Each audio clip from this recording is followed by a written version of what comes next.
Chapter 1. Lionel barreled down a set of spiraling stairs. With a leap, he cleared the railing, foregoing the last of the steps to land in a living room. Jumping over a couch, he rounded a corner into the kitchen to snatch a bottle of foul green liquid. "Thanks for the daily dose of cow shit, Dad. Really appreciate it." A middle-aged man looked up from his tablet, pushing his glasses up with a couple fingers.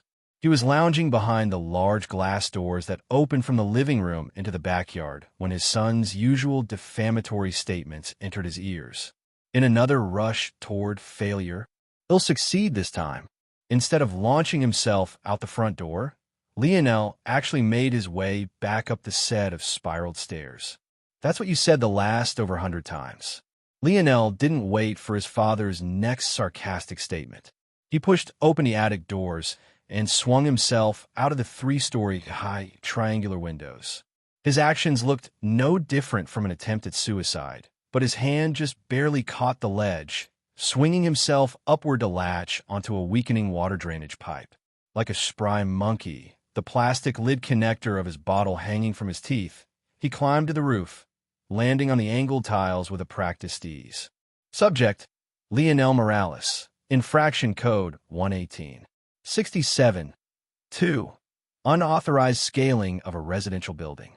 Under the Parkour and Freerunning Act of 2034, this is classified as a Type 1 misdemeanor. It is advised that subject Lionel Morales immediately cease illegal activity to avoid charges. Lionel ignored the beeping female voice emitting from his wrist, his eyes having locked onto his next target. The suburb Lionel and his father lived in was decently well off and could be considered a part of the upper middle class. However, the location of their home could only be described as odd, or rather, the entire suburb community was out of expectations.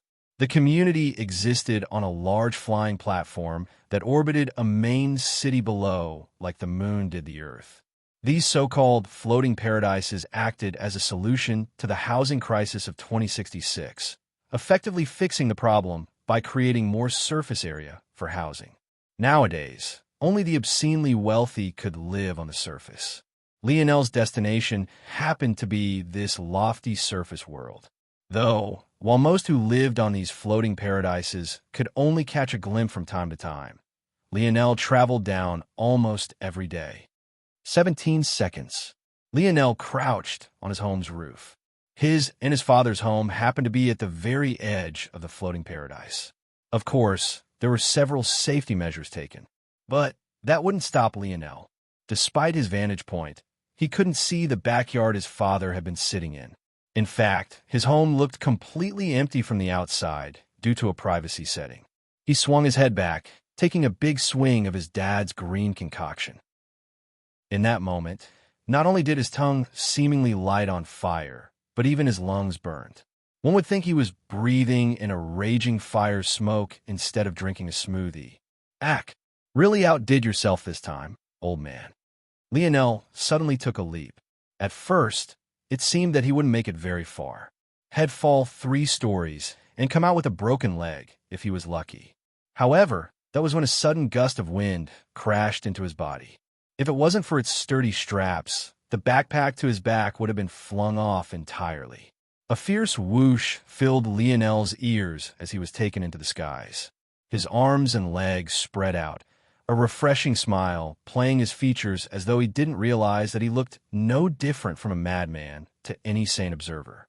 He was a lone man above the clouds, free falling without a care in the world. His clothes whipped against his own body, revealing a hidden, toned torso. When it seemed that Lionel would be falling hundreds of meters to the surface below, his body tucked and rolled, bursting through a layer of white clouds that spritzed a refreshing dew across his face. His last bit of fatigue vanished without a thought. With a dull thump, he rolled across the hard ground. It only took a moment to realize that this wasn't in fact the ground at all, but rather the very top of a skyscraper that seemed to hold up the clouds. Perfect score. Lionel grinned, praising himself. Infraction code 213. 13. 1. Unauthorized entry to the surface. Under the Sky Island Act of 2071, this is classified as a Type 7 felony Subject Lionel Morales, 17, has been targeted for capture. It is advised that subject remain where they are to avoid added charges. Subject classified as a minor. Guardian Velasco Morales has been contacted. Error. Communication failure. Attempting reboot, Lionel's grin widened. Having a retired Tier 5 government official as a father had its perks.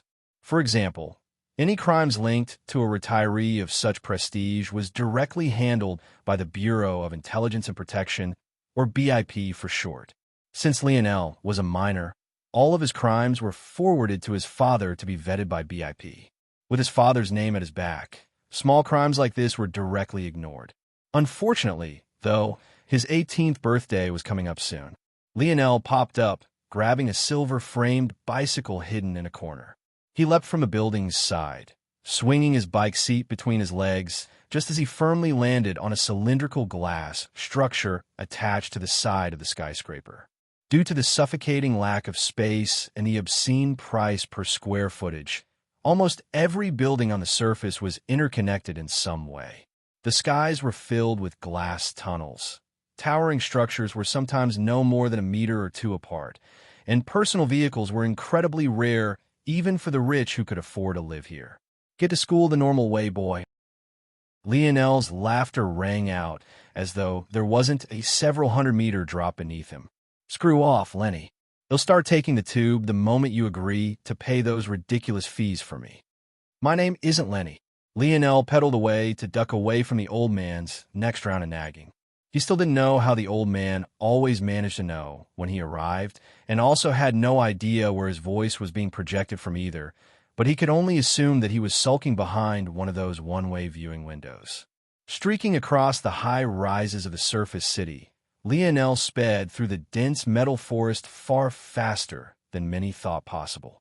Eventually, the tall skyscrapers began to shorten, and Lionel had no choice but to change his tactics lest he get caught by some busybodies. Finding his usual back alley, he dropped 3 or so meters at a time, hopping his bike from glass tunnel to balcony to light post before eventually landing on the ground. He took his backpack from his back, pulling out a pair of gray slacks, a recently pressed white shirt, and a navy blue blazer. He quickly stripped himself of his sportswear. After leaning a mirror the size of a piece of paper again, a large garbage disposal bin, he slicked his hair back with his accumulated sweat. Refresh. A UV light swept over Lionel's body. In a flash, his accumulating body odor was killed off, replaced by a neutral, refreshing scent. In a moment, he had put on his gray, pleated pants, buttoned up his shirt, and slid on his blue blazer. After putting on his bag, he stood up to his full height of 63 inch. He smiled toward his propped-up mirror. It wasn't because he was overly satisfied with his own appearance, though he could be considered to be quite handsome. Rather, he was testing to see which smile came off the most charming. His skin was a tan bronze. His short hair swept freely in the wind with its dirty blonde, almost amber color, and his eyes were a pale green. Lionel was not only tall and toned, but his frame was both lean and well-built. Despite this, he had a kind and inviting disposition. His presence made others feel comfortable. In truth, if others knew he was practicing his smile, they'd think he was crazy. He was more than charming enough. Was there a need to practice anymore?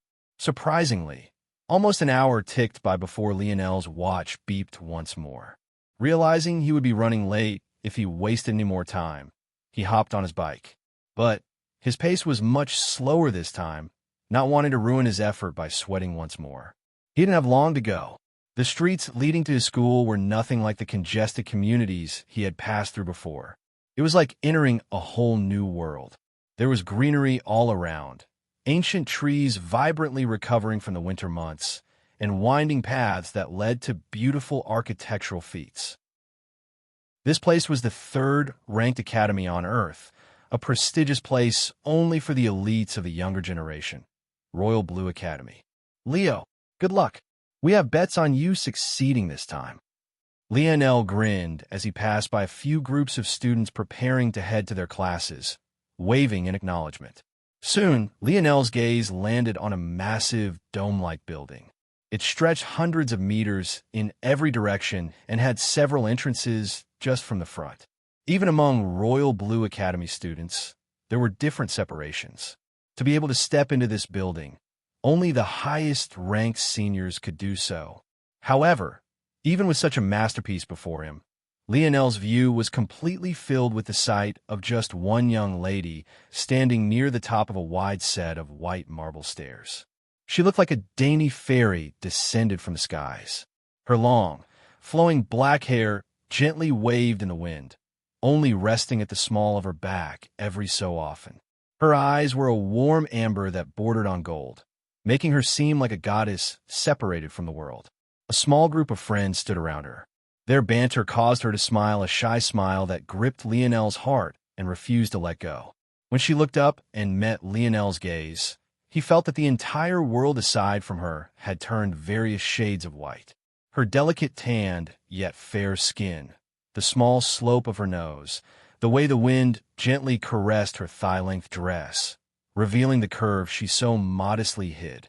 Though not an inch over 57-inch, she had a presence that captivated the world, one larger than even Lionel himself believed he had. The young fairy blushed profusely when she saw that it was Lionel. A crimson tide waded from her slender collarbone and up her neck, coating her soft cheeks. "Aina." Lionel's voice was powerful and filled with emotion, as though this was the very first time he was doing this. "Ah, he's here again," one of Aina's friends teased. "Stop enabling him," a fiercer friend rebutted. "Poor Aina has been getting harassed to death by him for the last 4 years. Get lost."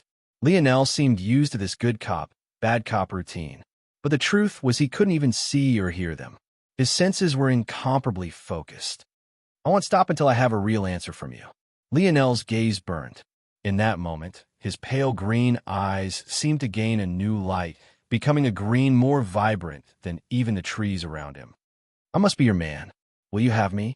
The surrounding students all simultaneously stopped, as though collectively holding their breaths. Aina's cheeks grew several shades of red darker, almost becoming as ripe as a tomato. Her small lips trembled before she turned and ran up the steps, disappearing into the academy halls. Lionel gained another glare from Aina's fierce friend before she and the much kinder young lady rushed after the embarrassed Aina. In the end, Lionel could only sigh. Seemed that today was yet another failure. Chapter 2. Lionel's depressed mood didn't last for long. Soon he was smiling as though nothing had happened. At that moment, an arm wrapped around his shoulders. Considering how easily the culprit had done so, it was obvious that he was even taller than Lionel. Another failure. How many is that already? 520? 521, Lionel muttered. Almost every school day since first year. Huh? The culprit laughed, leading Lionel up the stairs. There are too many young, noble women looking to get into the good books of the 3021st bachelor of the eligible minor list. Yet you've been solely focused on one girl for 4 years. Think of all the hearts breaking across the world. Lionel laughed. James, when you have to say such a large number, it makes the accomplished ring hollow, don't you think? It was quite funny. It was nice to be ranked, but being told that there were 3,020 men better than him didn't exactly have a nice ring to it. Plus, this was just the eligible minor list. Once he turned 18, he might not rank on the true eligible bachelor list at all. More depressing than that was the fact there were several snotty-nosed brats, no more than 13 or 14 years old, ranked ahead of him. Ah, forget that damned list. James spat. Who knows what perverted grandma ranked a bunch of minors on their eligibility? Load of nonsense. Must be nice looking down from on high like that, Mr. 1034th. James laughed pervertedly, shaking Lionel side to side with his arm. Scanning. Security procedures underway. Student Lionel Morales recognized. Welcome future 5-star quarterback. Lionel heard the usual mechanical voice ringing in his ears. Though he knew no one else could hear it, he still felt a deep disgust whenever he heard this introduction. Think about it this way. James continued as they entered the grand hallways of Royal Blue Academy. There are over 3 billion people on Earth who are under 18. Half of those are men like us. Yet we're in the top percent of a percent of a percent of them. You got to stop chasing after this one girl. There are too many who want you. As long as she rejects me, I will leave her alone. But in 4 years, she's never said a word after one of my confessions. She always just runs off. Lionel swiped his finger under his nose a few times. It's obvious she likes me. James was stunned for a moment before bursting into another fit of laughter. It seemed the students were used to his boisterousness because no one batted an eye to his ridiculous laugh. I don't know why I waste my words. I know you don't care about these surface things. I should have known nothing would affect your state of mind for the big game. James pulled his arm from Lionel's shoulder, pounding a fist to the latter's chest. Those preppy boys can just wait patiently for their 4th national championship loss in a row. Lionel grinned, pounding James' chest in return. Lionel caught a bit of a complex light in his best friend's gaze. James was easily 3 inches taller than him and had been his partner in crime ever since they entered Royal Blue Junior Academy together. Lionel would never miss something like this. He knew him too well. I do have something to talk to you about. James' voice was cut off by the ring. Damn it, there's a test today. Lionel shook his head as James ran away like a madman, likely trying to find someone he could cheat off of.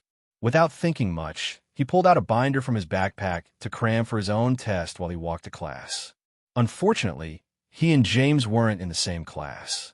While Lionel ranked 3rd academically across all subjects, James was near the bottom of the barrel. If it wasn't for the fact his gene analysis decided that his fateful career was that of a 5-star tight end, he wouldn't be allowed to enter this building at all. Royal Blue Academy took these separations very seriously. Due to this, it was already a miracle that Lionel could make it into senior class A to begin with. When Lionel was young, like every other child at the age of 3, he took a mandatory genetic analysis examination. Among other things, this test was meant to decide your optimal career path while weighing your benefit to society. This career path would be graded from 1 to 5 stars, depending on several factors. Ultimately, a 1-star professional was average. This person wouldn't cause any waves in their career path, but they would be able to stabilize its foundation, allowing the innovators at higher star evaluations to drive progress. 5-star professionals were on another level. These were people that would revolutionize their fields.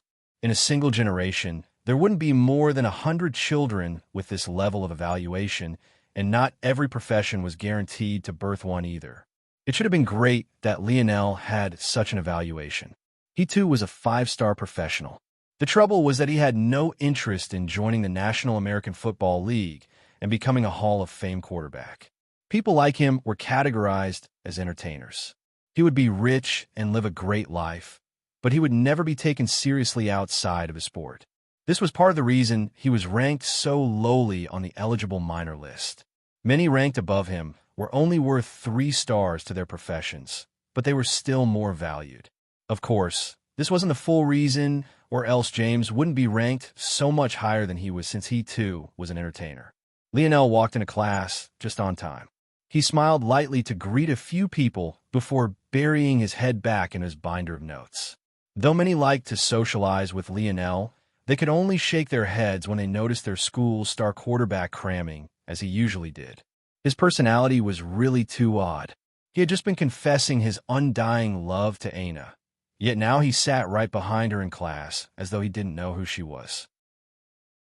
At the same time, the shy Aina, who blushed whenever she saw Lionel on the steps, hardly reacted to his entry into the class either. Could this fated couple be bipolar? Since those in senior class, they didn't even total 20, they could be considered quite close-knit. They had become quite invested in the Lionel-Aina romance. Unfortunately, the two gave them no food for the soul in class. All right, all books away. The test will start now. The seemingly normal desks' surfaces flickered and became screens. They were designed to block light projection in every direction but the test taker's own perspective. So, cheating was effectively impossible. Lionel's amiable gaze completely vanished. It was like he entered a battlefield as the class was filled with his suffocating presence. By now, the others of senior class A had become used to it. After all, they had journeyed up with Lionel from freshman class A. but it would be a lie to say they didn't still break out into a cold sweat every time.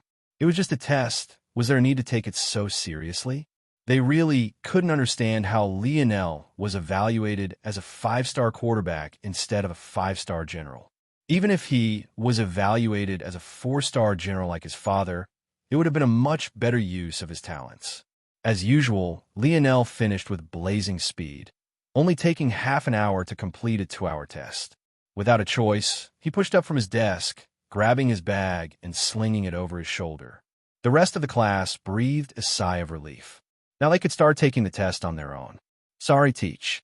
I gotta go. Don't worry about it, Leo. Ms. Dean, an amiable lady getting on in years, smiled lightly. She was quite fond of this young one. I know you athletes have a lot on your plate. Go on now. Lionel was about to jog out of the classroom door when he suddenly thought of something and paused. He looked up to the ceiling and muttered something as though he was gathering strength. With a grit of his teeth, he turned back. With purposeful steps, he made his way back to Aina, who was still focusing on her exam. His finger tapped the metallic watch on her small wrist before she could react. There was a light glow that signaled from his watch to hers. She sat in a daze for a moment before she looked up and realized it was Lionel. For a moment, she didn't know how to react. I know you probably won't go, but I thought I would try anyway. Lionel smiled lightly. His disarming smile seemed to warm the air. We can celebrate our win tonight together. Without another word to Aina, Lionel turned and jogged away. Pressing his hands in apology to Ms. Dean for his disruption, he left with an embarrassed smile. Lionel sprinted out of the building, hopping onto his bike to cut across campus with blazing speed. Unfortunately, this was the true reason he could only rank third. He never had the time to listen to lectures. With the Information Restriction Act of 2072, knowledge was restricted the further away from the surface world you were. The government's reasoning was that policing floating paradises was difficult, especially the poorest regions that existed the highest in the sky. So, it was impossible to monitor how this sensitive knowledge was being used. Therefore, the government concluded that it should be restricted. However, when had the reasons governments gave for doing things ever not been bullshit? Even the official reason they gave was so terrible. In the end, the only time Lionel had to study was the time he spent on the surface world. Otherwise, this oh-so-useful watch on his wristwatch would censor his textbooks. Still, this wasn't the worst of what Lionel had to deal with. In order to enter one of the top 3 academies' main campuses, there were extremely strict requirements. One had to be a 3-star professional in what were known as the essential professions, things like engineers or surgeons, or a 4-star professional in an auxiliary profession, careers such as lawyers or businessmen. If one wanted to enter the main campus with an expendable profession like Lionel's, 5-star was the minimum. What did all of this mean? It meant that Lionel was only allowed to enter the same building as Aina, based on his credentials, as a star quarterback. He had no choice but to follow the athlete recruit's curriculum, which was obviously not academically centered. James' so-called test this morning was only for the basic knowledge every adult should have. Over 80% of his workload was actually evaluated at Royal Blue Academy's state-of-the-art athletic facilities. The logic was sound. Since his career path had already been decided as a muscle-brain jock, what did he need physics, maths, and literature for? Lionel sped into a massive glass-panned, oval-shaped arena. After entering the locker room, he was greeted by the moans of dozens of grown men. Pinching the bridge of his nose, he sighed like a disappointed parent. "Captain, you're all too embarrassing. I don't want to be your captain anymore." "Don't be like that, Cap. These 4-star masseuses have the hands of angels. Come on, Cap, you got to try this. They only hire these goddesses for the national championship game. If you don't take advantage now, you'll have to wait until you get drafted by the NFL. Well, since you're all so sincerely begging me." Soon, Lionel's own moans filled the locker room. An eruption of boisterous laughter shook the arena's walls. It didn't seem that the biggest game of the year was just a few hours away at all. And why would it? Lionel had led them to victory 3 times before already. This year would be no different. Chapter 3. Don't worry for those who don't understand most of what happens in this chapter. I know American football isn't exactly an international sport. Rest easy, this is the only chapter the sport will have relevance in. Smiley face. Good evening, gentlemen. I hope we can have a good game today. Everyone knows the stakes, so play free and play safe. Stay within the rules, as we don't have to have a problem. The crowd was deafening. The thumping of feet, the boisterous chants, the heated anticipation boiled in the air, shaking the very stadium they stood within. The Royal Blue Academy's Royal Stadium sat within a massive glass structure formed of curved triangular panels. It danced with the setting sun beautifully, capturing dark reds and oranges that played across its reflective surfaces. The green, white-striped football fields were completely empty with the exception of 11 men who stood on the 50-yard line facing one another. Clicking and flashing cameras sounded, trying to capture every moment. Lionel stood proudly, two of his teammates to either of his sides. He calmly smiled at the arrogant sneers of his longtime opponents from Angel Wing Academy, his helmet tucked under his arm. His football pads and jersey fit on like a knight's armor, glistening a beautiful deep blue. The only exception was the number on his chest, which stood out as a bright white. The number 3. Here is the coin we will be flipping today. The head referee continued to speak, stretching out a beautifully designed coin that was about half the width of his palm. On one side, we have a football decorated with the flag of the fallen American Empire. This will be tails. On this side, we have the Paradise Palace. It will be heads. This coin was designed by a 4-star metal worker. It was given the name Uniting. It represents our Ascension Empire's ability to ingratiate all of its past conquests, leaving a place for all. The head referee allowed the 10 players to see both sides. Are you prepared to lose? A gaze filled with confidence bore down on Lionel. The culprit was a young man with long flowing blonde hair. His white jersey was almost blinding under the lights, making one have to squint just to maintain eye contact. This young man was a 4-star quarterback prospect, Conrad Siegfried. The result will be just the same as it's always been. Lionel replied faintly. You know the drill. Royal Blue, you're the home team. Call it in the air. The head referee tossed the coin into the air. Time seemed to slow to a crawl. The piercing gazes of 2 young men met across space, a spinning coin falling slowly between them. Tails. The coin landed with a soft thud on the grass below. The result is tails. Royal Blue, would you like to receive or kick? Lionel grinned as though the answer was obvious. We receive. Angel Wing. Pick the direction you'd like to kick off from. Conrad casually pointed. He hadn't let Lionel's comments bother him. If it wasn't for Lionel's birth, it would be him who would be the best of this generation. Others would let this fact crush them, but it filled Conrad with a burning desire to win by any means. Lionel turned, heading back to the sidelines. He grabbed his helmet's face mask, sliding it onto his head like a knight's helm. In that moment, his aura completely changed. A violent pressure suffocated the royal blue sidelines as almost 100 pairs of gazes landed on Lionel's dark, tinted visor. Soon, the entire stadium fell into an eerie quiet as Lionel met each one of their gazes head-on. Respect the game. Persist to the end, was all Lionel said. Respect the game. Persist to the end.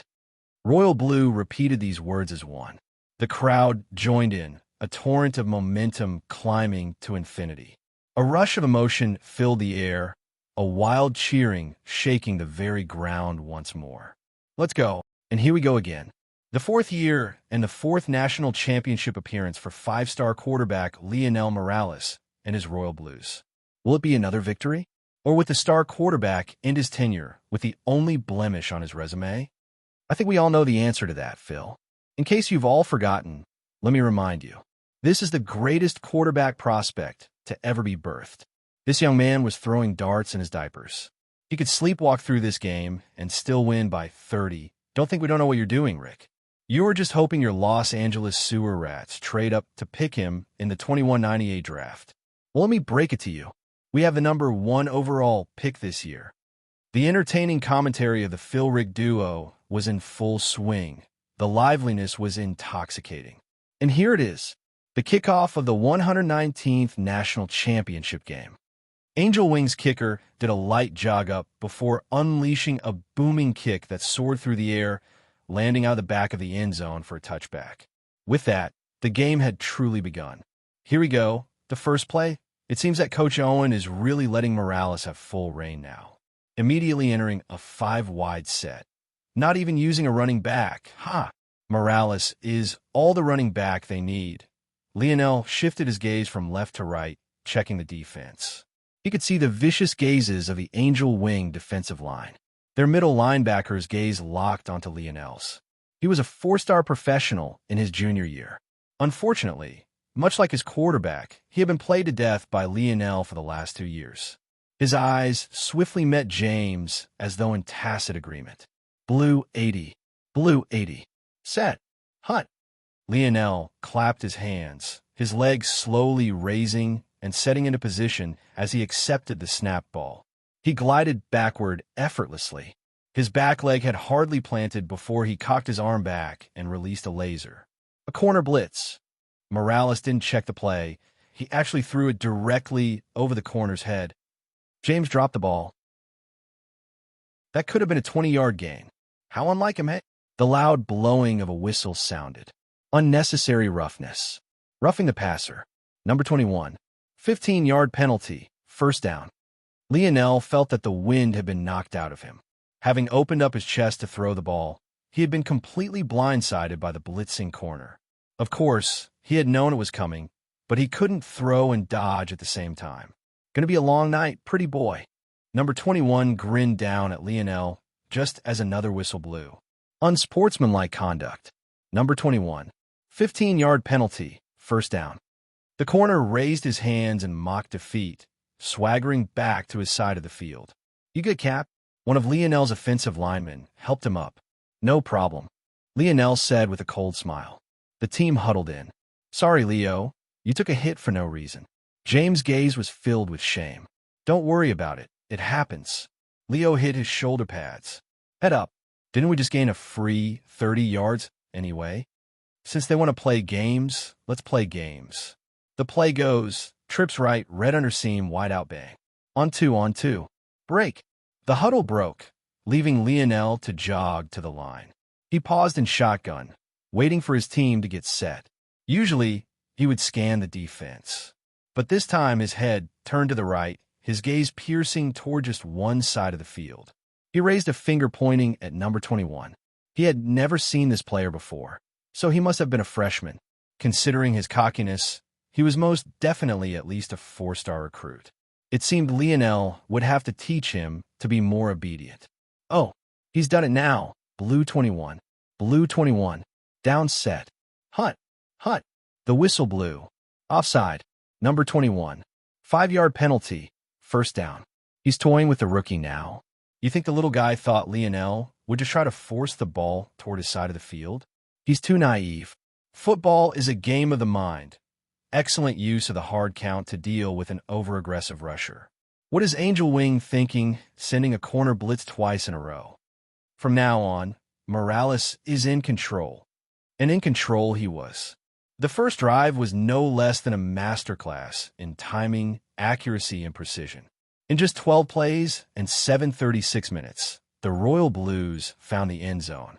Even with his star tight and having 2 dropped passes, Morales finds pay dirt, stacking 1 touchdown to the stat sheet. The game became a back-and-forth affair.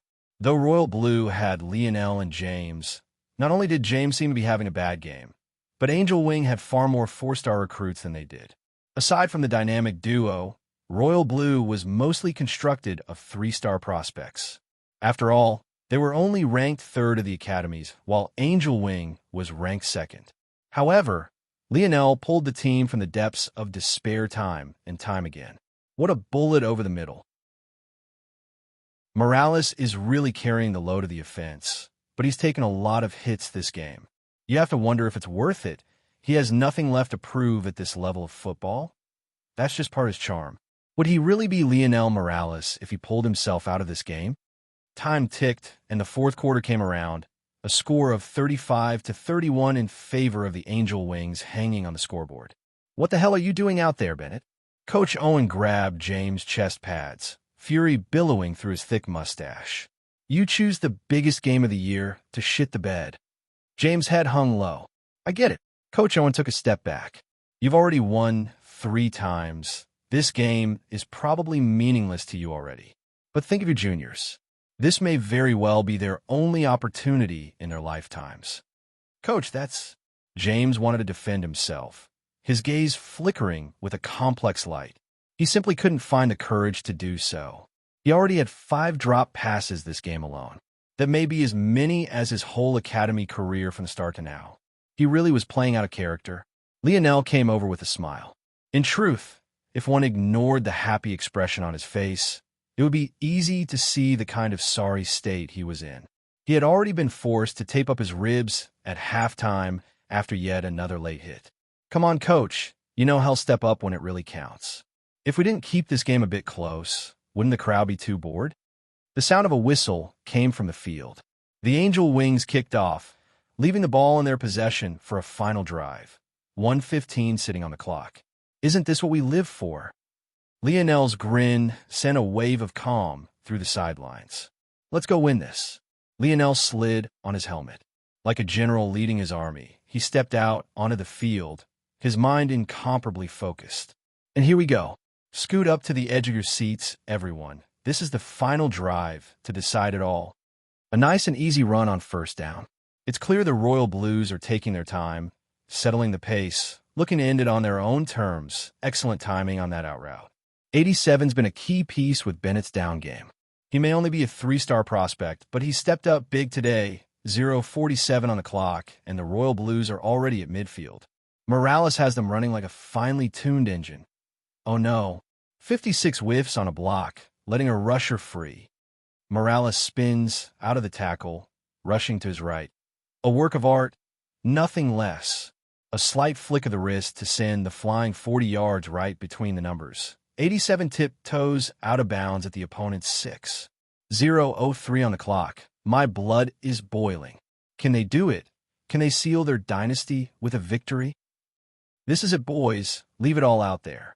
Respect the game. Persist to the end. Lionel's gaze blazed. "All right. Z personnel. Y boot swing over. Motion zig fade. On one. Break." Lionel walked to the line, his heart as calm as a lake. The blaring cheers of the rocking stadium, the countless flashing cameras, the sea of white uniformed enemies glaring at him like a piece of meat. It all rolled off his shoulders as though they weren't there at all.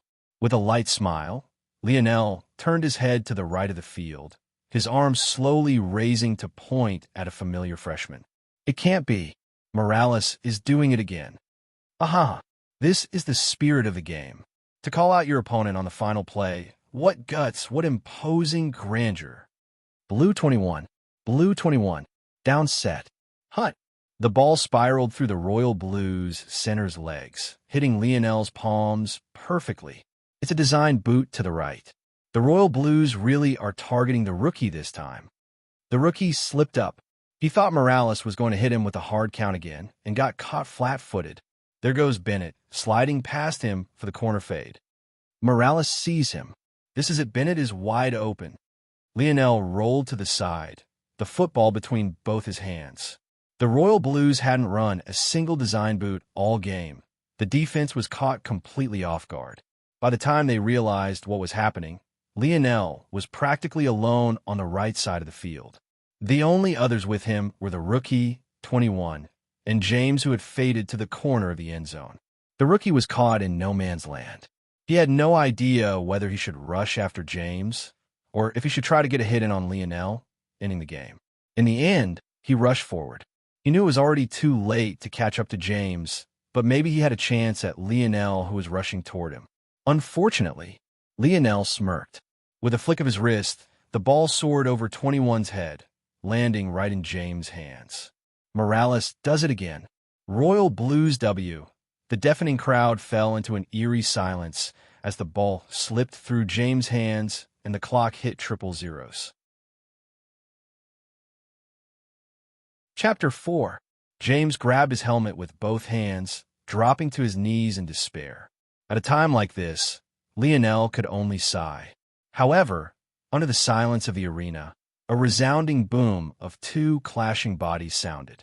Lionel grimaced, feeling his already fractured ribs break cleanly as his vision was filled with sights of the moon above. It was then a loud whistle blew through the silence. Unnecessary roughness, roughing the passer, number 21. Half the distance to the goal, still first down. Lionel landed heavily on the ground, grasping at his chest with his eyes squinting in pain. The rookie stood over him in shock. At first, he had let his frustration get the best of him. He had never for a moment thought that James would drop such an easy layup of a pass. So he unleashed everything he had on Lionel, knowing they would lose the game.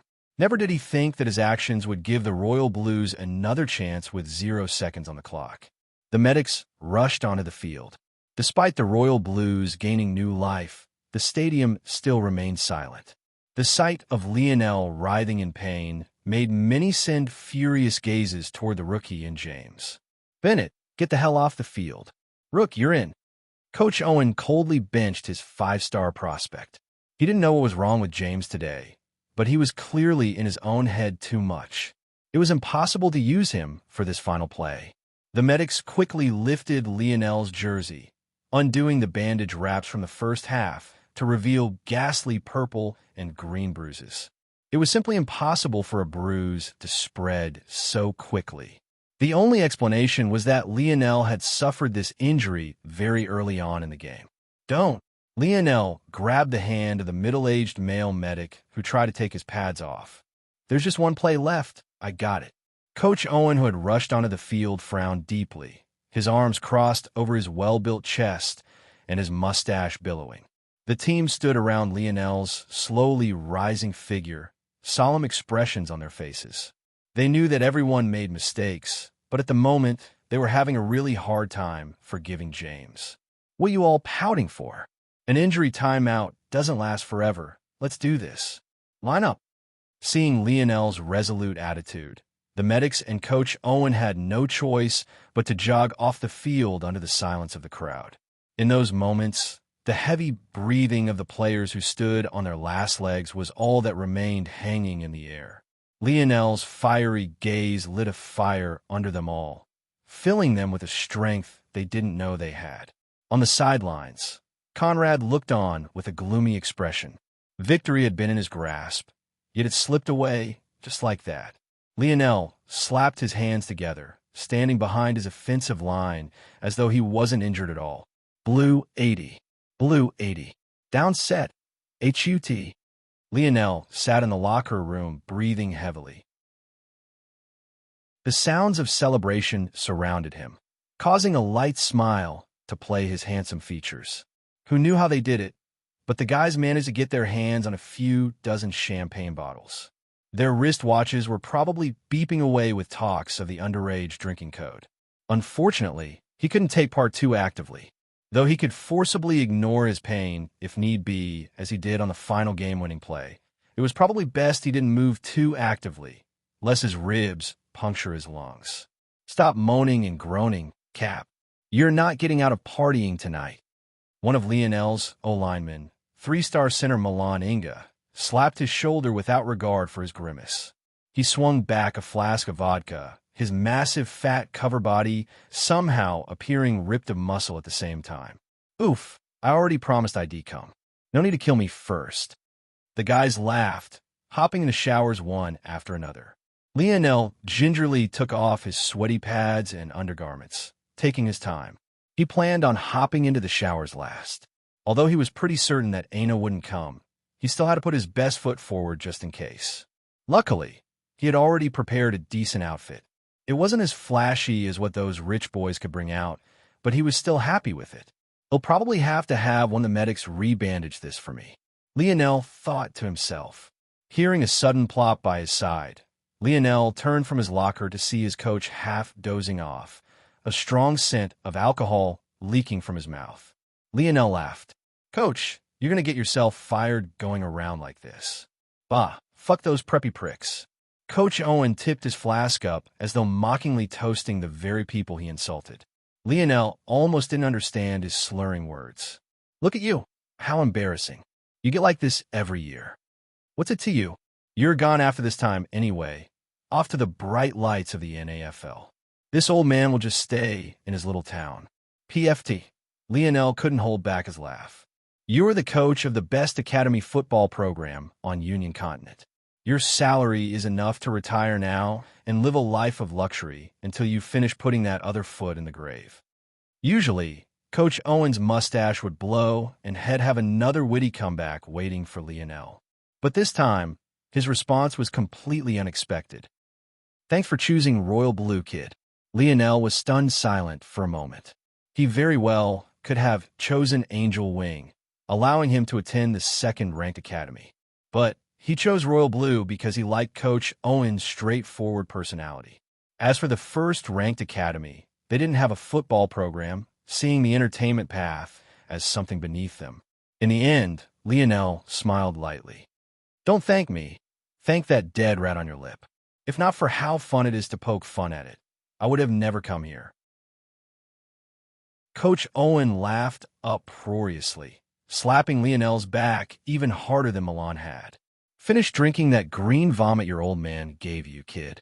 Ignoring Lionel's grimace of pain, Coach Owen walked away. Enjoy it while you can. Lionel was too busy trying to calm his pain with ice to hear Coach Owen's last words. But they were never intended for him to hear to begin with. After his pain pangs slowly faded, Lionel dug through his locker to find his black bag, pulling a familiar bottle of green sludge out. As far as Lionel knew, his father worked in a government division that focused on nutrition and enhanced nutritional supplements. The Ascension Empire believed that while their technology advanced rapidly, the human condition lagged behind. So this unnamed division worked toward maximizing human potential with food. This gross concoction was one of his father's creations. According to his gene assessment, he was slotted in to grow to 6 feet tall. But after drinking this poison every day, he superseded that by 3 inches and might very well gain another inch or 2 by the time he reaches 20s. Of course, Lionel's father was actually a 4-star general. He only went on to work in this unnamed division after he retired from military service. Then he proceeded to retire once more from said division. After chugging what remained of the bottle, a familiar scorching pain seared Lionel's chest. But at the very least, his aching ribs dulled down a bit. It would probably take a normal person about 2 months to heal, but Lionel would only need about 3 weeks. Time ticked by, and Lionel was finally the only one remaining. Though he could have used the refreshability of his watch, he preferred taking a shower, as did most people. There was just something about it that felt cleaner. Taking his time, he scrubbed every inch of his body before walking out with a towel around his waist and one hanging loosely over his head. Slightly obscured with a pattern of green, purple, and brown bruises, his torso rippled beneath the heated steam. Lionel rubbed the towel through his hair, wincing as he struggled to keep his arms above his head. Reaching into his locker, he put on a pair of deep blue jeans, a skin-tight white turtleneck sweater, and draped over a long black trench coat. It's only 8 p.m. right now. Dad won't kill me too much if I'm home by midnight. Lionel slung his backpack over his shoulder, but the moment he turned, his footsteps stopped. What are you moping around for? Lionel smiled toward James. If it's a struggle for you to tell me, then just don't tell me. There's no need for you to be sorry. That rookie would have hit me like that whether you caught the ball or not. For a while, James didn't know what to say, but he didn't move out of the way of the door either. You knew you would get the unnecessary roughness call, right? Lionel's smile dimmed a bit, but he didn't respond. I know you too well. You don't like to lose, but you're too soft-hearted to call me out on my bullshit too. So, you find a way to protect our friendship and ignore it, all while winning the big game anyway. Am I right? Lionel sighed. Is there really a need to know the answer? Of course there is. James' voice rose. If you knew I needed your help, why couldn't you just lose this one time? This is just a game, isn't it? You've already won 3 times. Did you really need to win for a 4th? You don't even want to be a quarterback. Lionel's gaze narrowed. Whether I want to or not is irrelevant. In everything that you do, I already know. I've heard 1,000,000 times. Respect and persistence. Respecting this garbage hand you were dealt, you're definitely the first. Congratulations. Lionel's eyes flickered with a hint of sadness. James, why are you being like this? You didn't even try to talk to me beforehand. We could have come up with a solution together. Did you think using being late to class as an excuse was enough? James' expression rapidly changed, flaring with anger, then shame, then finally capitulation. I'm sorry. I lost my cool. There are just some things that... Never mind. It doesn't matter anymore. What's done is done. James shook his head, recollecting himself. Turning away, James reached for the door. After a pause, he turned back with a bright smile, as though nothing had happened. Come on. All your adoring fans are waiting outside to crucify me. The party's going down in Blue North Dormitory. We got to get there before all the booze is gone. Before Lionel could respond, James ripped open the door, unleashing a sound wave of flashing cameras and the shrieks of groupies. In the NFL, reporters were allowed into the locker rooms. But since they were minors and the bigwigs were worried about optics, they were forced to wait outside at the academy level. At the same time, Royal Blue Academy's campus was usually locked down from outsiders. But there were rare occasions like today where those who paid obscene amounts of money or had appropriate connections could come. Like this, Lionel was forced to wade through a sea of reporters and fangirls with a bitter smile on his face, James' sinister laugh sounding off in the distance as he ran away. Chapter 5. It wasn't until at least half an hour later that Lionel managed to slip away from all the onslaught of questions. Since he was pretty much locked into the first overall pick in the coming months, it was no wonder he was being hounded like this. That said, just because he understood didn't mean he liked it. Damn it, I'm late. I don't want Aina to misunderstand. Lionel pedaled madly across campus, his silver bike streaking like a comet across the skies. About 5 minutes later, he finally made it to the northern dormitories. Since there were too many outsiders on campus today, he clicked a hidden button on his bike's frame, causing it to fold in on itself and becoming a silver rod about 2 meters long. In the end, it further collapsed, splitting into 4 pieces that neatly fit into his bag. The blaring of music could be heard even from Lionel's distance away. He hadn't even entered the apartment-style building yet, but the sounds of clattering glass, laughter, and club music was impossible to miss already. Blue North Dormitory was the male boarding house of the northern dormitories. It had the greatest luxury and accommodation of them as well. Usually, women wouldn't be allowed anywhere near this place, as their dorms were located in the south. But, nearing the end of senior year, there was an unspoken rule among supervisors to let some of these things slide.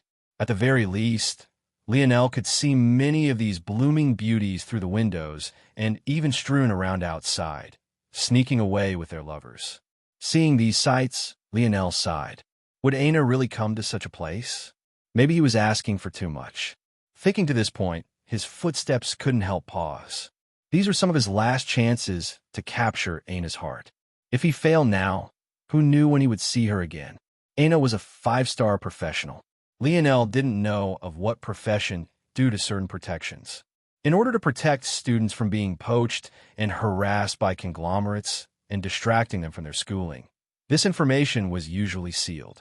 Lionel was a special case in that he was an entertainment professional. As such, his protections weren't as great. Considering how high Aina's protections were, she was definitely destined for a very important industry. The only reason Lionel even knew she was 5-star at all was due to simple coincidence and a slip of the tongue. Lionel clenched his fists. How well did he know Aina? What were her hobbies? Her favorite foods? Favorite color?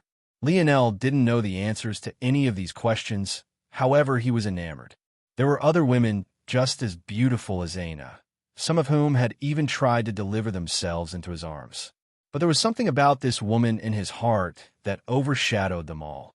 If my profession isn't enough to be by her side, then I'll toss it aside. Lionel's aura blazed almost like a beacon under the night skies. Just as Lionel was about to take another step forward, the sound of a crashing window shook him out of his thoughts. The screams of the female students shot across the night sky. However, the blaring music hadn't come to a stop. Lionel's gaze shot upward to a body half hanging out through a fourth-floor window. A young man's lower back scraped along the now jagged windowsill, his body barely being suspended by the hand grasping his collar. However, it was clear that his hand wasn't trying to save him, but was rather likely the reason he was in such a position to begin with. "James!" Lionel didn't wait even a moment. Breaking into a sprint, he tore into the dormitory. Those who likely didn't know what was happening upstairs due to the loud, blaring music tried to greet him, only for him to blow right past, shooting up the stairs. Lionel reached the fourth floor in a flash. He had completely ignored the screaming pain that ran across his chest and torso. A fall from the fourth floor was no joke. "Conrad!" Lionel burst into the fourth floor's lounge room, his voice carrying a biting cold that overshadowed even the music that shook the walls. The room was quite luxuriously decorated. Soft carpets, a four-star chef who stood behind a curved bar nonchalantly as though nothing was happening, and several table games from pool to foosball. However, Lionel's gaze landed on the very young man he had faced on the field just an hour ago. Four-star quarterback Conrad Siegfried. "What do you think you're doing?" Lionel's voice simmered, but it was somehow still possible to hear him clearly. He scanned the room quickly, trying to get a read of the situation. He immediately noticed that there were several members of the Angel Wings here.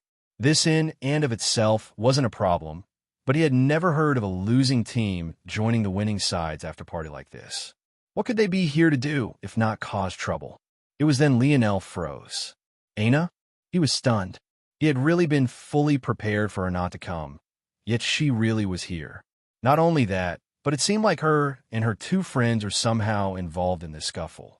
Seeing Lionel's genuine happiness the moment his eyes met Aina's, many inadvertently smiled despite the situation.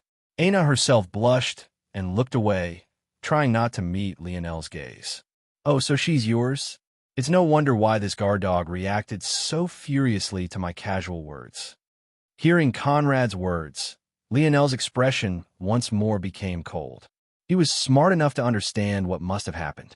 James was likely here accompanying Aina and her friends, knowing that Lionel would be a bit late due to his actions. At some point, Conrad came and tried to make a move on Aina, causing James to lash out. It seemed that James was a bit too drunk, or else with his size and strength, there was no way Conrad could put him into such a situation. "Let him go. Are you trying to commit a murder with so many people here?"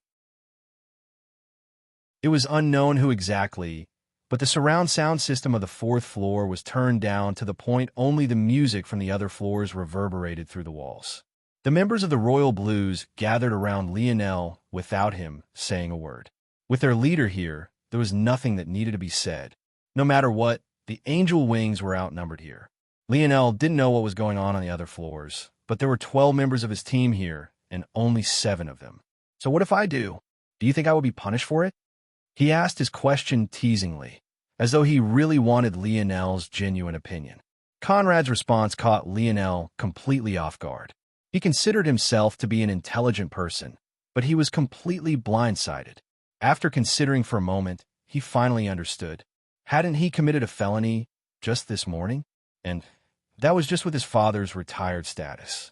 What of the Siegfried family that was powerful enough to make the mere 4-star Conrad rank higher than Lionel on the eligible minor list? It wasn't that Lionel had never thought of this. It was rather that he never realized that someone could use this loophole to get away with murder. Weren't there limits? Lionel's crimes were completely innocent and put no one but his own self in danger. But Conrad actually wanted to cause the death of another person for nothing more than an exchange of words. Lionel fell silent under Conrad's sneer. He didn't notice that from the side, Aina observed him with a slightly curious gaze. "All right, drop him then." Conrad's eyes narrowed. "Do you think I want—" "No, I'm certain you would. However, you'll have to face the consequences." "Consequences?" Conrad's tension dissipated, a laughter shaking his body. James' body tipped further out the window, nearly disrupting the balance that kept him alive. And here I thought the mighty Lionel Morales was intelligent.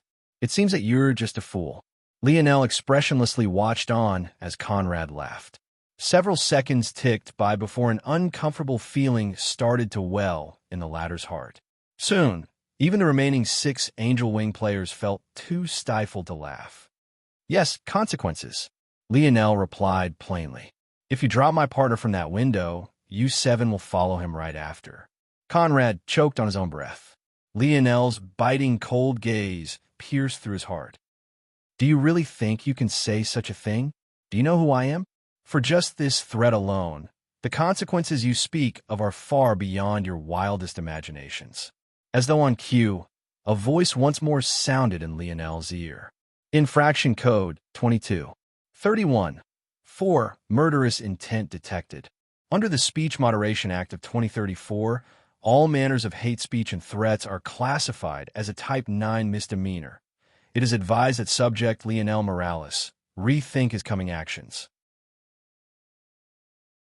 Any murders committed by subject in the next hour will not be considered in self-defense and can only be tried as second and first-degree murder. I don't particularly care. Drop him, Lionel replied without taking a pause.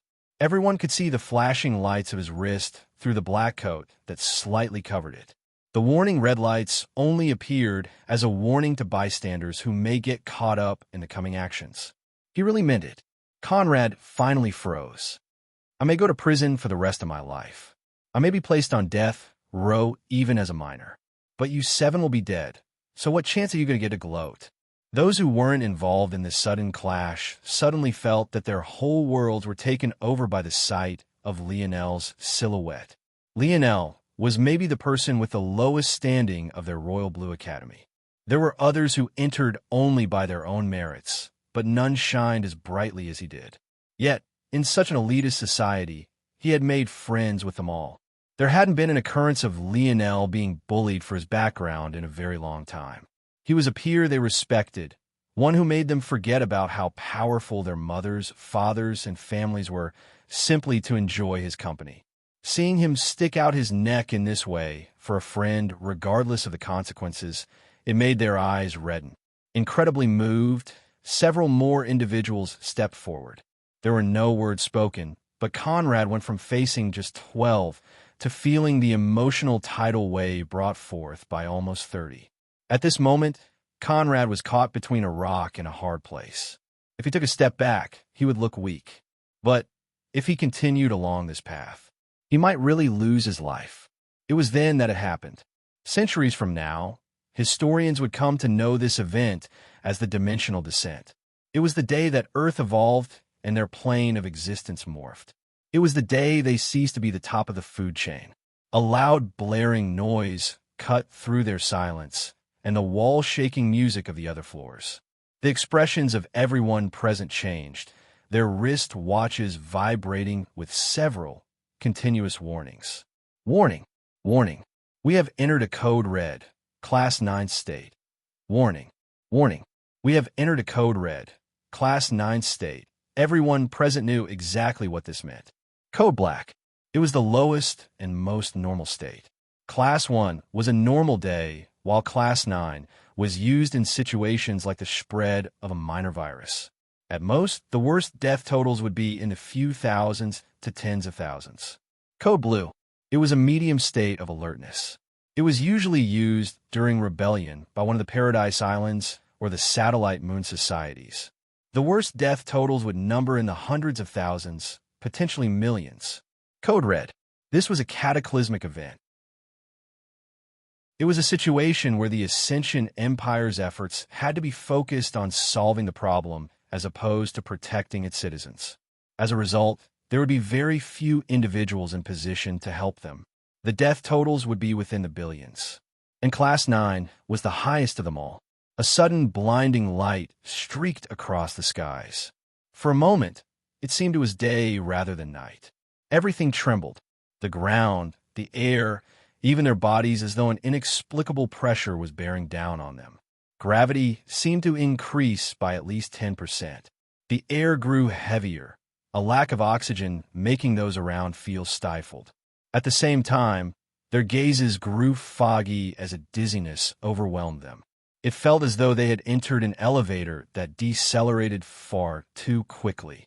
Then, everything shut down. The music, the lights, their wristwatches. The world fell to darkness. At that moment, hundreds of paradise islands across the planet plummeted from the skies. Chapter 6.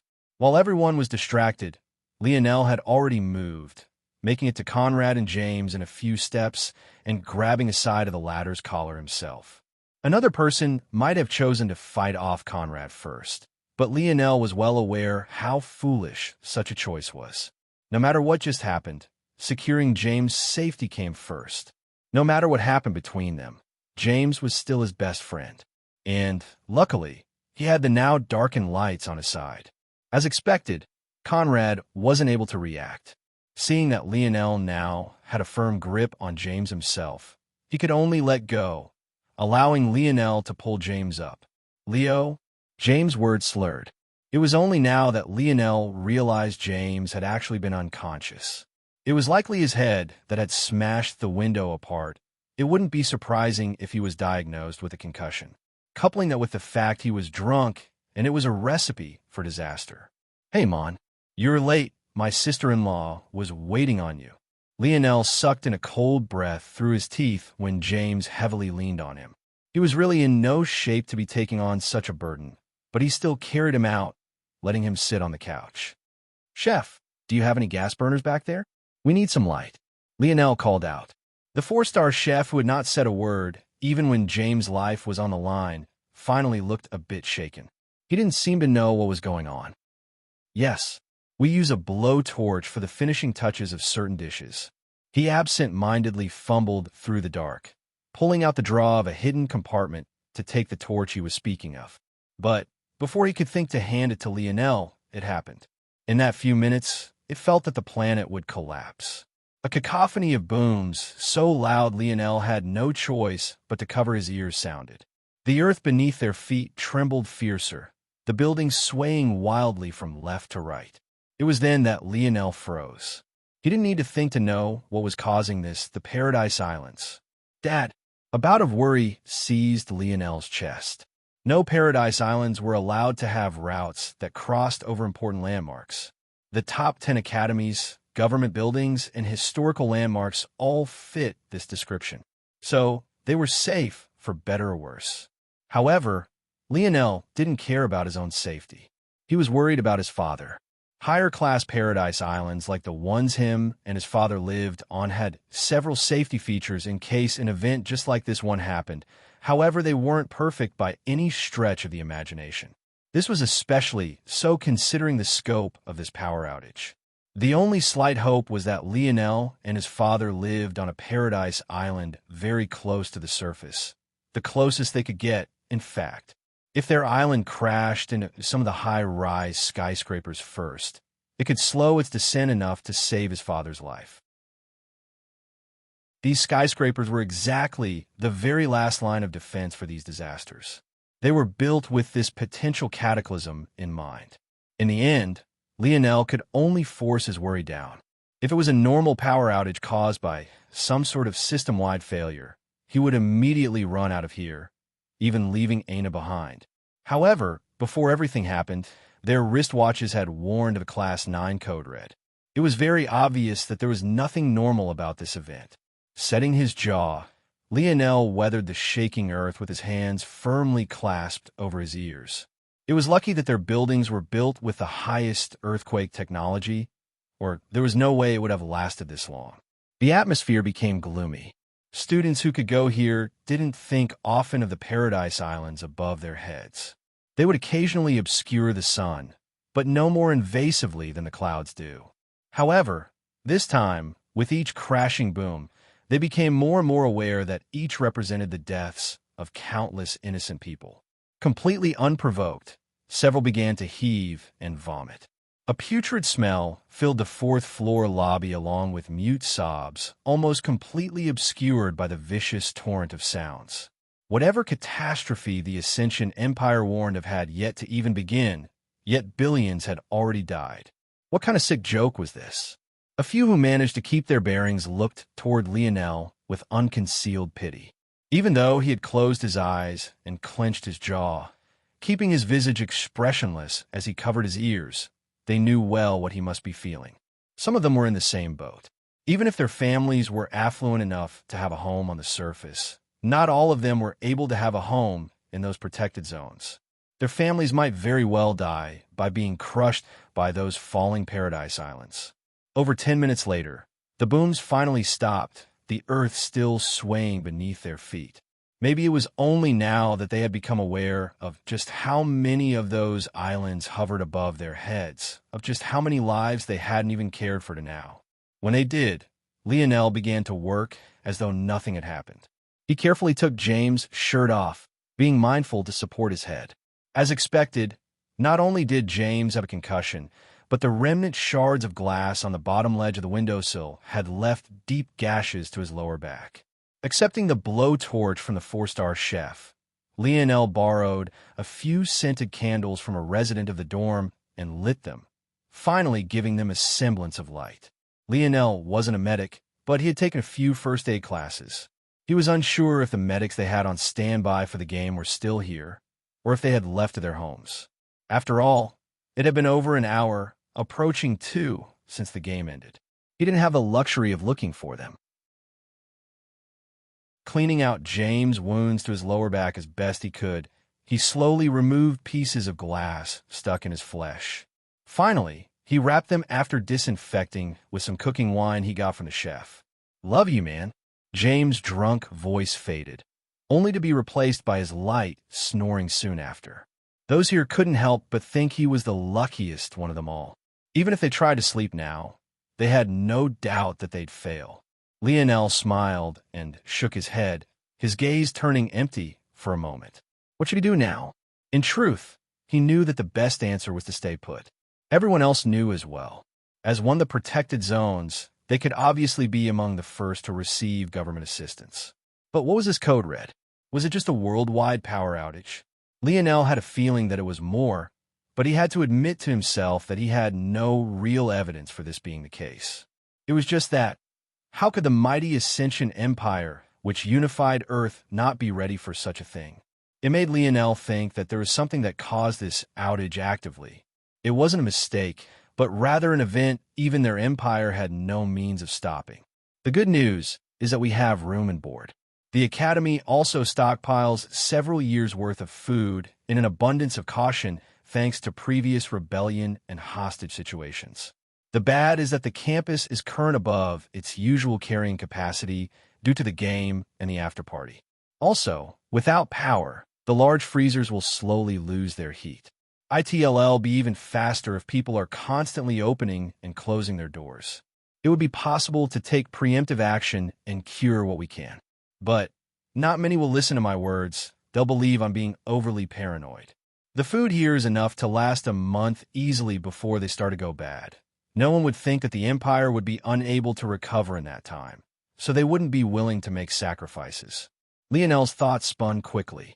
A part of him wanted to act frugally out of caution, but another part understood that unless people had evidence toward how dangerous this situation was, they wouldn't listen. This was simply the way human beings were. In truth, Lionel didn't want to deal with any of this. He only wanted to go and see if his father was all right. He didn't care about anything else. Damn, I can't stand this smell. Conrad's high-bridged nose wrinkled. As soon as the swaying of the building normalized, he didn't want to stand there a second longer. Usually such a mess of vomit would be cleaned easily with their high-tech. But this was obviously impossible now. It wasn't even a guarantee that they still had running water.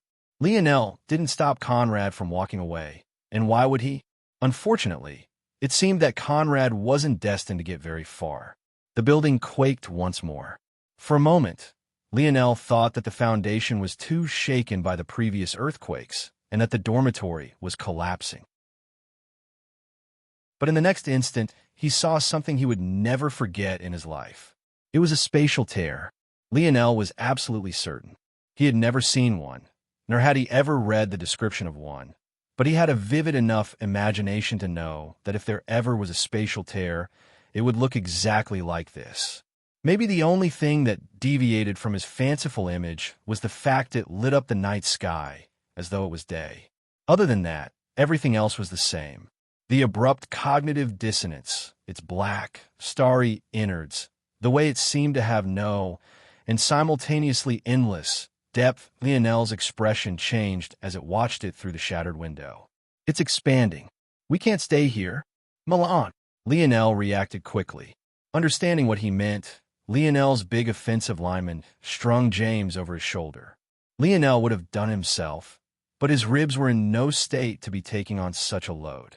However, just as they were about to run out of the building, Conrad's voice caused Lionel to pause his steps. What the hell are you doing? Do you know who I am? Get the hell off of me. Lionel was taken aback. The very same young girl who had vomited during the fall of the Paradise Islands stood in the way of the closest exit, her gaze vacant. No, that wasn't accurate enough. Her irises had completely turned white. Even her pupils followed suit. Her expression was cold. Lionel instinctually felt that it was impossible for the same girl who vomited just at the thought of dead bodies to display such a visage. Just what was happening. Her small frame suddenly took a step forward, her palms slamming into Conrad's chest. By all rights, nothing should have happened. Conrad stood an inch taller than even Lionel and spent every day of his life training, as all their athletes did.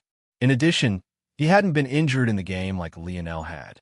At the same time, the small girl was just a junior dragged to this party by one of her seniors and was barely 54-inch. Yet, it seemed illogical was the theme of this day. With a dull grunt, Conrad was pushed back hard enough for him to fall to his back, a stunned expression on his face. You? A mixture of embarrassment and anger reddened Conrad's face. To make matters worse, he had slipped and fallen right beside the pool of vomit, causing him to inwardly retch. Hey! Lionel's head spun in another direction, only to see yet another student with a gaze as vacant as the small girl's. In a moment, one became two. Then two became three. In a flash, 10 pairs of white irises shimmered under the blue light of the spatial rift, dully gazing toward them all. Among them, there was even one of his own teammates. Lionel's expression turned serious. Aina, Yuri, Savon, come here. This time, the abrasive Savon had not a single word to say. The nervousness in her expression was clear as she slowly entered Lionel's circle of protection along with Aina and Yuri. A spatial tear grew to their backs. Their white pupilled peers blocked their fronts, and an inexplicable feeling of uncertainty and fear pervaded their hearts. Chapter 7. Though Lionel's heart was assaulted with a whirlwind of confusion, it didn't show to his face. 10 of them, not overly dangerous, but definitely uncontrollable variables. The chef is most definitely the greatest hazard. Unfortunately, the 4-star chef was among these white-pupilled individuals. Though he had yet to move from behind his curved bar, Lionel didn't need much of an imagination to think of just how many sharp kitchen knives must be back there. A few of the angel wings helped Conrad up, the tense atmosphere steadily growing. The white-pupilled individuals didn't move, and neither did they. Lionel would have thought that they were observing them had it not been for the fact their eyes were too vacant. It didn't seem like any thoughts were going through their heads. But if that was the case, then they should be acting on instinct. So, just what was this instinct? They don't want us to leave this room?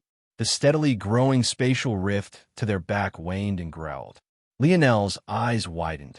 He realized in an instant that this sound wasn't from the tear, but rather the groaning of the building as it was being slowly sucked inward. Damn it. However, even as everyone began to panic, Lionel grew calmer. His rational mind told him that there was a logical progression to all of this. There was a design to it. First, their electricity goes out. Second came the spatial tear. Then there came these odd mutations to their peers and acquaintances, and now they were being pushed toward this spatial tear. If the goal was to kill them, why wouldn't these white-pupilled individuals directly attack them? They even had the backing of the 4-star chef. However, they chose not to do this.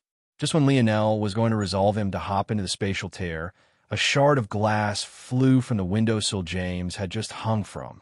It collided with the spatial tear, ripping into pieces with a chilling noise. No matter how steely Lionel considered himself, he couldn't help but shudder. Is that what would happen to his body if he entered? Damn it, he thought to himself a second time in just as many seconds. We have to make it past. Lionel knew that James was right about him. He was too soft-hearted. He had actually almost made such a reckless decision because he would rather risk himself on a gamble than fight his classmates. But he realized now he couldn't do this. He had to steal his heart. Focus on the known commodity. Lionel's jaw set. Let's go. Without another ounce of hesitation, Lionel took a strong step forward, heading toward the petite girl. Crossing by Conrad and his teammates, he appeared before the girl more than a head shorter than him. Gritting his teeth and ignoring the pain, he quickly pulled his long black coat off. Holding onto its shoulders, he whipped its buckled ends toward the girl's head.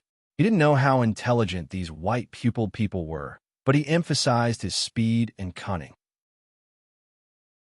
At the very least, his first gamble paid off. The others weren't quick enough to react to his sudden movement. Savon covered her lips in a gasp, wanting to call out to Lionel and stop him. But it was already too late. The little girl's dull eyes didn't seem surprised at Lionel's action. Or maybe it was just that she wouldn't be surprised about anything in her current state. Without much thought, she reached forward in a lightning-quick motion to grab the ends of Lionel's coat before he could react. But it seemed Lionel had been expecting this. Following the curved path he flung his coat forward with, he wrapped around to the girl's back. He used her own grip against her, pulling the coat across her back and around. In a flash, the frail girl had her arms tied down by Lionel's coat and his arms. Let's go. As Lionel spoke, the other white-pupiled individuals began to move. However, Lionel had already thought this would happen. Pulling the knot he tied with his coat around the girl tight, he pushed her forward into her own pool of vomit. As expected, she regained her balance quickly within human reflexes, only to slip when her soles touched the pool. Without being able to recover again, she fumbled and fell amidst Conrad's group, slowing their forward momentum. Conrad's group had been the closest to the exit. It was no doubt that they would take advantage of Lionel's actions first. For men who had almost been complicit in his best friend's death, he wouldn't be soft on them. As for the white-pupilled mutants, Lionel could only push his guilt down. He subconsciously felt that it wasn't their fault, but if he made concessions for them, he would be putting the life of him and his friends in danger. By the time these things happened, the members of the Royal Blue, the partygoers, and Aina plus her friends had made it to Lionel's side, pushing through to the exit.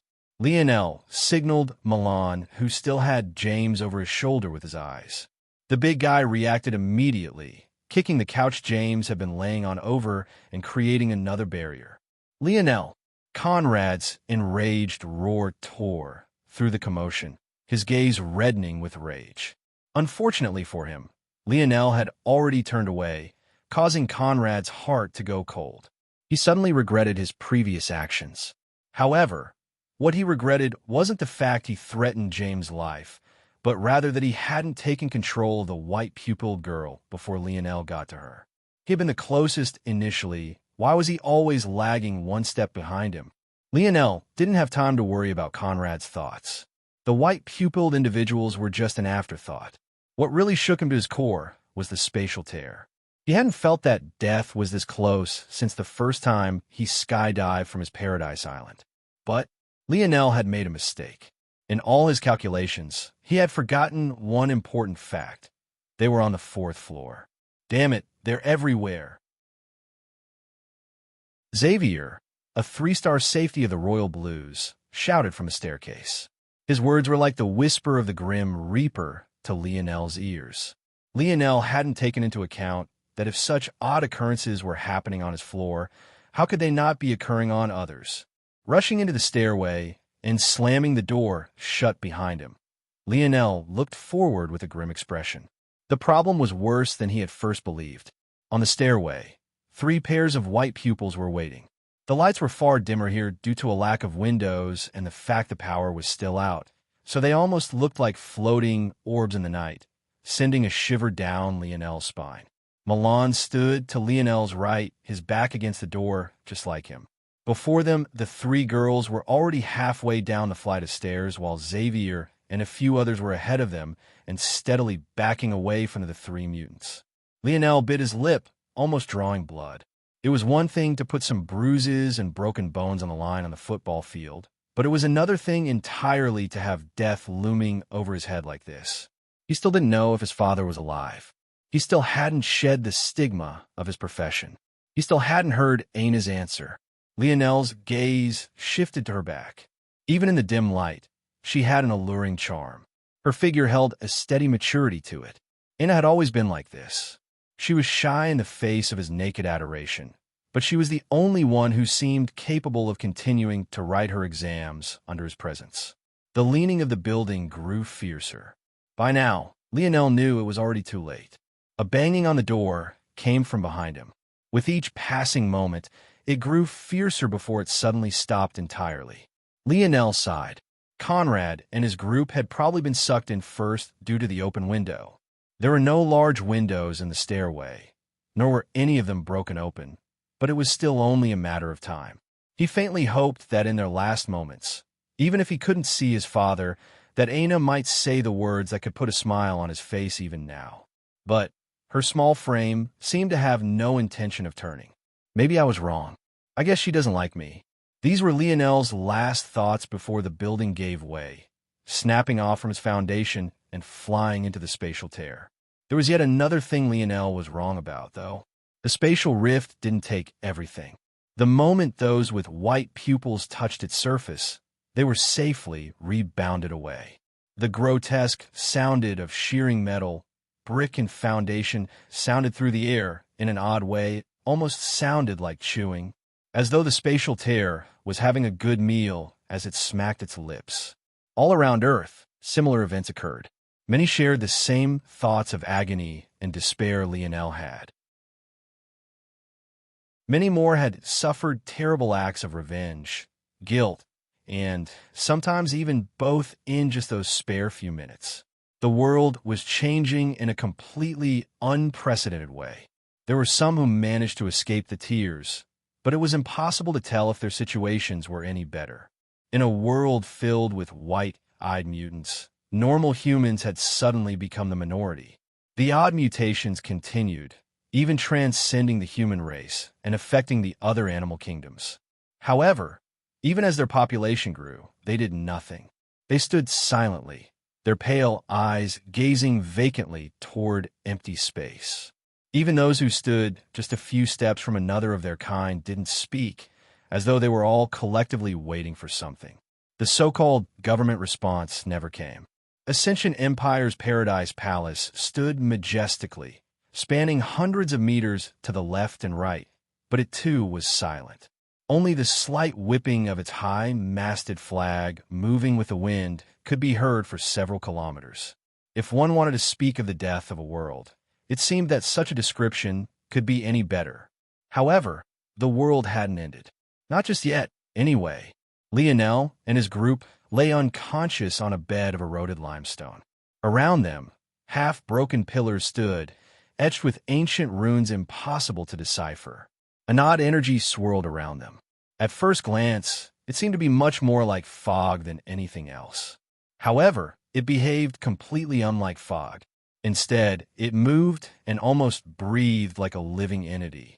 Over half of this fog surged toward a delicate sleeping beauty.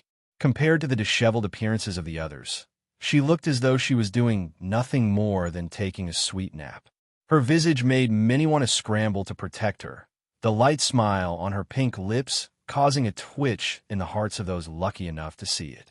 A fifth surged toward a young man with long blonde hair and a high-bridged nose. Even in his sleep, he scowled fiercely as though facing an enemy.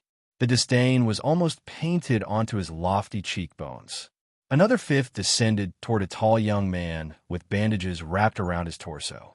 He snored loudly, rubbing his stomach without a care in the world as he turned over. The remaining portions spread out evenly, seeping into the bodies of the remaining unconscious youths completely unbeknownst to them. The hours continued to tick by, and eventually it became days. However, they all kept a comfortable smile on their faces, as though it was a soft cloud and not hard rock they slept upon. Finally, on the fourth day, the first of them began to stir. Chapter 8. Lionel stirred awake. His eyes blinked for a moment before he sat up far quicker than he should have, something that he instantly regretted.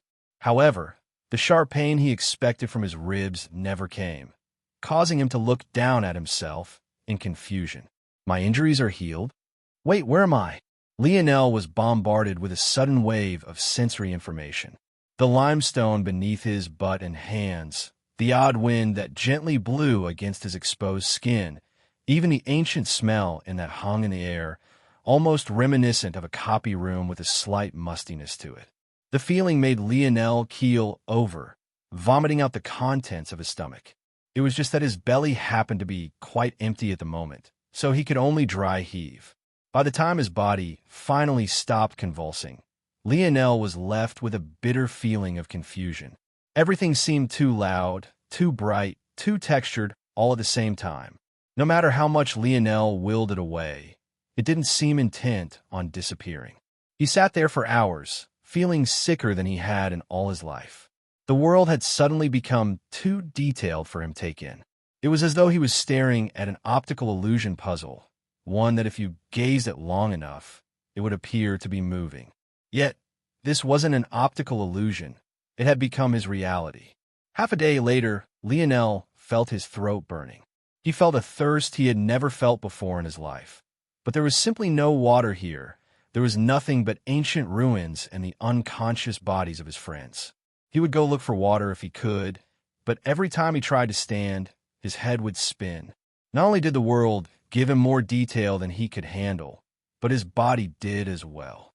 He could almost feel thoughts forming in his mind.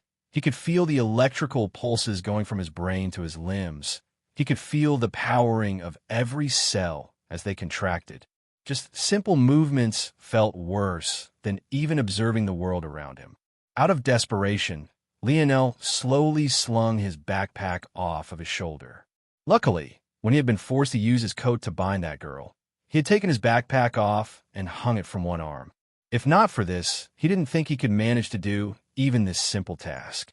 Taking out a familiar bottle of green sludge, he brought it to his lips, drinking shakily. Unfortunately, he could only feel a wave of despair, remembering that he had finished the rest of it after Coach Owen reminded him to. Never in his life did he think he'd miss his dad's vomit brew. Parched, he still tilted the bottle as far back as he could, licking up the faint drops that touched his tongue.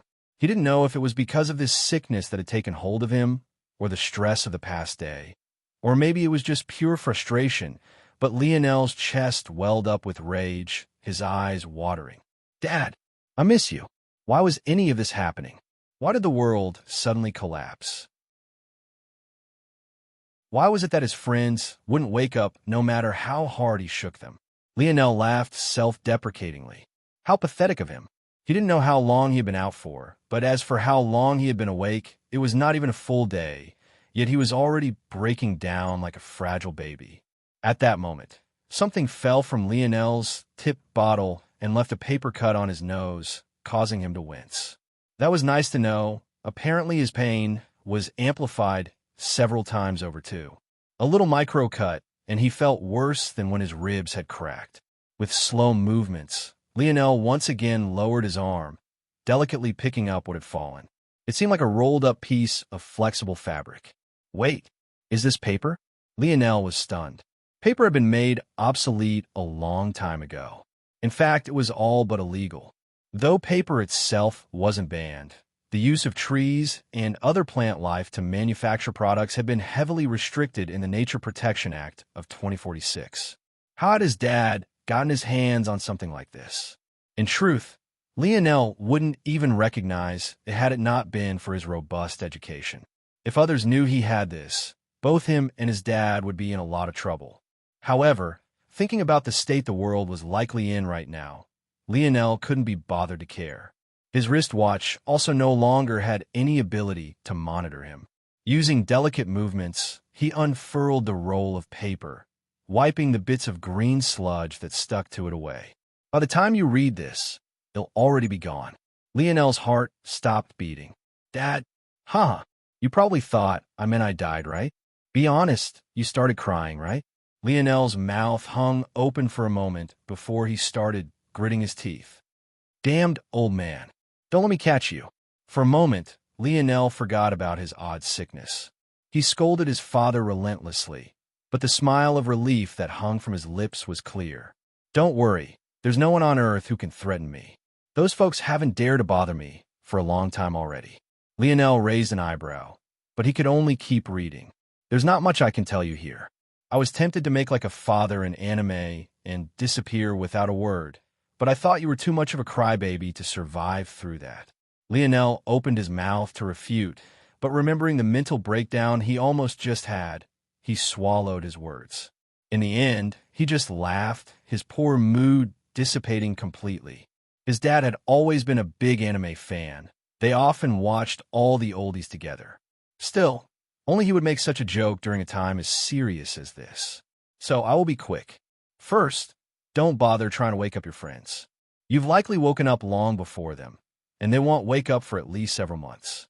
Focus on yourself for now, and use your nepotism to your advantage. Lionel's expression flickered. Don't wonder too much about what I mean by that. Just know that your mother isn't dead, nor has she abandoned you. I also haven't abandoned you. We both love you very much. Your body is different from others in this dimension, and the scar across your right hip isn't there by accident either. A frown set in on Lionel's brow. He had a faint scar near where his liver would be, but he hadn't thought about it in a long time. In fact, most people would miss it even if he had his shirt off. He didn't know why his father would mention it now, but the idea that his mother was alive took over his thoughts. He felt an agitation he hadn't felt in a very long time. He had faint memories of his mother. His father had never explicitly told him that she had died, so he always assumed that it was to spare his feelings about her death. Or maybe to spare his own feelings because she had left them. Hearing the truth, Lionel felt a weight he hadn't even known he was holding on to fall from his shoulders. Second, your awakened ability is related to your senses and mind. I don't know the details since I had to suppress it in your youth, but it should be fully bloomed now. It can be overwhelming, but simply meditate until your body reaches equilibrium. Lionel blinked. Meditating wasn't complicated, it was just about emptying your mind. The military taught a version that allowed you to sleep and rest your mind while remaining alert. Lionel's father had learned it while he was a 4-star general and taught it to him because he was curious. He hadn't used it in years, though. Without waiting, Lionel tried it, emptying his mind. Slowly, the overwhelming feeling dissipated, replaced by a sharpness that stunned Lionel. Feeling much better, he turned his attention back toward his father's note. He was shocked by the fact it felt he was reading the words through a magnifying glass. Just what was this awakened ability? Third, I've left you 2 things in the basement. One is the truth behind what is happening here, and the second is an heirloom of our Morales clan. Unfortunately, until the metamorphosis begins, taking these things out to hand to you directly is too dangerous. So just take it as this old man giving you a little quest. Stay safe, son. The trial you'll face now isn't like anything you've faced before. I've taught you some things, but I definitely haven't taught you everything. You'll have an advantage being the first to take it. However, with advantages will always come disadvantages. Love, Dad. Lionel sat silently for a long while. He lost count of how many times he reread his father's words. Unbeknownst to him, he had actually completely memorized it the first time, a fact he didn't realize until maybe the 6th or 7th read through. His memory had always been good, but it definitely wasn't this good. Finally, Lionel felt he had wasted enough time. His father said it was an advantage for him to wake up first, and that it had somehow happened because his constitution was different from others. At least that's what he gathered from his words. Since that was the case, sitting here for any longer would be throwing away his good fortune. Lionel took in his surroundings. Like everyone else, He was on a crumbled limestone platform that seemed to cross between pale yellow and brown. The pillars that surrounded the platform were severely eroded, most of them not even standing to their formerly full height. In the 4 cardinal directions, there were 4 flights of stairs downward. It seemed that they were atop a temple of some sort. But what was truly shocking was the fact that beyond this temple, there was nothing but formless space, an endless black without mass or substance. As though sensing Lionel's intentions, for portals not much different from the spatial tear that brought him here appeared. None of them seemed to separate themselves from the other. Lionel couldn't tell if this was because they all led to the same place regardless, or if this matter was purposely left to chance. The ancient runes are definitely Mayan script, but why would they appear here? Gritting his teeth, Lionel put his bag down, switching out his jeans and turtleneck for his gym equipment. He didn't know what was going to happen, but he felt that sweats and compression clothing would be far more helpful to him now. His gray sweats scrunched at his ankles, his black long-sleeve compression shirt clinging tightly to his toned torso. He felt more free now. He just wished he had had the chance to wash them before he had to wear them again. This smell was terrible. After hesitating for a moment, he also took out the 3-piece silver rod his bicycle was formed out of, screwing them together back into their combined 2-meter length. Lionel wasn't exactly a martial arts expert, but he felt for someone as inexperienced as him, having a longer ranged weapon would keep him relatively safer. Whether or not that was true, he didn't know. But he did know that the frame of this bike was strong enough to withstand his jumping down several meters without giving way. Considering he weighed over 200 pounds, it was definitely a strong material with some heft to it. Facing a randomly chosen portal, Lionel steeled his heart. However, after a moment, he hesitated again. Turning to Aina's sleeping form, he gently placed his bag under her head and covered her frail arms with his turtleneck sweater. He couldn't help but smile when her nose scrunched up with disgust, likely catching a whiff of his sportswear. He had never been this close to her before. In fact, this was also the first time he had ever touched her. He tried his best not to take advantage of her despite the softness of her supple skin and long black hair. Her faint lines of makeup showed signs of fading after so many days. But Lionel realized that Aina had actually used some tricks to downplay her beauty. He couldn't see it all, but it was enough to grip his heart firmly. He even felt an impulse to wipe off the rest, but he held himself back. "I hope that you'll show me your true self one day," he thought to himself silently. Without another moment of hesitation, he stood and walked to a portal. "I may not come out from this alive, but at least you'll have something to remember me by." Lionel's thoughts sounded morbid, but his heart was more relaxed than it had been in a long time. Knowing that his father was alive, and that even his mother was too, he felt as light as a feather. Until he saw them again, until he heard Aina's response, he had no intention of dying. With that, he took a leap into the whirling pool of blue, vanishing. The temple he had left behind fell completely silent, the portals shrinking and finally disappearing. This silence would reign for many more months. Chapter 9. Lionel felt a slight dizziness that soon disappeared. He could vaguely feel that his quick recovery was anything but natural, however he didn't have much evidence to back this. He found himself in a long corridor, dimly lit by flickering torches that hung from the walls. Large, irregularly shaped stones formed the bricks that built the surroundings, giving the place the feel of an ancient tomb. Just as Lionel was about to take a step forward, something completely unexpected happened. Subject detected. Lionel Morales, 17, credit. First to enter subdimensional zone. Accomplishment recorded. Lionel stared blankly at the wristwatch on his arm. Earth is currently in a state of metamorphosis, ascending from the 3rd dimension to the 4th. Its present state is that of an in-between dimension. To complete the evolution, certain requirements must be met.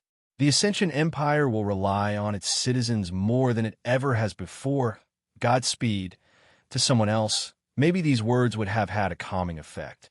But to Lionel, his chest tightened as he tried to suppress the desire to simmer with rage.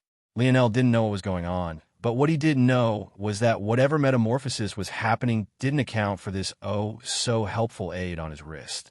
This meant that the Ascension Empire knew that this change was coming and did nothing to prepare for it. No, that wasn't accurate. They had prepared. It was just that they felt the lives of the billions who fell from the skies weren't worthy of protecting. The Empire was capable of creating technology that worked in this in-between dimension, yet they hadn't made it widespread. Eventually, Lionel's anger turned to laughter, his grip tightening around his metal rod to the point his knuckles turned an unhealthy shade of white. Subject: Lionel Morales. Ability detected. Sensory type: Ability grade D. Warning: margin of error for subject Lionel Morales is outside reasonable bounds. Only 5% of DNA recognizable. Abnormality recorded. It is advised that subject not trust his life to this data. Subdimensional zone detected. Mayan tomb. Spanish invasion. Subdimensional zone grade F. Clear requirements. Enter Chief Priest sacrificial room. Save Chief Priest. Side quest. Unable to detect. Scope of system too limited. Reward: unable to detect. Scope of system too limited. Lionel reigned in his rage. His initial instinct was to smash the watch on his wrist. However, he knew this was foolish. His deductions told him that it wasn't normal for one who entered a subdimensional zone to gain so much information without doing much of anything.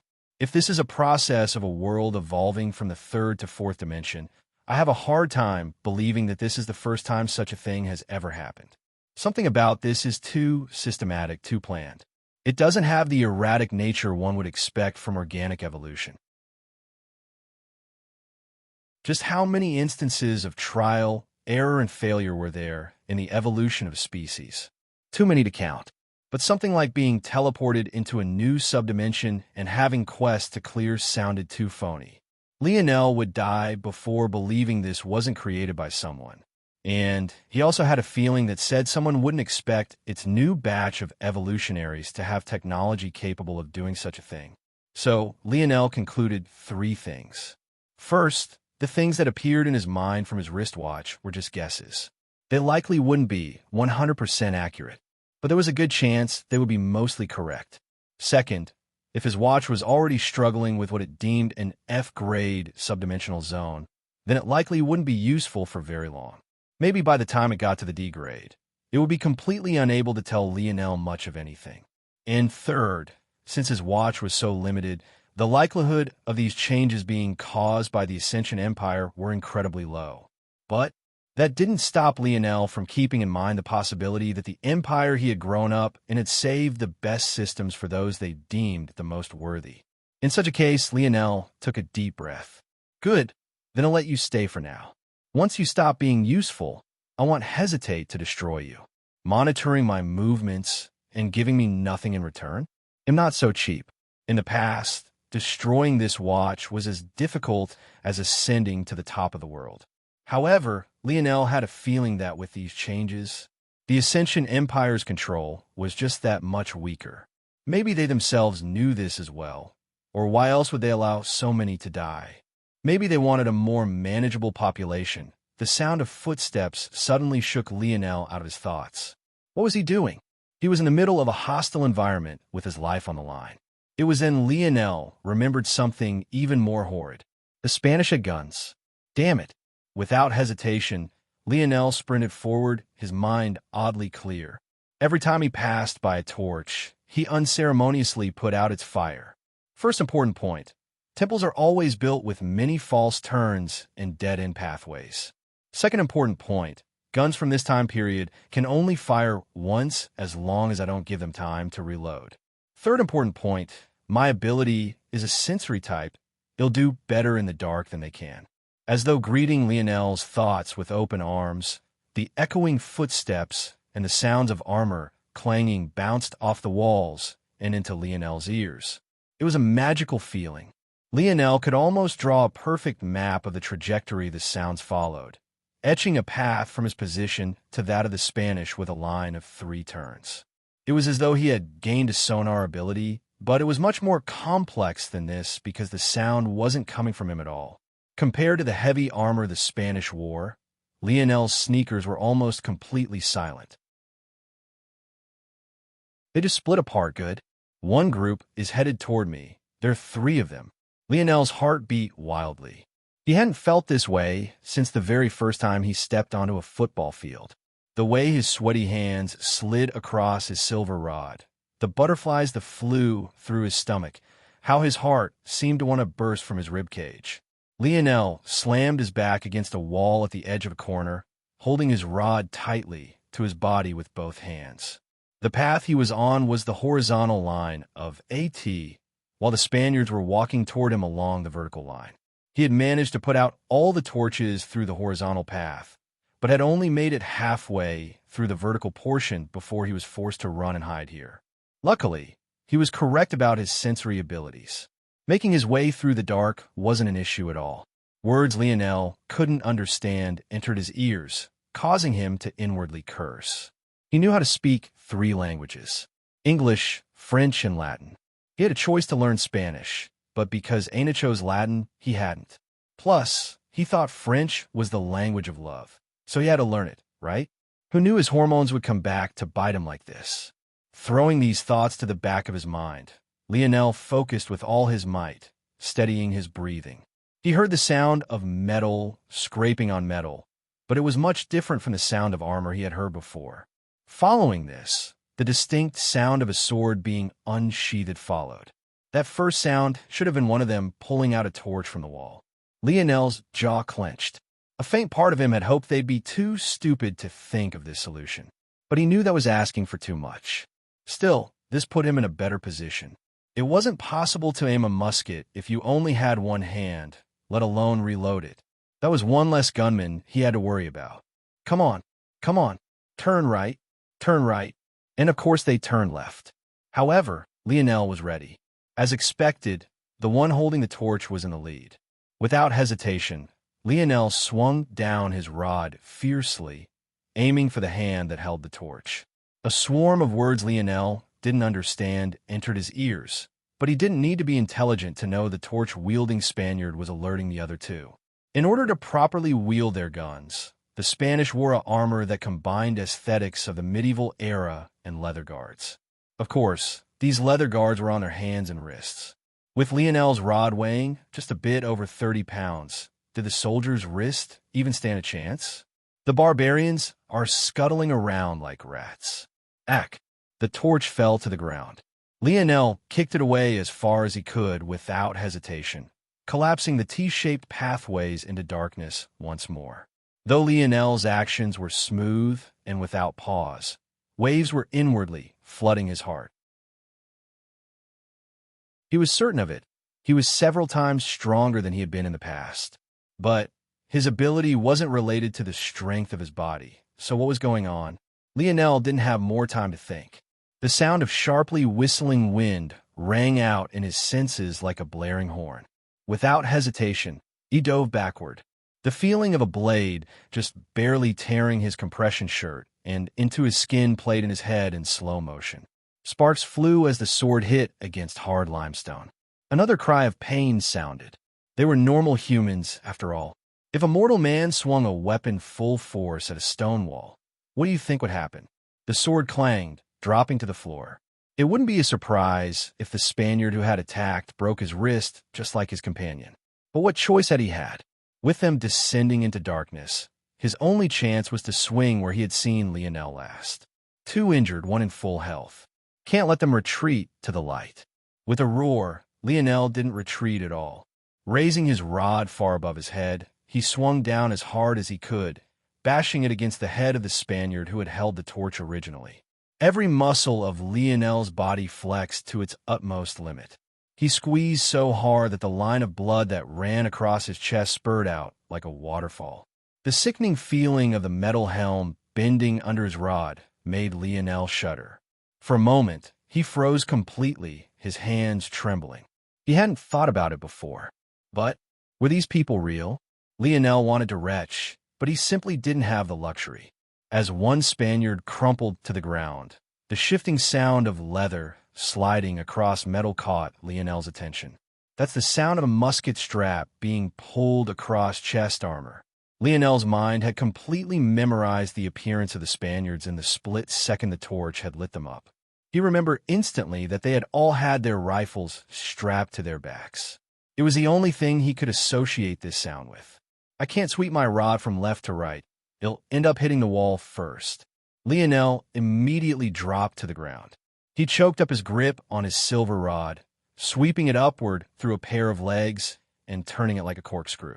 In a moment, the rod had swept across the back of one knee and the front of another.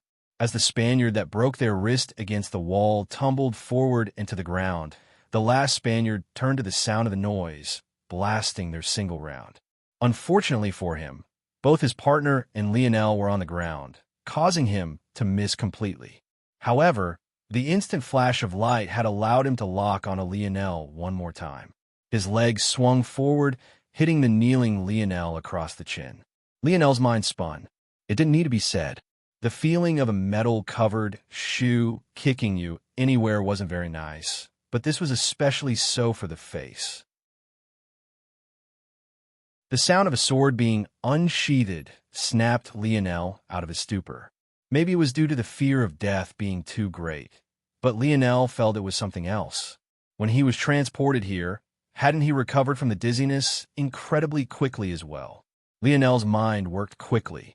His rod was still trapped between the legs of the fallen Spaniard. He didn't have time to pull it out. Plus, pulling it out would bring him closer to the rampaging Spaniard. Using the momentum of the kick, he allowed himself to fall backward, landing near the sword of the Spaniard who had broken his wrist against the wall. The vivid image of it clanging against the ground had already been mapped in Lionel's mind. Lionel accidentally grabbed the blade, but he could only suck it up. Flipping in his hand to the handle, he ran it across the neck of the Spaniard he had tripped with his rod. The latter was confused about how he died even as he breathed his last. In that moment, the last Spaniard was swinging wildly. He knew that Lionel had to be in front of him. If he kept going, he was sure that head hit him. However, his swinging arm suddenly stopped. Completely shocked, he looked down in the dark, visualizing the sword he knew must have just gone through his heart. Till the end, he had no idea how Lionel had done it through his wild swings. How could he know that every time he swung, he was giving Lionel more and more information about his position? Lionel collapsed to the ground, looking up at the darkness of the ceiling above him. He slammed the back of his head repeatedly against the sturdy stone walls, as though trying to forget what he had just done. His hands fiercely trembled. Even in the dark, he could feel the sticky liquid substance coating his palms. But there was nothing he could use to wash it off.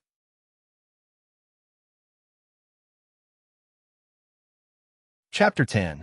Lionel's breathing was erratic. For a long time, he felt a shortness of breath that didn't match with the abundance of air around him, nor his extraordinary physique.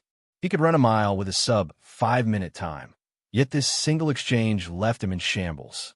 Of course, he knew it wasn't because he was that exhausted, but rather because of his emotional state. Even if this was a game, it was too real. No matter how much he willed it, the dead bodies around him weren't disappearing. In fact, Lionel knew the blood on his hands was actually his own. He had cut his palm on the sword he picked up from the ground the wrong way, but it still made him feel dirty. Water. Lionel knew he had to pull himself together. Who knew how far away the group they split from had traveled? They had gone too far for Lionel to hear their footsteps anymore, but the screams of these Spaniards had obviously been much louder than footsteps. Steeling himself, Lionel could only push his dark thoughts to the back of his mind. Maybe he was lucky that he was dealing with such a moral dilemma in such a situation.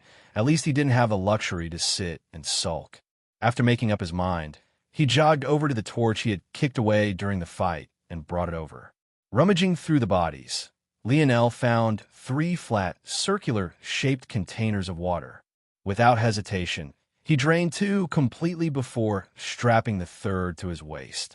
The wound on his hand and chest were pretty bad, but none of them seemed to carry bandages with them. Luckily, what they did have were flasks of alcohol. Lionel didn't hesitate to grit his teeth and pour it over his wounds. Afterward, he left his chest alone. But, for his hand, he snatched the leather guards the Spaniards used for himself. He also slipped on a chest plate and a helm. Of course, he chose the undamaged ones. He took both muskets from the 2 Spaniards who had broken their wrists. He had no idea how to reload them, but he did know how to aim and shoot. Safeties shouldn't have been invented in this era. He didn't think. Either way, he would get 2 shots out of them before discarding them. Finally, he took the 2 best quality swords with him, changing his silver rod back into a bike. Blades of this era likely lost their edge and chipped really easily. Having more than one, especially for attacking armored warriors, was definitely the smartest move. Lionel took a seat on his silver-framed bike, closing his eyes and steadying himself. Soon, the sound of rushing footsteps reached him once more. However, it seemed the reason they had taken so long to get this close was because they were lost. After making a mental note to himself to memorize every path he crossed, Lionel's mind flashed with a plan. Not waiting another moment, he got to work. Not even a minute later, he pedaled his bike hard, reaching a dead end quickly.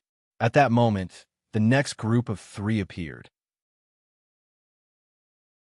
They too had brought a torch with them, noticing the darkened tunnel. What the hell is on the floor? Who pissed themselves? Those barbarian bastards.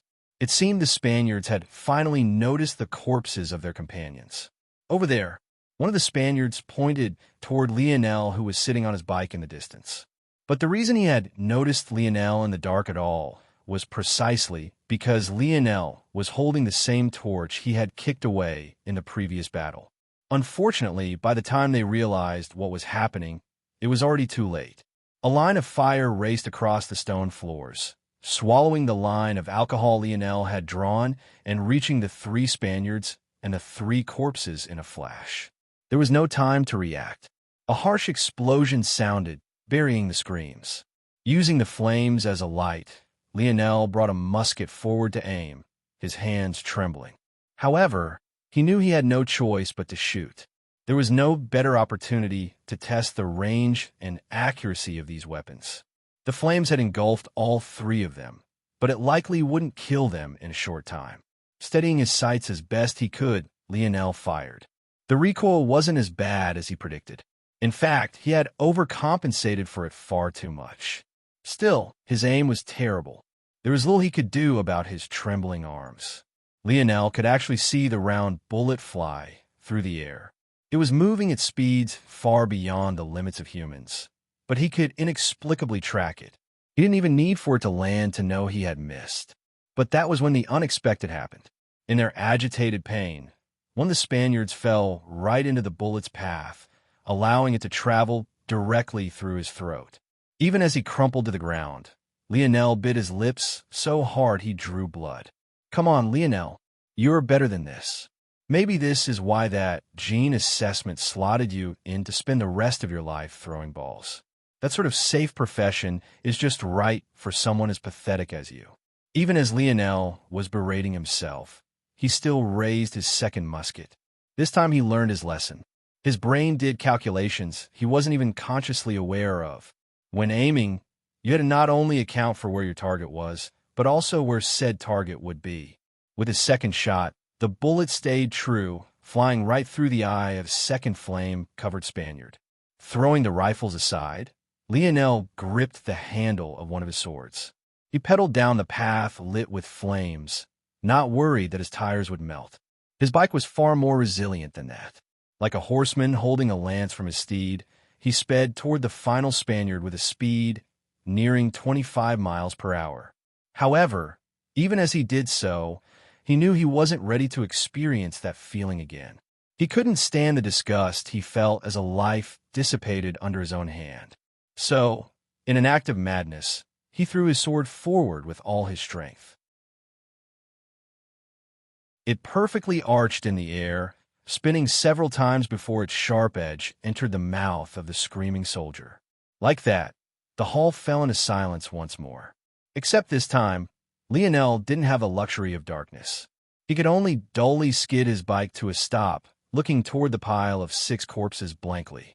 Lionel couldn't help but replay everything that had happened in his mind.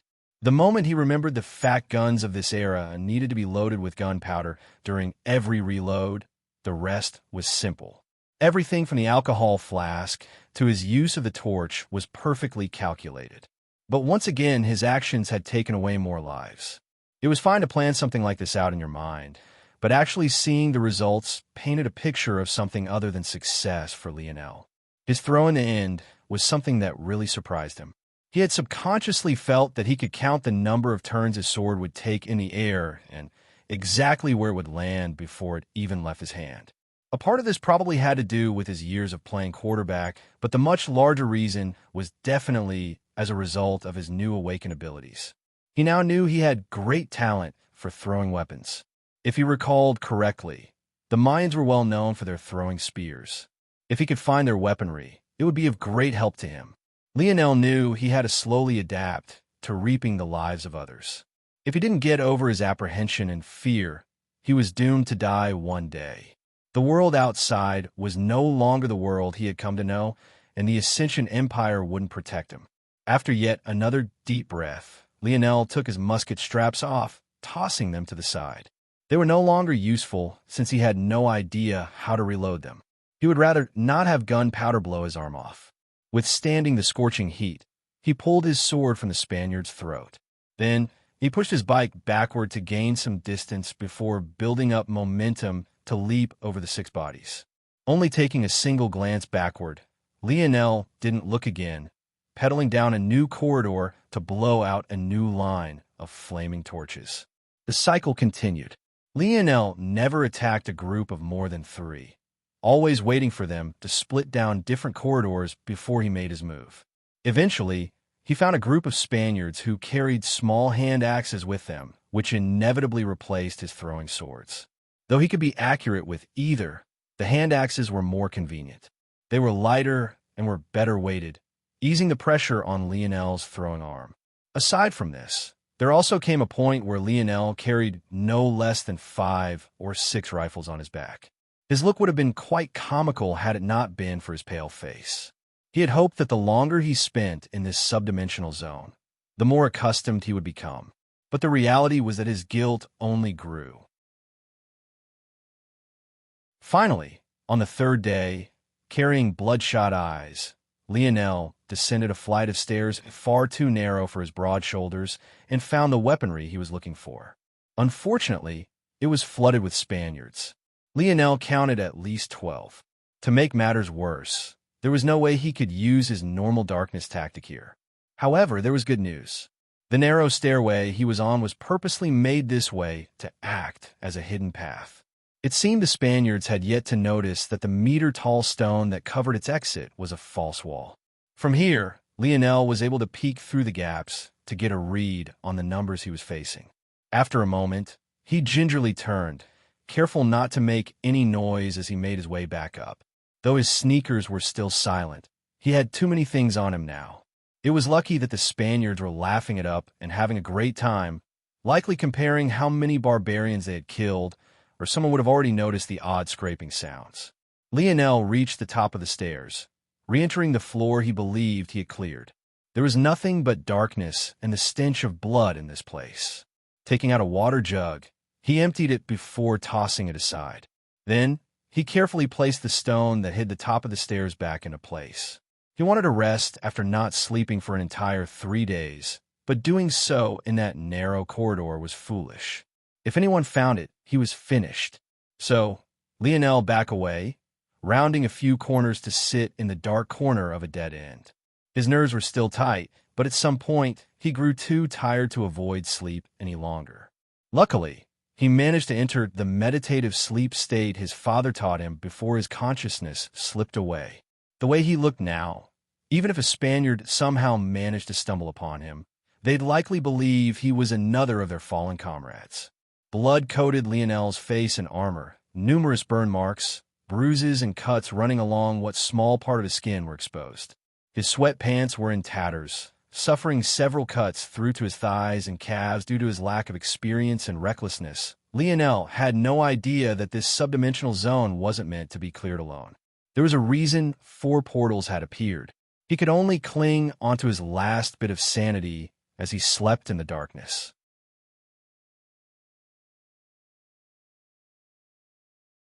Chapter 11. Lionel's eyes snapped open. He didn't know how long he had slept for. It was impossible to tell. There were no windows in this temple. He had only roughly guessed that he had been here for 3 days.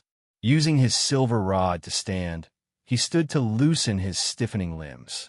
Lionel's jaw set. His mind had regained its clarity. He hadn't even noticed that his senses had severely dulled the more tired he became. In fact, he felt that he was even sharper than when he first entered this subdimensional zone now. Without a word, he began to get ready.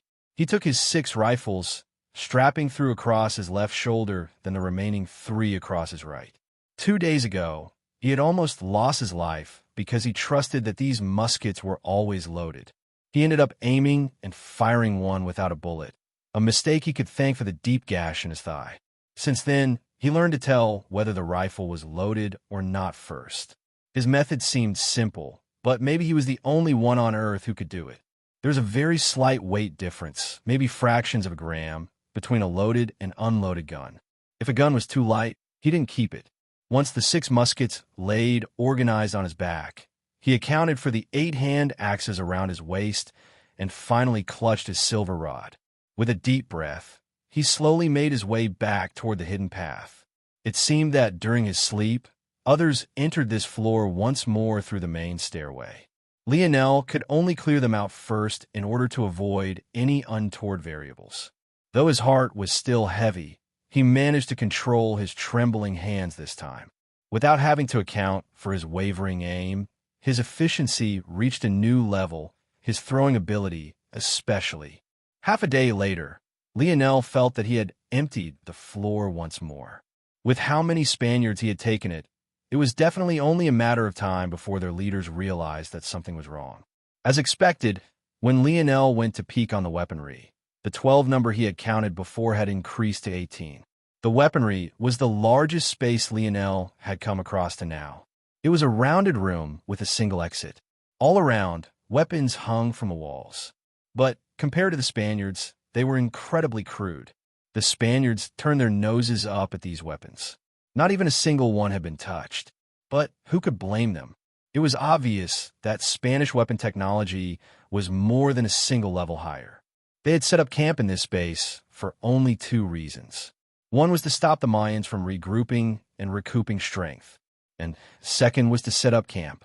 It seemed that this subdimensional zone had deviated from history. There was much more of a stalemate than there should be. An internal battle was taking place within the temple between the 2 parties. What Lionel didn't know was that this was only due to his actions. He hadn't wanted to count the number of Spaniards he had killed, but it was over 100. There were only 2,000 in total. He had single-handedly taken down a good percentage of their army. As a result, the Mayans had been able to put up some resistance. And due to losing so many soldiers, the Spaniards had taken a step back, trying to reevaluate the strength of their enemy. Lionel took a deep breath. When his eyes opened once more, his eyes had completely stilled, glowing in the dark like a predator stalking his prey. First, he took apart his silver rod. He didn't split it into all 3 pieces. Instead, he only took a single third of it. Using the small ledge on either side of the narrow staircase, he balanced both ends across it. It was nearly a perfect fit, just barely over 2 feet apart. The remaining part of the rod was just over 4 feet in length, but it was enough. If Lionel was lucky, he wouldn't have to use it at all. Ducking beneath the bar, Lionel nodded to himself. Then, he began to pour several flasks of alcohol through the small cracks in the false wall, drenching it as quickly as he could. "Hey, do you smell that? Smells like some good booze. Who's holding out?" "Drunkard. What booze?" "Wait, look over there." The highest-ranking officer of the Spaniards waved his hand, forcing them to fall silent. He wasn't dressed much differently, but his armor was definitely shinier, and he strapped a pike across his back and a long sword strapped to his waist. Suddenly, the stone was kicked over. It fell with a loud boom, kicking up dust that obscured the dark pathway. "Enemy attack. Form up." A strong whoosh followed a flame erupting from the falling stone and the edges it had just been hidden between. Lionel steadied his breathing, kneeling behind the flames. He aimed his first rifle. He had seen everything he needed in that split second, and still now, he could see faint pictures of the changing situation through the flickering flames. He knew he didn't have long. The alcohol would be burned away quickly, and he didn't have any other sources of fuel with him. But he was already ready. Through the short 1-meter-high doorway, he aimed toward the leader and pulled the trigger. Bang! The leading Spaniard who had just been giving out commands froze, his last words being lost in a spurt of blood that came from his eye. Lionel didn't pause. The moment he pulled the trigger, he retreated, leaping up to the ledge above him and to the silver rod piece he laid across them. He squatted down, balancing on the balls of his feet as he crouched across the silver rod.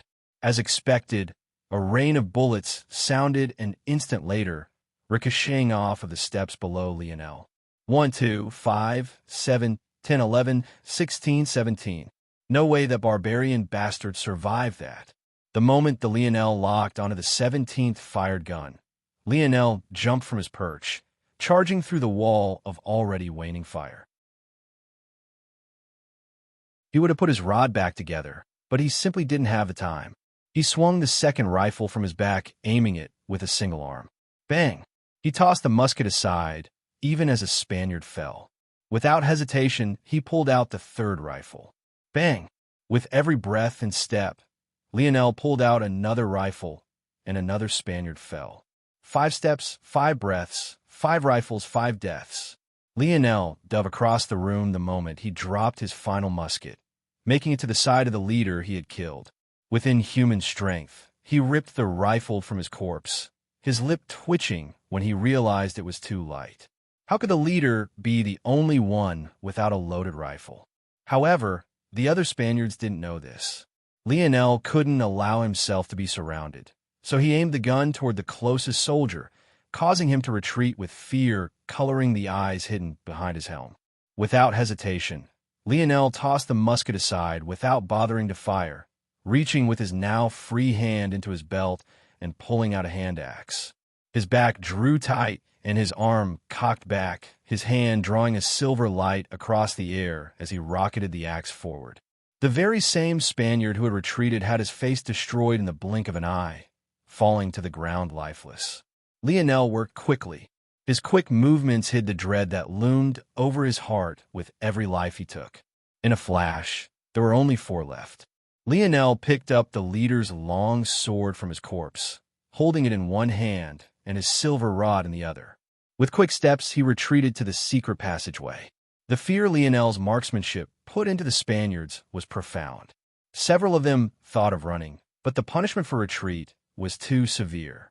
They could only hold out and hope the noise would capture the attention of the others. Most of their numbers were working on breaking through the shrine room. Only a few of them were tasked with guarding and resting here.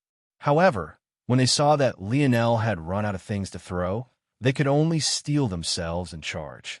Lionel's heart beat quickly. He had become used to fighting many opponents at once, but that was when they couldn't see him. This was completely different. Not only could they see him, but there was one more than he dared to fight alone, even in the dark. Calm down. Over these several days, Lionel had realized something important. These Spaniards were just normal humans. They didn't have an awakened ability. This was where Lionel's advantage lied. Lionel didn't wait for them to close in. He had been planning to retreat to the narrow staircase and take them on one at a time, but this wasn't smart. It might give them time to reload their muskets. He had to stay confident and not give them time to think. In a flash, he ran up to the closest Spaniard. Yelling as though to force all the fear out from his chest, he swung down the long sword with everything he had. If a swordsman saw him, they'd probably look away so as not to cringe. Not only was Lionel wielding a two-handed sword with just one, but his wide stance and telegraph movements were terrible even for a beginner. However, this wasn't anime.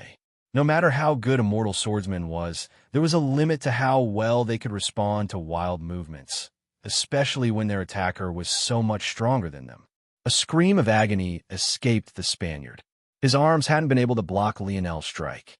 The long sword cut into his shoulder armor and into his collarbone before stopping.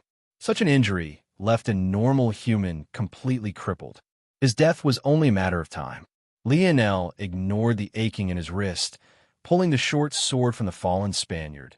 He threw it with all his might across the room, nailing the closest Spaniard in the chin. The blade split his lower lip and jaw in half, leaving him to fall over dead. The whistle of a swinging sword came from Lionel's left, but he was prepared. Raising his silver rod, he braced himself with all of his strength. Remembering what had just happened to the Spaniard, he cut down. He knew the danger of failing to block properly. A sharp clang came. The Spaniard was shocked when he saw that his sword actually chipped against Lionel's seemingly simple rod. How could the alloys of the 2100s not be far better than those from this era? The rebound was violent, but Lionel used his larger frame and power to his advantage, recovering quicker and slashing across with his long sword. Another life fell beneath his blade. This time he had learned his lesson. Cutting through metal was too difficult. This time, he only targeted the exposed vitals, using his great control to emphasize accuracy over power. Picking up another short sword, Lionel turned his hips quickly and reaped the last Spaniard. His chest heaved, hot air billowing into and out of him. A scorching feeling filled his throat and lungs, but he didn't have the luxury of resting. He sprinted with all his might toward the rounded opening of the weaponry. It was easily 2.5 meters tall with a width that was just as large. Its door was a stone circle, so massive it should take at least 10 men to move. But Lionel had no choice but to do it on his own. The door was designed to be a size larger than the doorway. As long as he rolled it over from the inside, it would be impossible to open from the outside without destroying the stone first. The sounds of shouts and footsteps filled Lionel's ears. The time he had left was too little, but he dug deep, pulling every ounce of strength he had left out. Ark! Lionel roared with all his might. His senses could pick up on his muscles tearing beneath the pressure, but he had no choice. He pressed hard against the rolling door, finally feeling it move just the slightest bit. The footsteps got closer and closer before Lionel could distinctly hear the shift from walking to sprinting. The barbarians regained their weaponry, stopped them from closing the door. Under the strain, blood flowed from Lionel's nose. His teeth clenched tightly against each other to the point his gums began to bleed. A final roar escaped his lips, snapping the door into its closed position just as a Spaniard attempted to dive through.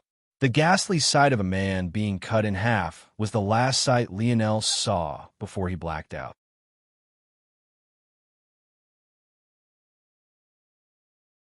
Chapter 12.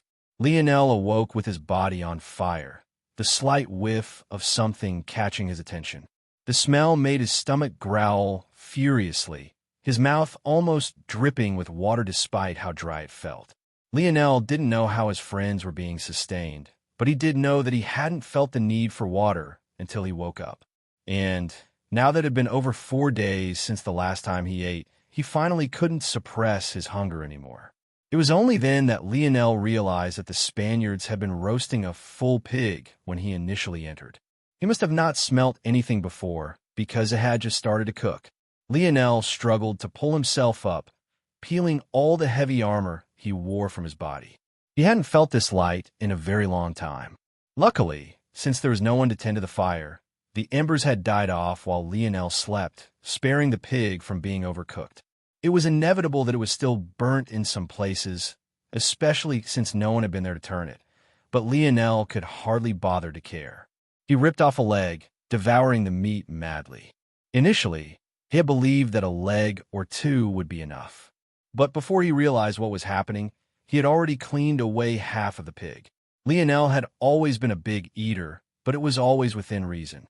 Something like eating half of a 20-kilogram pig was far beyond his means. I want you to find that damned entrance. There's no way that barbarian entered from the front. There must be a hidden entrance. Look at how many of our people those savages have killed. Words Lionel couldn't understand drifted from the hidden entrance. It became obvious quickly that he didn't have much time. All those who saw him come out of the hidden staircase were already dead. But It was only a matter of time before they started looking for false walls. Because Lionel had knocked down the false wall on this side without replacing it, it was much easier to hear things than it had been in the past. Moving quickly, Lionel replaced his armor with that of the dead leaders. He was going to pour some more alcohol on his wounds first, but he was shocked to find that many of them had faded. In fact, the aches in his body from his torn muscles had become quite dull as well. Food. It must be food. Lionel bit his lip. Where else would he get food so easily? There was no point in carrying this pig with him, because it would go bad in at most a few more days. Plus, considering the pace at which he ate it, it wouldn't last that long either. The only option is to continue to steal food or to leave this temple. Lionel couldn't come up with a perfect choice now. He had to hurry. I came here for, there it is, the otlotl. Otlotls were essentially slingshots for throwing spears. They were a wooden attachment. One could slot a spear or long dart in to gain more leverage. Then, using the same throwing motion one was used to, it was possible to throw more than double the distance and with much more speed and force. To think such a thing was invented over 20,000 years ago, even before the era of the Mayans. Lionel abandoned his hand axes, using the belt he had stolen from a Spaniard to slip in a few otlotls. Considering they were reusable, it was unnecessary to have more than one. However, Lionel had learned to plan for the unexpected. He kept 4 otlotls with him on one hip and strapped a short sword on the other. He would have taken the leader's long sword, but he had his reasons for not. Along the walls, countless barrels of throwing spears fitted for the otlotls. Well, to call them spears was a bit inappropriate. They looked like sturdy arrows one might fire from a large-scale crossbow. However, Lionel obviously couldn't carry them all. He realized after carrying around his 30-pound silver rod for so long that his bodis limits were far higher than they had been previously. However, it wasn't to an exaggerated extent. Thinking to this point, Lionel chose a square backpack shaped of wood. It was about 1.5 meters in length, and by Lionel's estimations could hold about 50 otlotls darts or spears. He filled it quickly. His initial instinct was to try and overfill it, but he knew this would be foolish. If he failed to pull out a spear at a critical time, it would be too late to regret it. Let's test it. Lionel took out one of his otlotls, fitting an extra spear to it. He held its handle like a javelin. The spear sat atop the otlotls. As for the otlotls itself, it attached to the end of the spear, allowing it to sit upon it. The body of the otlotls, which Lionel held, curved back around like an S drawn much too tall and lanky. Flexing his arm, Lionel bowed his body and launched the spear. But the results left him stunned silent. The metal tip of the spear stuck into the stone wall, vibrating back and forth wildly. It covered a 20-meter distance in 0.4 seconds. That's an average velocity of 50 meters per second or 180 kilometers an hour. It was even still accelerating when it hit the wall, so it still had more left.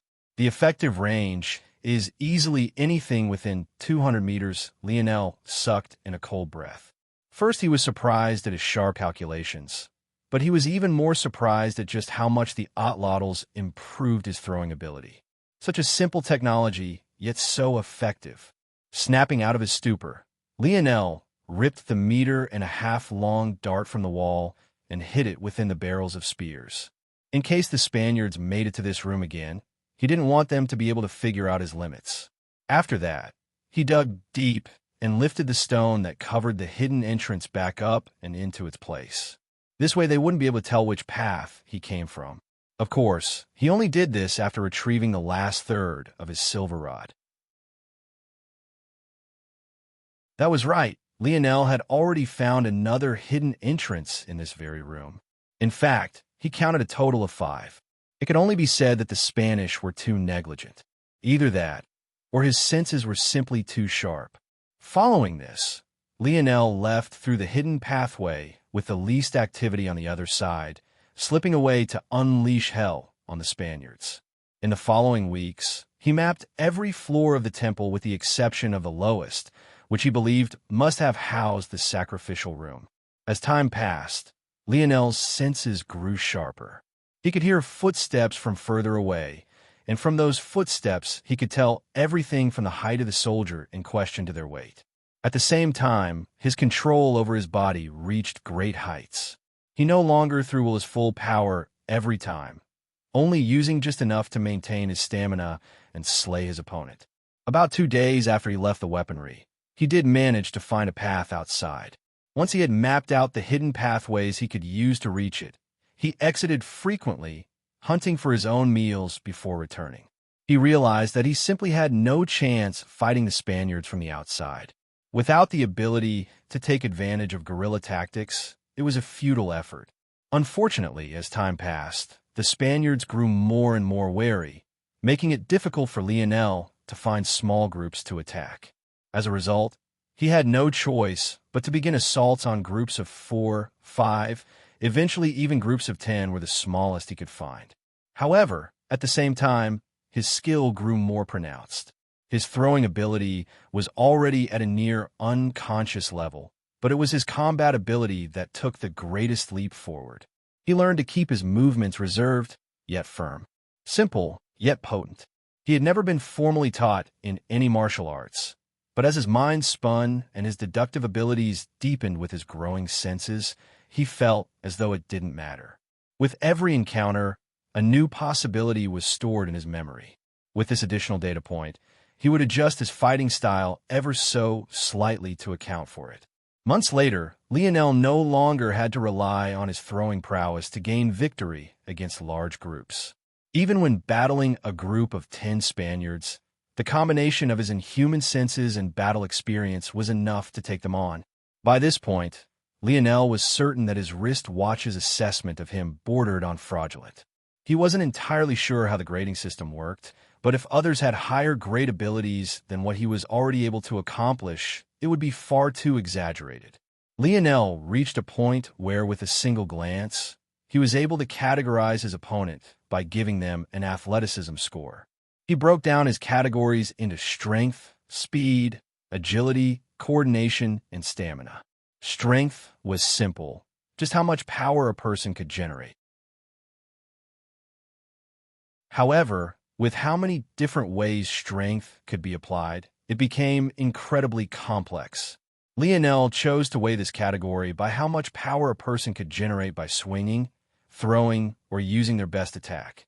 In this case, it would be how hard a Spaniard could swing their sword or stab their pike. Speed was something Lionel categorized as straight-line running velocity. Agility encompassed both acceleration, speed in changing direction, and how quickly a person could use their weapon, how fast a sword swung, etc. Coordination was mostly hand-eye coordination, how precise a person was in using their strength, speed, and agility, how accurate were the swings of their weapons, so on and so forth. Finally, stamina was the most straightforward. How long could you maintain your optimal fighting strength? Lionel ranked all of these from a scale of 0 to 1, where 0 was having this ability completely crippled and 1 represented the pinnacle of the human race. This pinnacle was something Lionel used the limits of his own body to extrapolate and estimate. By Lionel's estimates, an Olympic athlete of Earth would have a 0, 5 in the category they needed the most for their event. As for the Spaniards, they averaged about 0 for in every category. And Lionel, strength 0, 67, speed 0, 51, agility 0, 55, coordination 0, 82, stamina 0, 63. After a few more weeks passed, Lionel felt it was necessary to add a 6th category, reactions. Unexpectedly, it ended up being his highest stat, sitting at 0, 91. This category not only encompassed reaction speed, but also factored in the instinctual movements battle experience gave you. Of course, most of the reason Lionel's reaction was so high wasn't due to his experience, but because of his inhuman senses. Lionel found that when he broke down his opponents systematically with his self-created method, taking them down became even easier. He shamelessly targeted their weaknesses without remorse. For those with great speed and agility, he overwhelmed them with strength. For those with great strength, he overwhelmed them with speed and agility.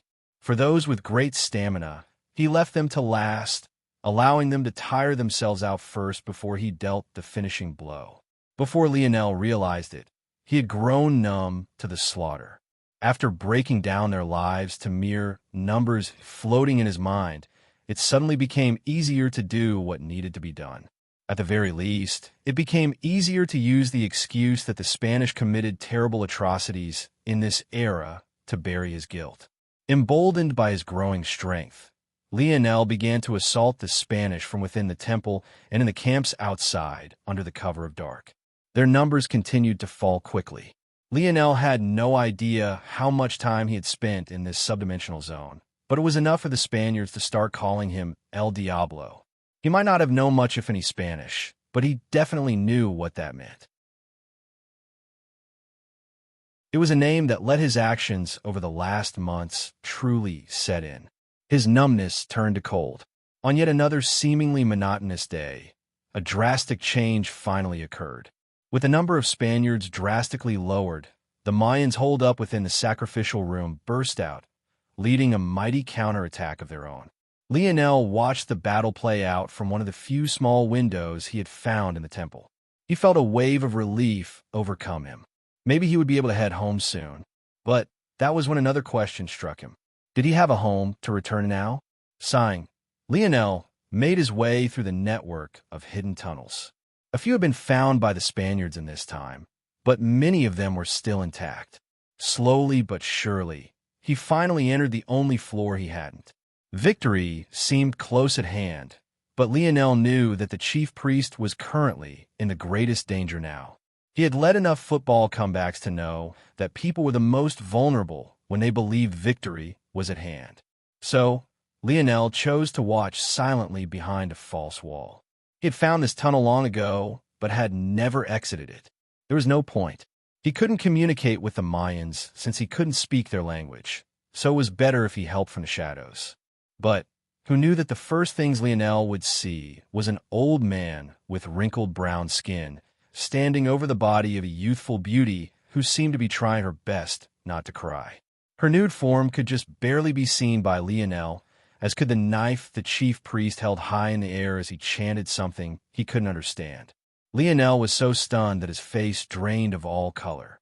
That girl was about to die, and the reason she would was in part his fault. Had he not?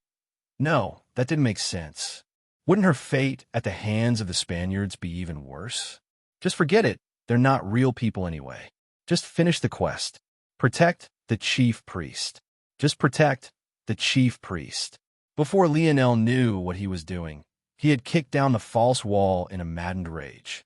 Guilt he had suppressed in his heart for months came spilling over in a bloody, killing intent built from the deaths of hundreds of Spaniards. His left arm reached into the container of long darts, his right gripping his atlatls as he hooked in his first attack.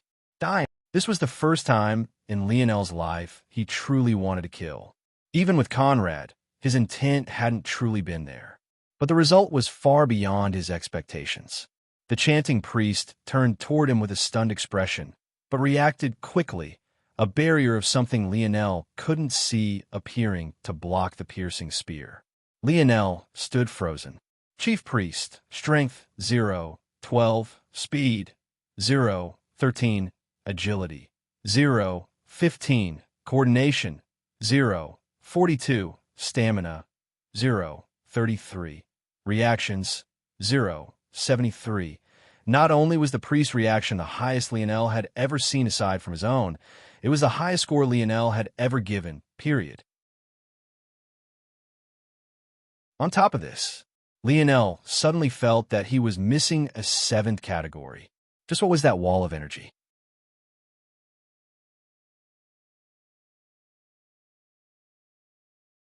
Chapter 13. The chief priest wore a tall head guard, beautifully decorated in all sorts of bright feathers and fabrics. His chest was bare except for the cape that hung across his collarbone with finely polished jewels and precious metals. His lower body was covered by a skirt which first wrapped around him like a loincloth before extending into two long pieces between his legs that stopped just below his knees. He had no weapons aside from the crude, sacrificial dagger that seemed formed of obsidian. However, he still felt like the most dangerous opponent he had ever come across. The priest began to speak words Lionel had no ability to understand. Still, the latter's nerves remained tight, whatever senses he had honed to this point being pushed to their upper limits. The strain even caused blood vessels in his eyes to burst, coloring his whites in red. With little more hesitation, Lionel knocked another Otlottl's dart. This time he used more power, pulling back with as much as 50% of his strength. Out of habit, he hadn't gone all out with the first strike because the physical stats of the priest were so low. But now he knew this wasn't a normal enemy. Seeing that his attempts at communication failed, the priest's brows furrowed as he raised his dagger once more. But this time, he aimed it toward Lionel, chanting with a calm rhythm. The nude young lady strapped to the table watched on blankly, her gaze, once filled with fear, turning dull. She seemed to believe that no matter how this all ended, her fate was already sealed. Lionel's spear shattered against an invisible barrier once more, but this time Lionel could faintly feel it condensing. It wasn't a feeling as sharp as his touch, sight, or hearing, but it was there. A sixth sense? Suddenly, Lionel dropped down at his fastest speed. A moment later, a loud boom shook the sacrificial room's wall, leaving a deep impact. A cold sweat matted Lionel's back as he hopped up, sprinting to the side as he knocked another dart. He dove forward, sliding his arm across the air sideways and causing another dart to whistle across the air with a sharp sound. Damn it, I thought I would only have to fight normal humans in this place. Could it be that ancient humans found these awakened abilities too? Or maybe is it that these subdimensional zones aren't as historically accurate as I originally believed? Anomaly detected. Recalculating. Subdimensional zone detected. Mayan tomb. Spanish invasion. Subdimensional zone grade. C. Clear requirements. Enter Chief Priest Sacrificial Room complete. Save Chief Priest. Side quest. Unable to detect. Scope of system too limited. Side quest. Defeat 100 Spaniards complete. Reward pending. Recalculating. Side quest. Unable to detect. Scope of system too limited. Side quest. Defeat 1,000 Spaniards complete. Reward pending. Recalculating. Hidden quest. Defeat the chief priest. Recalculating. Reward upgraded. Reward unable to detect. Scope of system too limited. It is recommended that subject Lionel Morales complete this quest with a minimum of 3 other individuals. Subject's degradability is too low. For a moment, Lionel almost forgot his rage toward the priest. He wanted nothing more than to throw this broken watch across the walls till it broke. How was this considered a system? How could it be anything other than a jumbled mess? Instead of telling him that he should enter in a team of 4, it waited until it was already too late to tell him. Instead of telling him what the side quests were, it waited until he had already completed them to tell him. And it couldn't even get the grade of this subdimensional zone right. What absolute bullshit. Forget it. Focus. Lionel's father's note told him that his father had to suppress his awakening during his youth. What if other people besides him had experienced this as well? The only problem with this theory was that his father had also said his constitution was different than others. But who was to say there weren't others like him? Lionel's dart was blocked once more, but his sharp senses caught the fact the priest was forced to slide back, albeit a minuscule amount. With a flip, Lionel took advantage of his own centrifugal force, landing on his feet and not losing a single dart carried on his back. I only have 47 more darts. If I can't see any results by the time I have 25, I need to take the risk and get closer. Lionel maintained his strength perfectly, never using more than 50%. He realized that this priest was entirely reliant on his odd energy. The old man, getting on in years, didn't make any large movements. Aside from shifting his feet every so often to face Lionel and raising his arms, he did nothing else. It can't be endless. I don't believe that he can do this forever. Suddenly, Lionel felt a strong sense of danger from his back. Immediately, he knew he had made a mistake. He dodged the priest's last strike, but he hadn't heard a loud boom to his back like he had heard every time previously. He hadn't accounted for the possibility that the priest could control the trajectory of his attacks. Lionel managed to leap out of the way just in time, but his pack of long darts didn't survive. The sound of splintering would follow the ugly expression Lionel wore. Just like that, the 40-some-odd darts he had left were shattered to pieces, leaving the priest grinning an ugly yellow-toothed smile. Lionel sprung upward a moment later, running for his life. Without having to divert his attention toward Lionel's darts, the priest completely unleashed his strength. Lionel dodged like a madman, sprinting around the room as though he was on a racetrack and not in a temple. His mind spun, trying to think of solutions. First important point, every strike takes 2 seconds to charge and fire. Second important point, it only seems possible to control one strike at once. Controlled strikes take 5 seconds to charge, but can be prepared as lesser strikes are being fired. However, a normal energy strike cannot be formed while the controlled strike is being maneuvered. Third important point, these strikes carry a strength of 0. 82. I should adjust his strength before I figure out how to rank this 7th category. The speed of these energy strikes is at 0. 89. The agility of the controlled strikes are only at 0. 46. If I want to keep surviving, I need to dodge before he sends out his strike, or I'm finished. Luckily, I've overestimated the priest's coordination. If his control over his energy strikes are factored in, it's dropped by 0. 0-3 to 0. 39. Lionel continued to run, taking out 3 silver rods he had strapped to his left hip and twisting them together, discarding his otlotl completely. In a smooth motion, he shrugged off what remained of the box of darts, leaving about 20 pounds behind. Gripping his silver rod, Lionel abruptly changed directions. The moment he ducked the most recent controlled energy strike, he leaped into the air toward the chief priest, his silver rod morphing into a bicycle before he landed on the ground. The priest was stunned for a moment. Where could he have ever seen such technology? Luckily for Lionel, his silver rod worked with folding technology and not electrical technology, or it would have lost its morphing ability long ago. The sacrificial room was quite large, being about 200 meters in diameter. The distance between Lionel and the priest was currently just over 100 meters. Even if he ran full tilt, it would still take him over 9 seconds to make it. However, with some momentum built up in his bike, he could cut it to 8. 1 second, too. Lionel tilted his bike to the side, so far that his knee scraped against the ground. Sparks flew as the metal fitting he placed over it skid. With an abnormal feat of strength, Lionel slammed his palm into the ground, pushing himself and his bike back upright. He had fought with his life on the line for too long to feel the same shuddering nervousness. There had been nothing but him and his own thoughts for months.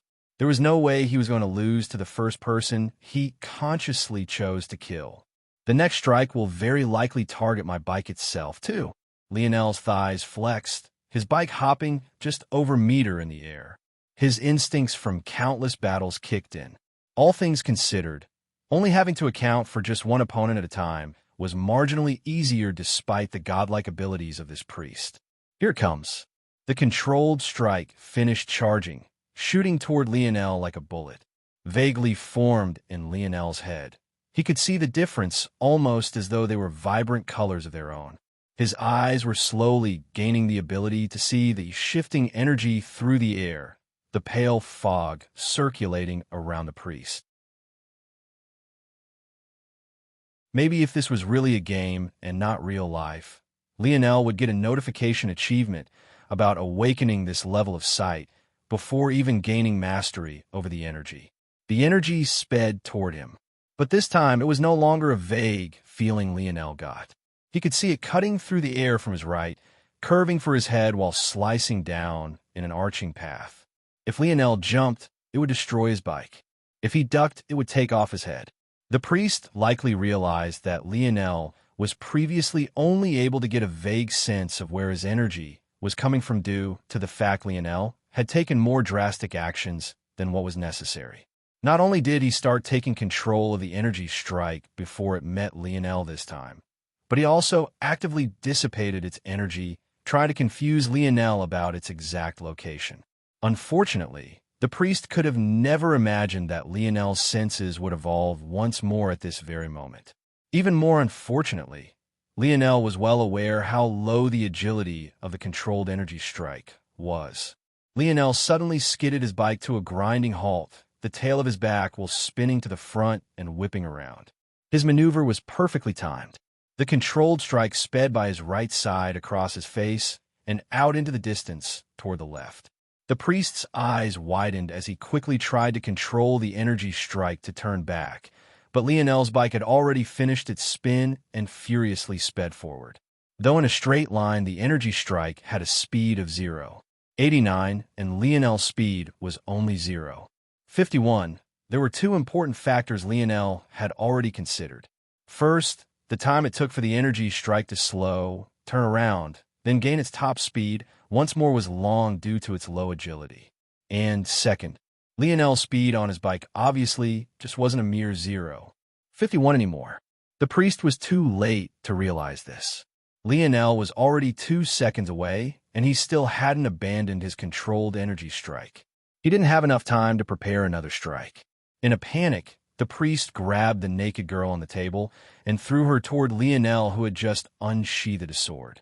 Shocked, Lionel squeezed the handbrakes of his bike as hard as he could, catching the girl in the air. Damn it. Analyzing the situation, Lionel knew his time-sensitive plan was ruined. He also realized something else.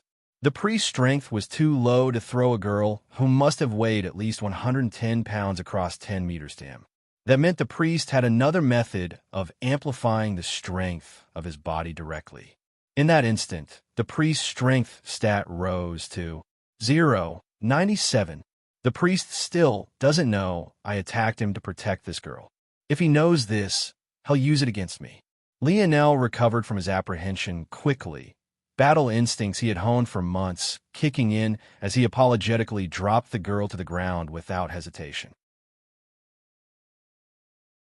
It might have been cruel, but a drop of less than a meter was better than whatever attack she would have to suffer from the priest otherwise. His plan worked just as intended. The priest completely ignored the girl, believing that Lionel wouldn't care about her life one way or another.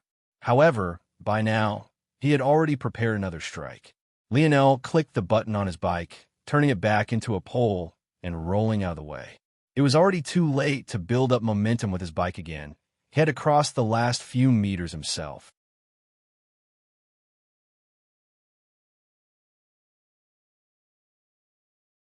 Chapter 14. Lionel's senses were like sparks running through his body. He could feel his reactions increase again, reaching 0.93. With another dodge, he entered the 2-meter radius of the priest, swinging downward with all his might. His controlled strikes are interrupted when he has to form a shield, but if the shield is made, it can sustain itself for a period while he creates the next. A sharp, reverberating strength traveled through Lionel's body as a silver rod violently crashed against the priest's barrier. It was painful, but his body was resistant. The glow in his eyes only grew fiercer when he saw the barrier give way a bit. The priest's next shot was at point-blank range, but Lionel's reactions were too quick. The former's arm had only barely twitched when Lionel shifted his body, dodging the next strike. At such a close distance, the controlled shots had become meaningless. With their poor agility, if Lionel timed to dodge well enough, the priest could end up hurting himself. He can only shoot these strikes of energy from the hand, wielding his dagger. But is that true? Or is it superstition? When he threw the girl over, he clearly used a hand without the dagger in it. The priest's arm suddenly shot forward. Maybe believing that his shield would be down soon, he preemptively struck, his strength soaring past his base stats once again. But Lionel was ready. With the priest's poor coordination, catching Lionel off guard was too tall a mountain to climb. At the same time, however, the priest was more clever than Lionel gave him credit for. The instant his arm punched toward Lionel, another strike of energy was sent forth. Except this time, there was no 2-second wait like Lionel was expecting. Caught completely off guard, Lionel's eyes widened in shock.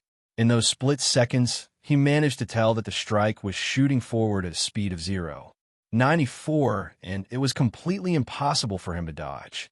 That dagger, it can charge and store attacks too. Shit. Lionel managed to shift his shoulder out of the way of the priest's punch, but the flash of energy barreled into his left hip, treating Lionel's armor like scrap metal and fracturing his hip bone before its strength dissipated.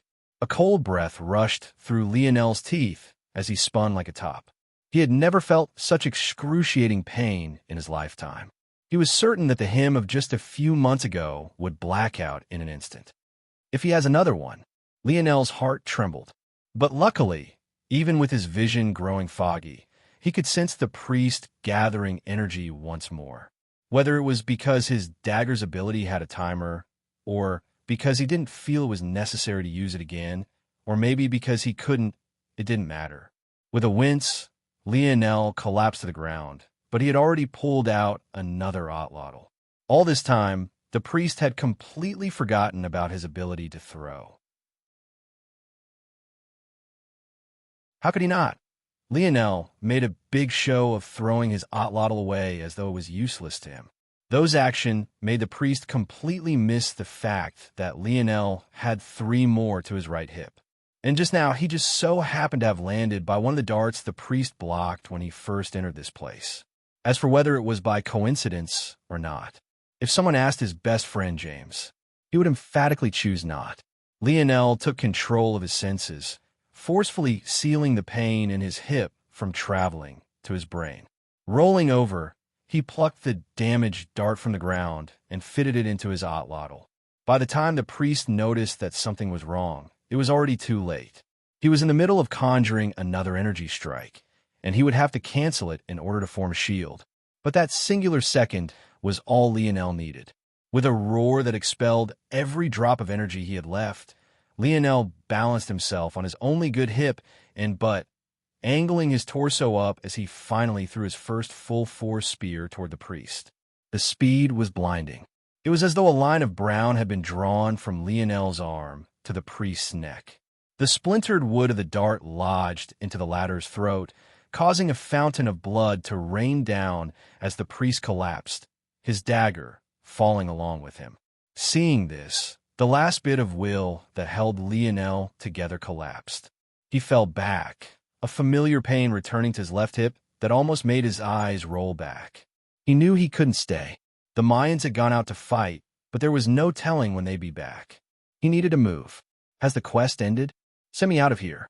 Subdimensional zone detected. Mayan tomb.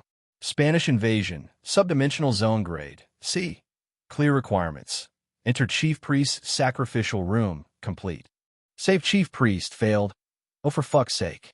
It can't be that they want to teleport me out because I failed, right? If he had the strength, he would definitely smash this watch now regardless of the consequences. Breathing heavily, Lionel rolled to his right again. He found his silver rod to his side and gripped it. Using it as a crutch, he slowly pulled himself up, relying on his one good leg. He slowly made his way to the dead priest, pulling the fallen dagger to his side and wasting what must have been at least a good 10 minutes picking it up. He didn't know how it worked, or if he could even use it, but he knew it held some power in the eyes of the Mayans without a doubt. Maybe if they came rushing here, he could scare them away with it. Finally, Lionel hobbled to the still naked girl who sat dazed on the ground. Now that the fight was over, his teenage hormones seemed to want to kick in.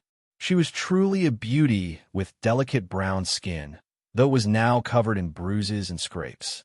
She should have been around 20 years old, so though she was young, she still held a maturity to her that two easily swayed boys as young as Lionel. However, Lionel snapped out of it, trying his best to avert his eyes from her most treasured places, though she didn't seem to care anymore. "Are you all right?" Lionel asked. The moment he did, he started kicking himself. She couldn't understand a word he was saying. What the hell was wrong with him? If Aina saw him babbling like a fool here, she'd never talk to him again. The young woman seemed to shake out of her daze, looking up at Lionel from her seated position as though shocked he was before her. Still, what shocked her even more was his kind gaze. She hadn't seen such a thing in a long while. Even her own parents had only looked toward her with sadness and grief after they learned she was the chosen virgin for the chief priest's sacrifice. Though Lionel's face was mostly obscured by his metal helmet, it was still the best she had seen in a long time. She re-entered her daze for another long while as she recalled what happened. Looking toward the priest's dead body, her body suddenly started to tremble. Her breath quickened, her breasts undulating beneath the far too fast beating of her heart. Lionel snapped out of his embarrassment and bent down with a worried expression. "It's all right, you'll be fine now." Lionel knew she couldn't understand him, but he hoped that a soothing voice would do something. However, what he didn't expect was for his heart to stop beating completely when her gaze met his own next. It was an inhuman gaze, a reddish, devilish stare that looked like a madwoman intent on seeing the world burn. She shrieked, lunging at Lionel's neck with both hands. No matter how quick Lionel's reflexes, with almost one half of his body being completely useless, and with how close the two were, there was absolutely nothing he could do.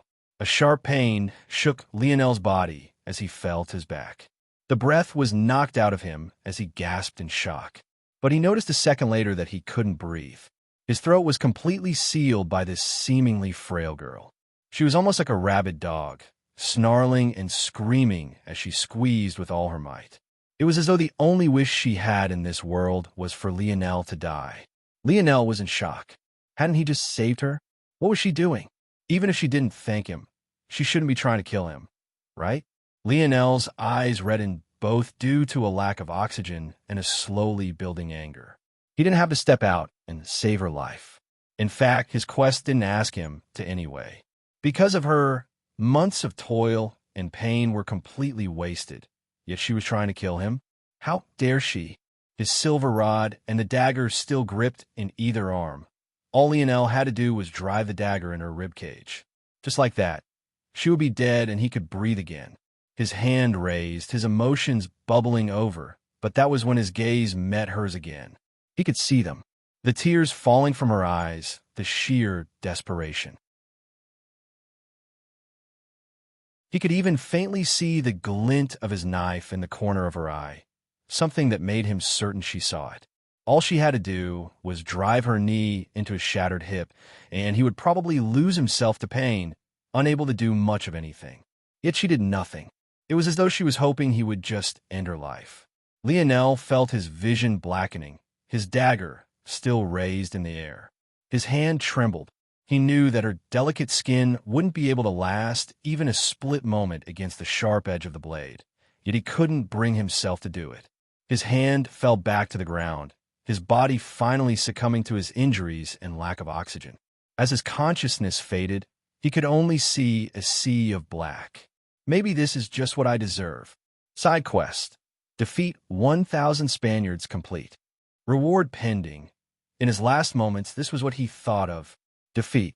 What a nice way to put it. In reality, he had slaughtered them all. Were they fake? Lionel could no longer fool himself into believing this. The emotions that colored that girl's eyes, they were too real. He could almost peer into her soul and see through her secrets, her insecurities. How could they be fake? Oh, today's my 18th birthday. Lionel thought. I guess I'm an adult now, right? You don't have to feel bad about my death then. Dad, you officially finished raising me. I'm no longer your responsibility. Lionel no longer had the strength to form any more thoughts. So he slipped away. The naked girl sat over his torso in a daze, looking from Lionel's handsome face into the dagger he hadn't used and back again. Now that his helm had been knocked off in his fall backward, she could see him clearly. She was stunned to find that he was even younger than she was. The tears that fell from her cheeks grew into a torrent, her savage shrieks turning to maddening sobs until she collapsed, unconscious. It was then that a white light enveloped Lionel and his body disappeared. Quest cleared. Subject Lionel Morales being sent to. The wristwatch's mechanical voice cut off. Clearly, wherever Lionel was headed, it had no ability to exist.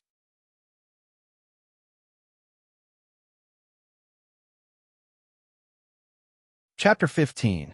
Lionel, was beginning to see a new pattern in his life that he wasn't very fond of. Battle to the point of death, fall unconscious, and finally wake up without knowing where the hell you were. Once again, Lionel found himself in a similar situation. Except this time, it was even weirder than appearing atop a Mayan temple, if you could believe it. He sat on the ground, or what he perceived was the ground, in a blank white space. If it wasn't for some kind of gravity telling him which way was down, he would have a hard time distinguishing just which direction was which. To make matters weirder, it was hard to tell if the ceiling was a centimeter from his head or if it was miles away. Was there even a ceiling? He wasn't sure. However, maybe it was due to his ability, but Lionel found that he adapted quite quickly. Soon, that feeling of disorientation faded, and he began to slowly stand with the help of his silver rod. Hold on. Just when Lionel was feeling that the process was too easy, he realized that his hip was no longer broken. In fact, he felt better than he ever had in his entire life. The only discomfort he felt in his hip was due to his deformed armor pressing into it. Without much of a choice, Lionel took it off. He wasn't sure where he was, and equally unsure if he still needed to be alert. But this armor was no longer any good to him in this state. Wait, why am I alive? Unless, am not? This sort of white space, wasn't it just like every stereotype of heaven he had ever read about? Maybe he really was already dead. Lionel sighed. After unbuckling his armor, he set it aside. He really did smell quite terrible, but after so many months, it had stopped bothering him as much. His sweatpants and compression shirts hadn't lasted, so he was currently wearing odd leather pants he snatched from a dead soldier. His chest was fitted with chain mail, but other than that, it was bare. To sum it up, he was a mess. My scars seemed to be gone too. The number Lionel had accumulated were definitely not few. His body had become a canvas of bullet wounds and blade scars, but they had vanished. Oh, it's quite rare for someone to regain their bearing so quickly in this place. The sudden voice snapped Lionel out of his own thoughts. His tension still running high, his neck practically broke off from his torso turning toward the sound, his silver rod and dagger being gripped tightly. Whoa there. It wouldn't be the first time someone attacked their guardian, but I'd prefer not to be added to that list. Please and thanks. A handsome man that seemed carved of precious stone had appeared a few meters from Lionel. He was more perfect than any human should have been. Lionel had a hard time believing that he was anything other than an ascended being. He somehow managed to wear a gold-plated armor without looking absolutely ridiculous to a man of the modern era like Lionel. Guardian, yes, the man said. It's my job to hand you the rewards you've earned in your subdimensional zone. In return, I receive a bit of karma. Karma? The man waved his hand. Guiding a baby isn't part of my job description. With that, the man unfurled a golden scroll. Maybe it was due to whatever it is he read, but he froze for a very long time. He seemed to be speaking English, but his lip movements were nothing like English. Something is translating? Lionel thought to himself. First to clear a subdimensional zone in your world. Huh, not bad. Oh, that's unfortunate. It seems that someone skipped ahead and took the world spirit for themselves, or else you'd have a right to a fourth of it. Shame. Your world has 8th dimension potential. Its world spirit should have great talent. Not bad. A 3rd dimensional world that can create rudimentary subdimensional zone analysis technology definitely has a bright future ahead of it. Just who could? Oh, the man's brows raised as though he saw something amusing. Is Morales your maternal or paternal name? Paternal. I see. Excuse me, sir. Are you saying that my reward should have been this world spirit, but someone else took it? You could say so, but it's less about the world spirit being taken away and more about it choosing its master. You shouldn't feel that it's unfair. It can only be said that this person is more gifted than you are. Or rather, that's not definitive. After all, this world spirit was taken even before you were born. Also, being the first only nets you a reward of a chance to gain the world spirit's recognition and the equivalent of a fourth of its power. Many worlds still have the power of their world spirit split into 4, passed down through generations of the same clan.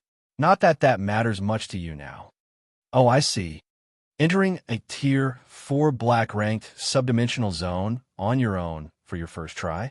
With a pseudo-fourth-dimensional world's constitution for a body? You must be insane.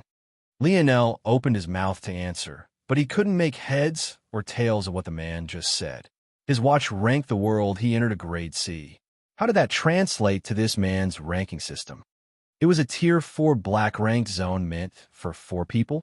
What the hell is wrong with you, kid? No wonder it took so long for me to fix you up. Leave these kinds of things to youths born in higher dimensional worlds. It's my job not to be prejudiced against you, but I'm giving you advice. Your world has a lot of potential, more than mine by a good margin. Take your time and stop rushing things. Lionel was shocked by the care in the man's voice. It seemed out of place, or maybe he was just a good guy, or was just fond of his accomplishments. But he could still only smile bitterly at the man's words. He hadn't known anything before he stepped in. Plus, his father had implied that he should enter. How could he know his old man would send him to his death? All right, I'll stop nagging you. Sir, can I ask your name? My name is Montez. Thanks for the advice, Uncle Montez. I'll do my best. Montez blinked in shock for a long while before he laughed heartily. Uncle it is, then. Your rewards. Clearing both side quests. Activating the hidden quest. Completing the hidden quest. Clearing the objective. I clear the objective. I thought I failed. You would have had you killed that little girlie. But it seemed you didn't. Lionel's face twisted with a weird expression. What kind of quest was that? Wouldn't it go on forever then? The quest objective was to repel the Spanish and save a girl. Lionel's expression darkened. The wristwatch told him to save the chief priest. What kind of sick joke was this? Had he known the true objective, he wouldn't have gone into the sacrificial room without a plan because he would have deduced the priest would be his toughest enemy. If he was prepared, he wouldn't have ended up in such a sorry state. Montez began to laugh, eventually wiping tears from his eyes. I told you it was rudimentary zone analysis technology. How could it be completely accurate? Lionel took a deep breath. Before my rewards, do you mind explaining 2 things to me? What exactly are subdimensional zones, and how does the ranking system work? Well, I'm normally not allowed to explain these things, but I think I can get away with it this time. Zones are key points in history which connect your 3rd dimension to the 4th. Due to a sort of buffer the universe has, these dimensions were stored in time so that they couldn't influence the timeline too much. In order for your world to successfully evolve to the next dimension, these instances in time must be resolved. If they are not resolved, they will begin eating away at your timeline, altering important events in history until your world is unrecognizable. If the problem becomes severe enough, your world could collapse. Lionel's eyes widened. He hadn't expected the problem to be this severe. So I'm guessing the reason why you hire worlds help us little guys out is so that one day you'll have more help with clearing your own subdimensional zones? Montez couldn't hide his mouth hanging open in shock. Yes, that's exactly right. It's in our best interest to unite in this matter. A world with as much potential as yours will receive a lot of help. In fact, there should be a lot of influences from other worlds in your own already. You're quite a smart boy, but I really can't say much else. Influencing your timeline too much can have its own poor effects. To answer your second question, black zones are assigned to 4th dimensional events, bronze to 5th, silver to 6th, and gold to 7th. My own world is only of the 7th dimension, so I don't know much more. Lionel had many more questions. Like the man had mentioned world potential before, and even said that Earth had the potential of an 8th dimensional world. On top of that, he said that Earth had more potential than his own world. But if that was the case, and his world was already of the 7th dimension, shouldn't his world's job be done? Since there was no hope in reaching the 8th dimension for them, why did they still help lower worlds? And if his job wasn't finished for some unknown reason, wouldn't his 7th dimensional world be facing 8th subdimensional zones right now, just like Earth as a 3rd dimensional world was facing 4th subdimensional threats?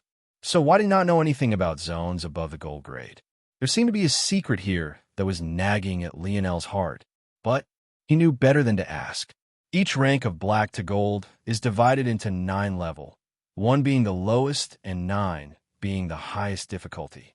In addition, the chosen difficulty is ranked by how many are allowed to enter as well. The zone you completed had an entry limit of 4 since it was relatively stable and could support that much influence without collapsing. But you completed it alone, so it was more like a tier 5 black zone to you. Montez clapped. All right, that's enough. I wasted much of our time together with too many words. I'm sure you know by now that the reward system is separate from the zones. It's something as higher worlds created. Only silver and gold zones can form rewards of their own, kind of like that dagger in your hand. Though that dagger will disappear once you leave this place. That's the difference between low-grade zones and higher-grade ones. Lionel couldn't help but inwardly smile. Every time Montez swore he couldn't tell Lionel anymore, he would continue to drop tidbits of helpful information. Either way, since this is a 4-person zone, you can normally choose 4 tier 4 black rewards for a minimum clear. But since you completed the hidden quest, that's good for a tier 5 black reward. Including the 2 side quests, the clearing 100 Spaniards reward is another tier 4 black reward. Clearing 1,000 is a tier 5 black reward. I also have to factor in the fact you were the first of your world to clear a zone, and that's worth a tier 9 black reward. So, 5 tier 4 black rewards, 2 tier 5 black rewards, and 1 tier 9 black reward. You're allowed to trade down by handing in a higher tier for 3 lower ones. You could trade up by using 5. Don't ask why it's like this. You know people at the top are misers. Montez clapped his hands. A moment later, a counter filled with treasures Lionel was practically blinded by appeared. Maybe the most shocking part was the fact this counter extended for hundreds of meters to the left and right.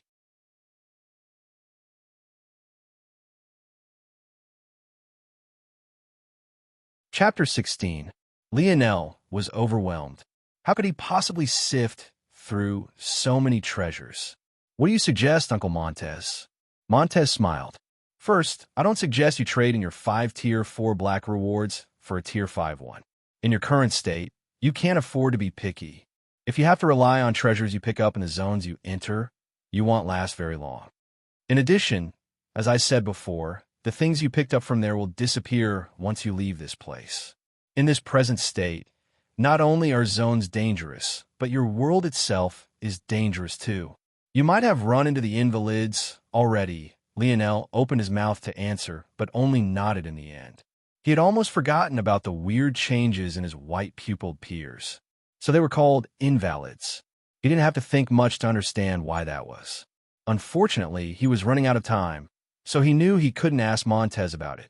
It also seemed that Montez was purposely not answering as well. Do you have the ability to narrow these down by my needs? Lionel asked. After seeing Montez nod, he immediately organized his thoughts. How would you categorize these treasures? There are defensive treasures that range from armors to one-time use tokens. There are offensive treasures that range from weapons to, again, one-time use tokens. There are techniques that touch on anything from improving your strength to your defense to your offense. You can trade for subdimension zone analyzing treasures to get a more accurate read on the zones you enter. These are categorized as detection treasures. The best ones can be used outside of zones as well. You can also trade for information. It can be information about where zones will appear in your world, or even information about other worlds. It's also possible to buy a ticket to another world, though it would cost you your tier 9 black reward. Lionel's eyes flashed with a sharp light. Can you show me your tier 9 black techniques? Preferably the ones that teach how to use the same energy as the priest I just fought. Ho ho ho. Montez smiled a smile that wasn't a smile, but his eyes seemed to give away that he was extremely satisfied with Lionel's choice. The counter magically shrunk down, leaving a pile of hundreds of booklets. It was clear at a glance that though a tier 9 black technique was valuable to Lionel now, it definitely didn't mean much to Montez. Though the options were narrowed down, Lionel still felt lost.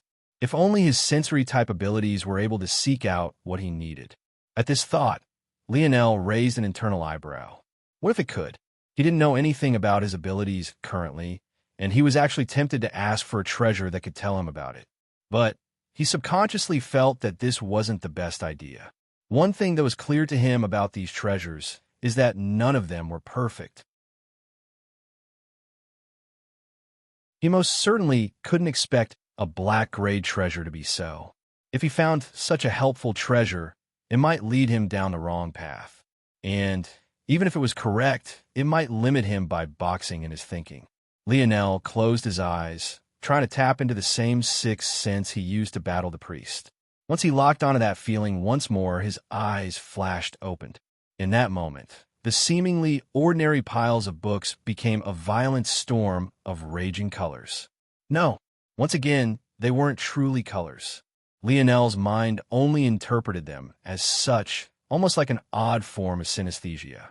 Lionel realized now that compared to these books, the priest had been a joke. But this made sense. He was only the boss of a Tier 4 black zone, while these were Tier 9 black techniques. However, he soon found differences between them. Among even these high-tier techniques, there were separations. Lionel immediately discarded the worst of them and focused on the 5 that shone so brightly that even while being buried beneath the pile, they exposed themselves. He stepped forward and pushed all the other away, leaving 5. Shit, I can't read what. Just as Lionel was thinking this, the words on the 5 thin booklets rearranged themselves, becoming legible English. There's still a small bit of fairness in the world. Montez laughed, hiding his shock. Anything you take out of this world will remain translated for you. Lionel nodded, thankful. I picked this one. At this point, even Montez was stunned to the point of no longer being able to hide his reactions. Lionel hadn't deliberated for more than a split second before he put his hand over a booklet, taking it from the counter. Lionel shrugged. I felt this one could help improve my ability. I had already chosen before I knew its name. Dimensional Cleanse. It can indeed improve one's ability. But how did you know that? I don't know. Just felt it. Montez's eyes narrowed. He could tell that Lionel wasn't lying. But even if he was, Montez wouldn't press him regardless. The others are powerful as well. So why this one in particular? They gave me auxiliary abilities I didn't need. Before I think of gaining extra stuff, I want to focus on my own. I feel that it's very powerful. Montez couldn't refute. He had never seen someone with a pseudo, fourth-dimensional constitution do what Lionel just did. For my 2-tier, 5 black rewards, can you show me some flexible armors? Lionel wanted to look through Dimensional Cleanse now, but he refrained. He felt that Montez had reminded him about the time for a reason. He likely couldn't stay here forever. Montez clapped his hands once more, causing the counter to shift. This time, there were even more items to display. Not only were there more, but they also took up a larger space individually than small booklets did. In addition, it was a lower tier of treasure, so it made sense that there were so many. Lionel narrowed down the options in the same fashion. He eventually settled on a skin-tight armor not much different from his compression shirt. It was a sleek black, and the only difference was the fact it was dotted with small hexagons that flashed an imperceptible black light every so often. For his second Tier 5 treasure, Lionel chose a pair of shoes that had the ability to camouflage themselves into his chosen design.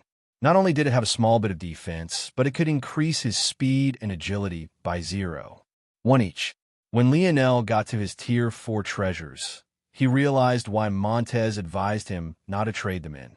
He could think of so many things he needed that he almost felt depressed that there were just 5 choices left.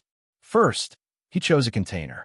It was shaped like box forged of steel, but it had thick leather straps. Its height was about 1 meter, and its width about half of one. From the outside, it seemed to have less carrying capacity than the wooden box Lionel used in the Mayan temple. But one would be shocked to find that it could house 200 long-form darts compared to 50 from the Mayan container. In addition, as long as Lionel hovered his hand over it, a dart would immediately enter his palm. The best part about this treasure was that it could produce darts itself. It came pre-made with 200, but as long as Lionel fed it materials, it could make more. Lionel was extremely happy finding such a perfect treasure for him. The second tier, 4 black treasure he took was another technique. This one was called Call of the Wind. It was a throwing technique that taught the use of wind-negating abilities to increase the speed of one's spears or darts. The third Lionel chose was a sturdier otlotl. The combination of these higher-tech darts and this technique would completely shatter the otlotls the Mayans built. Plus, everything he got from the temple would disappear once he left this place anyway. The fourth Lionel chose was a crude sensor. It could sense the opening of a zone within 10 miles and also point out the direction like a compass. In addition, with a large margin of error, it could estimate the grade of the zone as well. The fifth and final treasure Lionel chose wasn't for himself.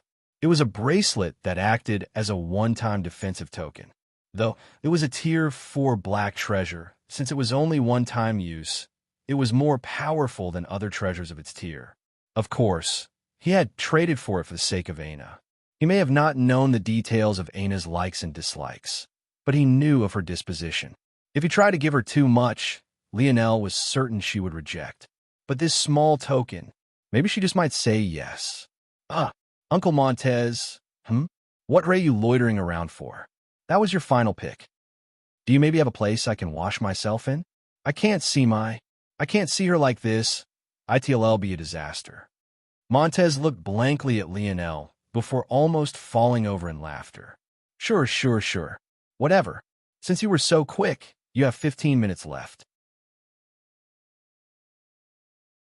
Montez waved his hand, and the counter disappeared, replaced by a small pond of water that fogged with a dense whiteness.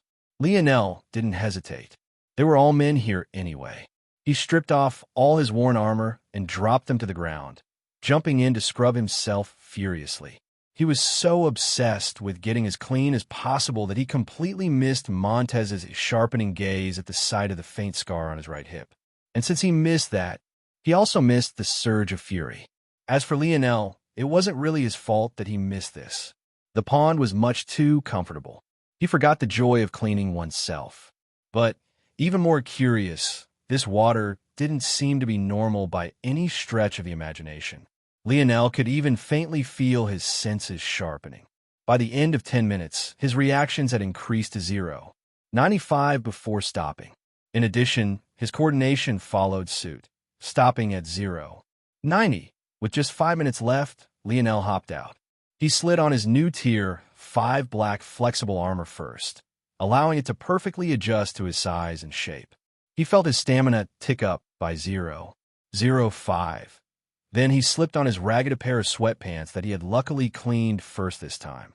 Though they had been soggy, Montez was nice enough to wave a hand and dry them clean. There were a lot of holes in them, but at least they covered his most important parts. Last came his pair of tier 5 black shoes, which he disguised as sneakers. He then slid on the steel container and hooked his white-boned otlotl to his waist. Gripping the rest of his stuff, he bowed his head in thanks to Montez.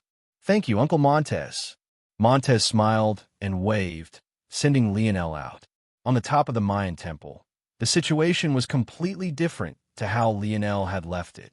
Not only had his friends woken up, but judging by their appearances and how there were fewer of them than before, they had also cleared their first zone as well.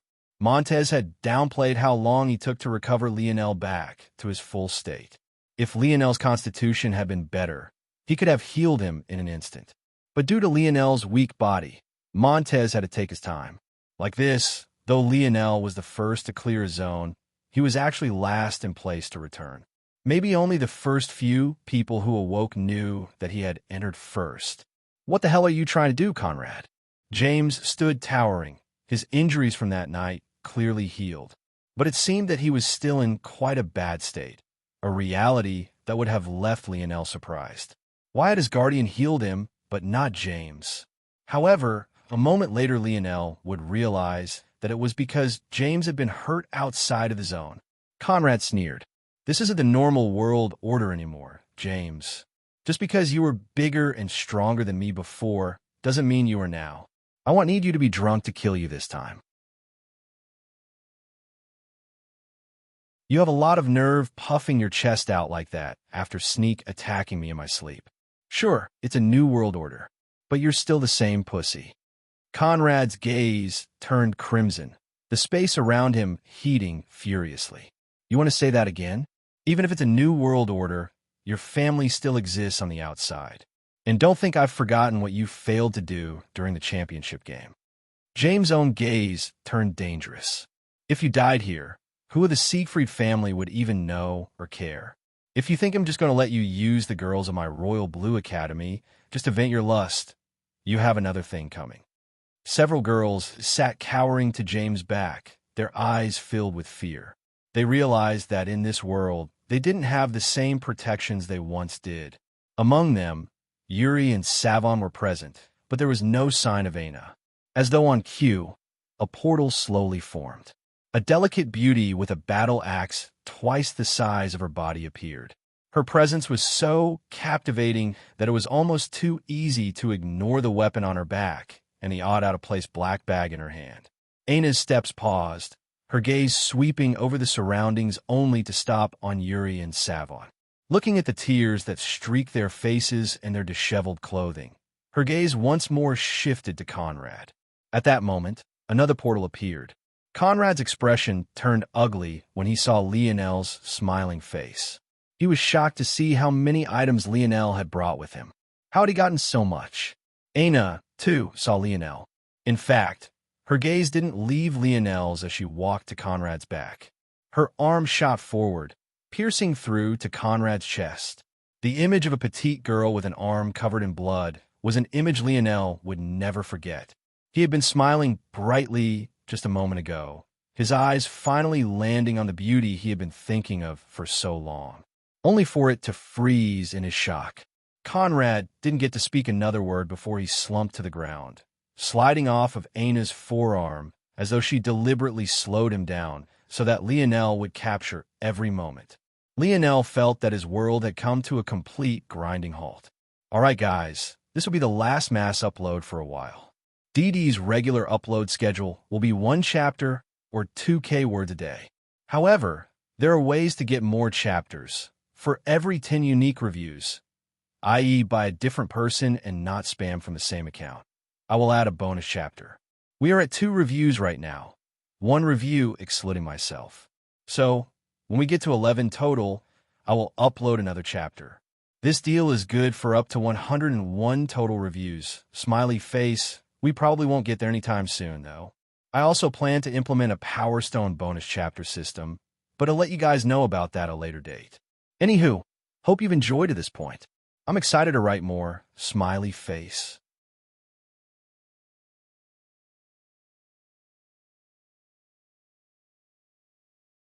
Chapter 17. Lionel stood frozen, his silver rod gripped tightly in one hand, and the bracelet he had traded for Aina in his other. He hardly heard the shrieks of the girls cowering behind James as he watched her use Conrad's own shirt to wipe his blood from her arm. Aina's gaze didn't ever seem to leave his own. Maybe it was Lionel's own illusion, he wasn't sure. But what was certain was that Aina made her way over to him. In a series of events that were nothing more than a blur to him, his bag, the one she had been carrying all this time, the very one he had allowed her to use as a pillow, ended up in his hand. The very same hand he held the bracelet in. The massive battle axe on her seemingly delicate back cast a shadow over his face, dwarfing him completely. Lionel wasn't even consciously aware of what happened next. He only caught small tidbits. Savon was too scared to approach Aina anymore. Yuri's demeanor changed with Aina's appearance, as though she had never been afraid. The odd world they were in began to tremble, and before Lionel knew it, he was standing on the grass gardens that once surrounded the northern dormitories. All he could think about was Aina's gaze, her amber, almost golden eyes peering through his soul. It wasn't particularly cold, nor did it fill him with fear, but there was something deeply unsettling about them, a feeling that set an itch he couldn't reach in his heart. Leo! Leo! Lionel's eyes flashed as his body shifted to the side. He stuck his silver rod into the soft soil beneath him and used his now free hand to grab to the side. His reactions were inconceivably quick. He hadn't even seen who attacked him from behind, even to this moment. All he had was a frail wrist that almost seemed like it could snap with a single squeeze. Strength 0. 72. Lionel was stunned, knowing he wouldn't be able to hold on for so. With his 67 level strength, he used the attacker's momentum against them, pulling on their wrist and sweeping his leg across. That's the girl who threw up that day. Lionel's white-pupilled underclassman flipped in the air, falling on her back with a resounding thud. James, who had been the one calling out to Lionel, blinked in shock before smiling bitterly. It seemed his best friend had had his own massive improvements. In fact, with how alert Lionel had been even in a daze just now, he had a feeling that Lionel had suffered more than them all. Yet, he had somehow managed to keep a bright smile on his face when he came back, only for him to lose that smile due to that event that shocked even James himself. He really didn't know how to console Lionel. Lionel is too soft. How could he deal with the girl he's chased for 5 years now being? James sighed. We can't stay here. Lionel finally pulled himself out of his slump. He knew that this wasn't the time to be sulking. Grabbing his silver rod, he pressed it to his underclassman's chest, using his leverage to stop her from using her obscene strength. With a quick glance around, he understood the situation. Luckily, in the months they had been gone, the white-pupilled mutants had dispersed. But with Lionel's senses, he could hear many of them approaching as though they could grasp their location. Lionel counted the number of people around him, feeling a sudden pang when he realized that the number was much less than it should have been. Xavier. James' jaw clenched. I entered the subdimensional zone with him, Milan, and Joel. Xavier didn't make it. Lionel's heart beat erratically for a long while before he managed to stop it. There had been over 30 of them in the beginning, but now only 12 remained. In fact, he felt that it could only have been luck that allowed most of them to survive a zone. The fiendish struggling beneath the butt of his silver rod caught Lionel's attention, causing him to frown. Before he could react, a flying dagger flew between he and James, entering the girl's throat. Lionel looked over with a gloomy expression as the girl's life slipped away. His eyes met Yuri's. She stood beside Aina with her arm raised, her expression nonchalant as though nothing had happened. Aina's gaze had been indifferent, but Yuri's almost held a teasing expression. It was the kind of look that made Lionel's frown deepen. What the hell are you doing? Lionel asked. Yuri seemed surprised by Lionel's tone for a moment. Maybe it was because she felt what she had done was only natural. Or maybe it was because she didn't think that Lionel had such a fierce gaze in him. It was obvious that she wasn't in senior class A along with him, or else she would never have such a naive thought. The only reason Lionel's imposing aura had never come into play to now was because he couldn't pull his while behind killing. But when it came to his instinctual rage, there was nothing holding it back. Yuri recovered, her expression dialing back to a neutral gaze that almost said just wait. A moment later, the girl who lay dead beneath Lionel began to glow, turning into motes of light that fused with Yuri. Lionel hadn't scanned the stats of his friends because it was an instinct he reserved for enemies. But he could faintly feel that Yuri had improved in strength by a small fraction. It was too small of a fraction for Lionel to pinpoint, but he could vaguely feel it. The reason he kept his stats to just 2 significant figures was because his senses weren't yet sharp enough to break it down further. If he had to guess, Yuri's improvement was somewhere between 0.0001 and 0.00001. Miss Aina believes that it's best we work together in such a dangerous environment. So instead of being offended by your question, I will explain it to you. These white-pupilled people are called invalids. They're the people who during their awakening were instead eaten by their abilities, failing to fuse with them. As a result, they've lost their consciousness, being a humanoid mass of instincts. If they swallow those of us who succeeded, they have a chance to evolve and regain their consciousness. The reason they allowed us to enter the subdimensional zone first is because it's in their best interest that we are stronger. They were fattening us like pigs, so to speak. However, they're essentially a bundle of energy now. So, By killing them, we can also grow stronger. That invalid was a C-grade invalid. It is impressive that you were able to handle her so easily. You are worth forming a working relationship with. Do you have any more questions? Lionel's gaze turned dull. One couldn't see it, but the veins of his right hand bulged like raging serpents as he clutched the bracelet in his palm. There was something exceptionally dangerous about his darkened look. Miss Aina, is it? Lionel closed his eyes. Congratulations. The abrupt beeping that filled all of their minds completely interrupted the tense atmosphere. You all have managed to succeed in crossing this first trial. Though many have fallen, you could be considered the true pillars of our Ascension Empire. However, be warned, all is not safe. These white-pupilled individuals may have once been your friends and family, but right now, their only instinct is to swallow you.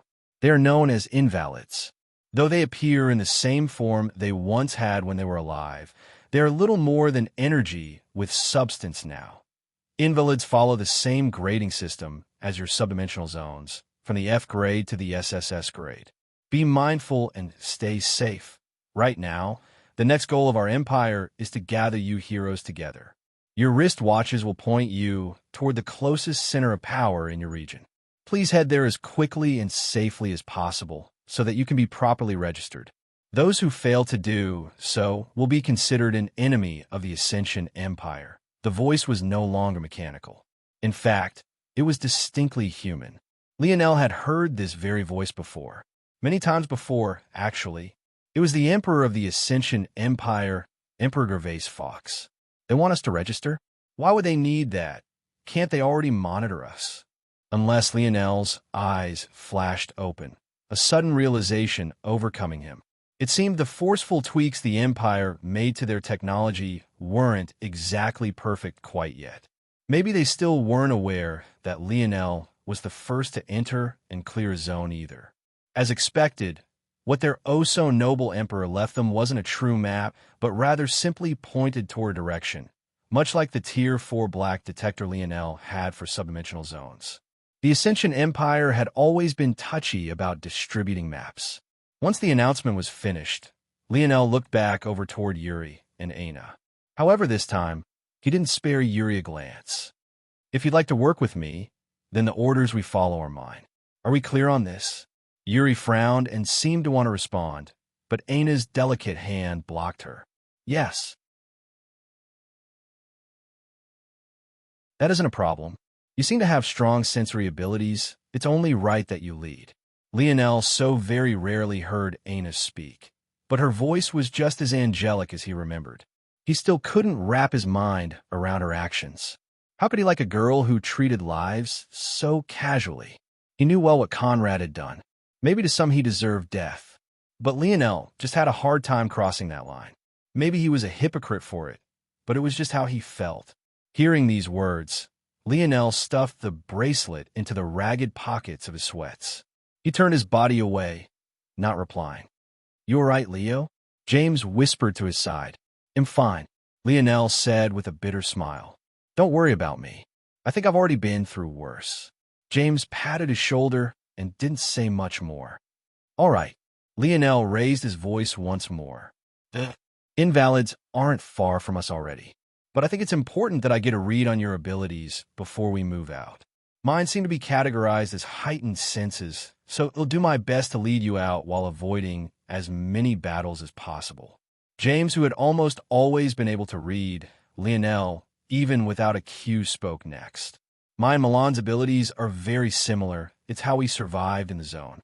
Milan can form a strong shield that can block up to 10 C-grade attacks and 1 B-grade attack before failing. He needs 3 seconds to form it, and he can form 3 total before he needs to rest.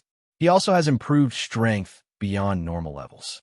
I also gained this strength boost and a similar shield. But I have 2 separate shields. One can absorb attacks. The other can repel attacks. My shield has an effective range of 5 meters and form a dome. Milan's form a semi-sphere and has a range of 3 meters. I can vary the strength of my shield as well. A 1-second shield can block 2 C-grade attacks. A 10-second shield can absorb or repel 10 B-grade attacks or 1 grade attack. The last point is just that my absorbed shield replenishes my stamina. The reflective shield is self-explanatory. Lionel's brows cocked, pleasantly surprised. Milan's ability was probably graded as a C, but James was at least an A. For what he could tell as well, Milan's strength was a 0. 59, but James was a 0. 75. The difference was stark. Milan laughed jovially, albeit self-deprecatingly. Seems I'm a little lacking in comparison. James grinned, wrapping his arm around Milan's neck and giving the big guy a noogie. You're not alone. Joel laughed, lifting up a pole arm that was just over 2 meters long. My ability is related to sharpness, I think. I can add a decent bit of piercing power to the weapons I use, which is why I chose this F-grade pike as a reward. Joel was a 3-star linebacker for their Royal Blues. He had dark skin and kind brown eyes. But when he was on the field, many maligned him as a head hunter for his vicious hits. Lionel could tell that Joel's coordination stat was 0. 65. Definitely far above average. With that, Lionel went through everyone one by one, calmly memorizing their abilities. Finally, he got to Yuri and Aina. My ability is related to marksmanship with a small bit of telekinesis. Yuri explained calmly. I can improve the accuracy and strength of my throwing knives with my mind. And I can also retrieve them. The dagger she had thrown earlier still stabbed into the grass, trembled before flying back into her hand obediently. Miss Aina's ability is an overall exponential boost to her physical abilities, whether that be speed, agility, reactions, and especially strength. These were words Lionel most definitely didn't doubt. Aina brazen speed, 0, 85, agility, 0, 80, coordination, 0, 95, stamina, 0, 95, reactions, 0, 97 strength, 0, 99.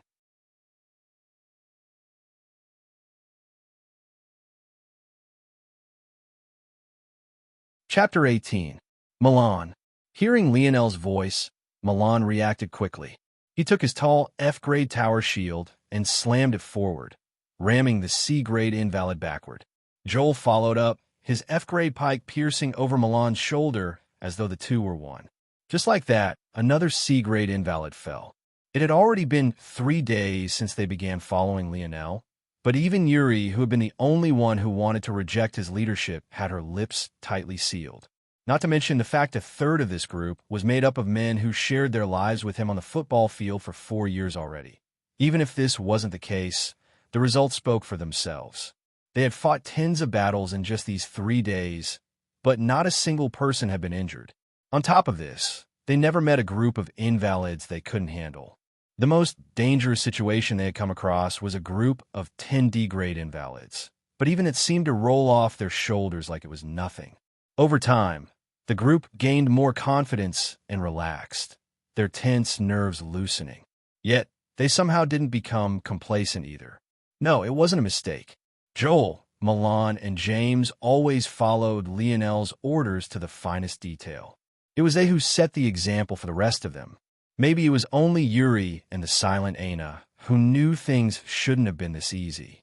It wasn't a coincidence most of them only had F-grade treasures. The zones they had entered were only of that level, so they hadn't earned any rewards that were better. Despite only entering F-grade subdimensional zones, just look at how many of them had died. Over half of them would never see their families again. But somehow they were navigating seas of F to C-grade invalids, as though they were nothing. Since when had the metamorphosis become such a joke? For a moment, Yuri had even believed that Lionel would thrust her into the front line as revenge. But he actually hadn't done that either.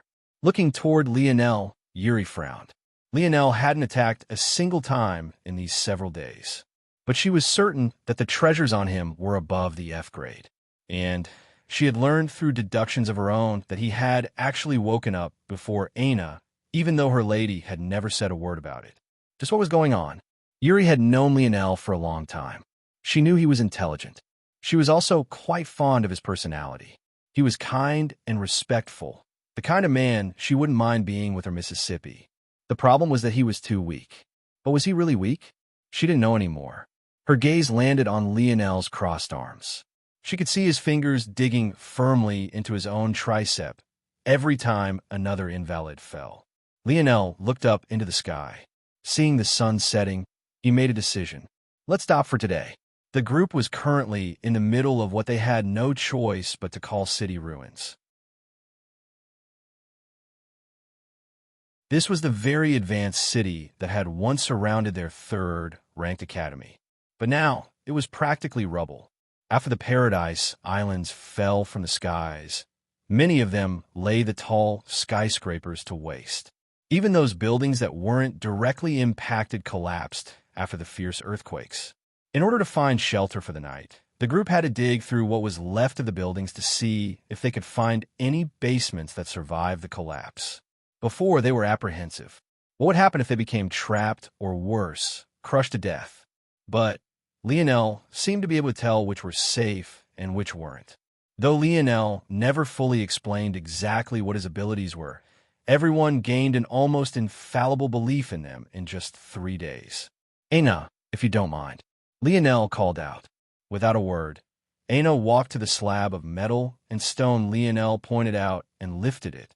It would never stop being weird seeing such a small girl lift such a massive load, but it was at the very least easier now than it had been in the past. Still, what felt the most uncomfortable for the group was the odd turn in the relationship between Aina and Lionel.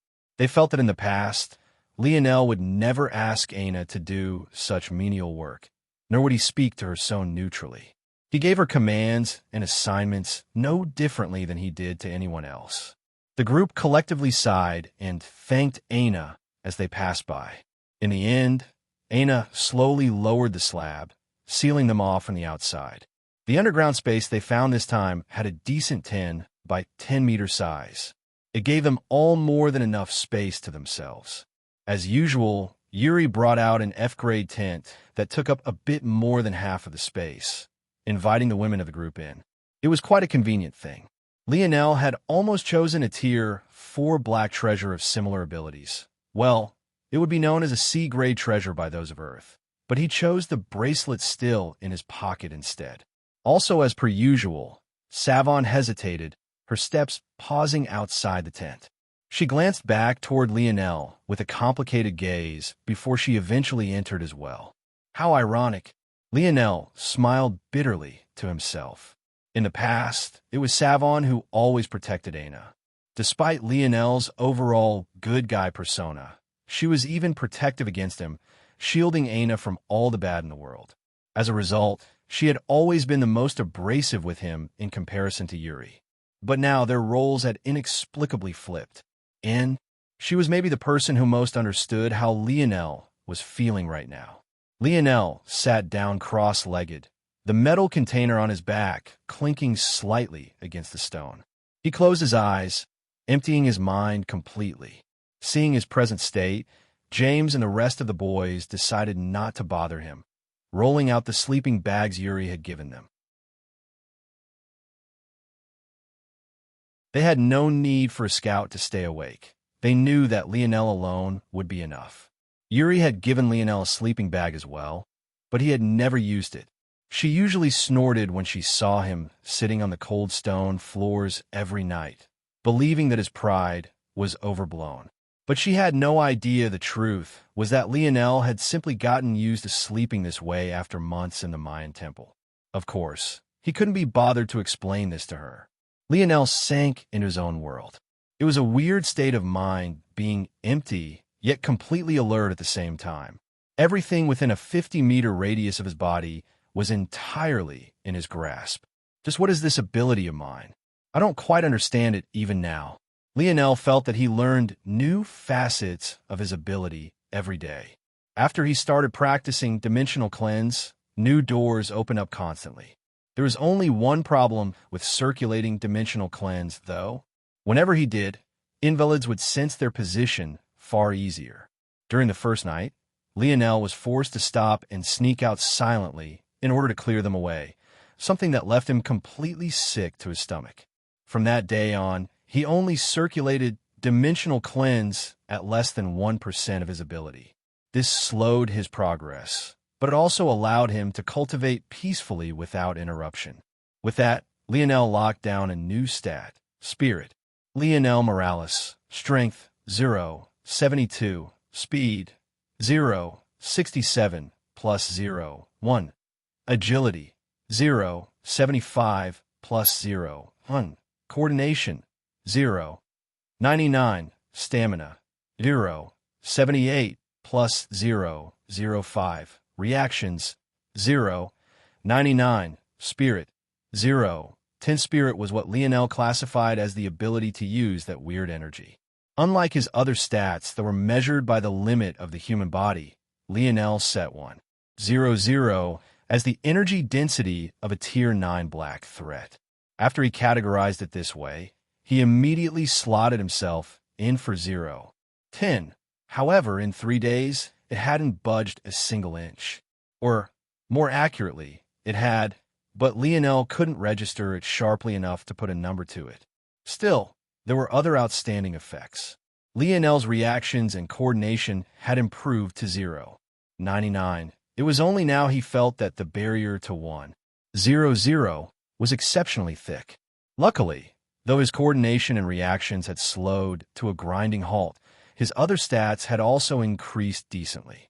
Setting aside the boost from his treasures, his speed had improved to 0, 57, and his agility to 0, 65.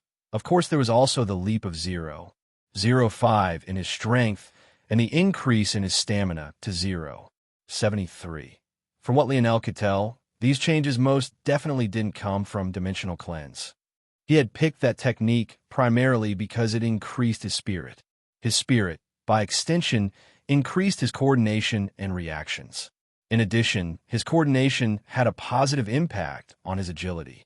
But spirit should have had next to no impact on his strength or speed. Simply put, Lionel had no idea where these stat increases were coming from. But his body seemed to be slowly improving over time at a pace that was out of his control. And whatever improvement, it seemed to not appear in the zones. It might be related to what Uncle Montez was saying about pseudo fourth-dimensional constitutions. Maybe as a world evolves, its people do too. The closer Earth comes to the fourth dimension, the closer we all come to dropping that pseudo from our title. But if that's the case, why is anyone else experiencing this increase? Lionel's eyes flashed open. Something big is coming. Without a sound, Lionel jumped up. Everyone around him seemed to be soundly asleep already. Looking at the time, he should have been practicing dimensional cleanse for several hours.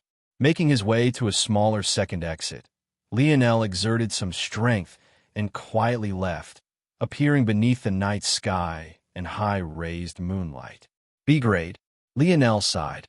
The group he had taken out 2 nights ago were just a bunch of F-grade invalids.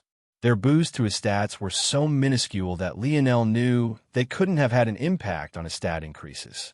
Though this quickly approaching invalid was of the B grade, Lionel wasn't afraid despite the fact he knew the priest he had struggled with so much was still a sliver away from the B grade himself. There was something Lionel had realized over these few days. First, invalids weren't as intelligent as humans, making them less dangerous than the bosses of zones. Second, not all invalids had the same abilities. They personified the abilities they would have had they survived the awakening process. Simply put, the priest was a C-grade spirit-type entity. This made him especially dangerous to a naive youth like Lionel, who knew little of this world of powers and abilities. The priest's spirit had actually been much higher than Lionel's current stat. This was all to say that a B-grade speed-type invalid, like the one rushing toward Lionel now, was much easier to deal with. Why do you have to come here? Lionel stood atop the rubble, his left hand calmly reaching toward his back, and his right pulling his white-boned otlotl from his waist. 40 meters. 30. You've long since gotten too close. A beautiful silver dart with feathers of white to one end appeared in Lionel's hand. It was just about 1.5 meters in length, looking more like a work of art as it sat atop Lionel's otlotl instead of the deadly weapon it was. Cocking his arm back and releasing with barely 20% of his ability, Lionel allowed a line of silver to cut across the skies, reflecting the dull moonlight. The invalid, who dashed forward like a vampire in the night, was suddenly struck in the forehead, a hole as thin as a bullet wound, bloodying its skull. With a heavy heart, Lionel crossed the 20-meter distance between them. His use of Call of the Wind was already too refined for an enemy to survive at such a close distance. Bending down the side of the invalid, who was beginning to turn to motes of light, he caught a glimpse of its face. On the last day he rode his bike to school, the day of the championship game, this invalid had been among those to greet him and wish him luck. He even said he bet on Lionel to succeed with Aina that time around. By this point, it felt like a lifetime ago. Lionel picked up his dart. It was slightly damaged, but if his treasure could build darts from raw materials, why wouldn't it have the ability to repair ones with nicks and scratches? To now, Lionel still had all 200 it came with. I guess that's it for tonight. He'll head back and rest. Lionel suddenly looked over his shoulder, frowning. He thought he had sensed something, but there was nothing. Just as Lionel was about to investigate further, his mind trembled. An inconspicuous black wristband on his arm that seamlessly blended into his flexible armor silently tugged him in a certain direction. A zone had appeared, but not just that. It was within 500 meters of this place. But what truly shook Lionel was the fact he sensed not just one, but 7 grade invalids. It was only then Lionel realized the appearance of his B-grade underclassmen wasn't a coincidence. Could it be that zone openings attracted invalids too?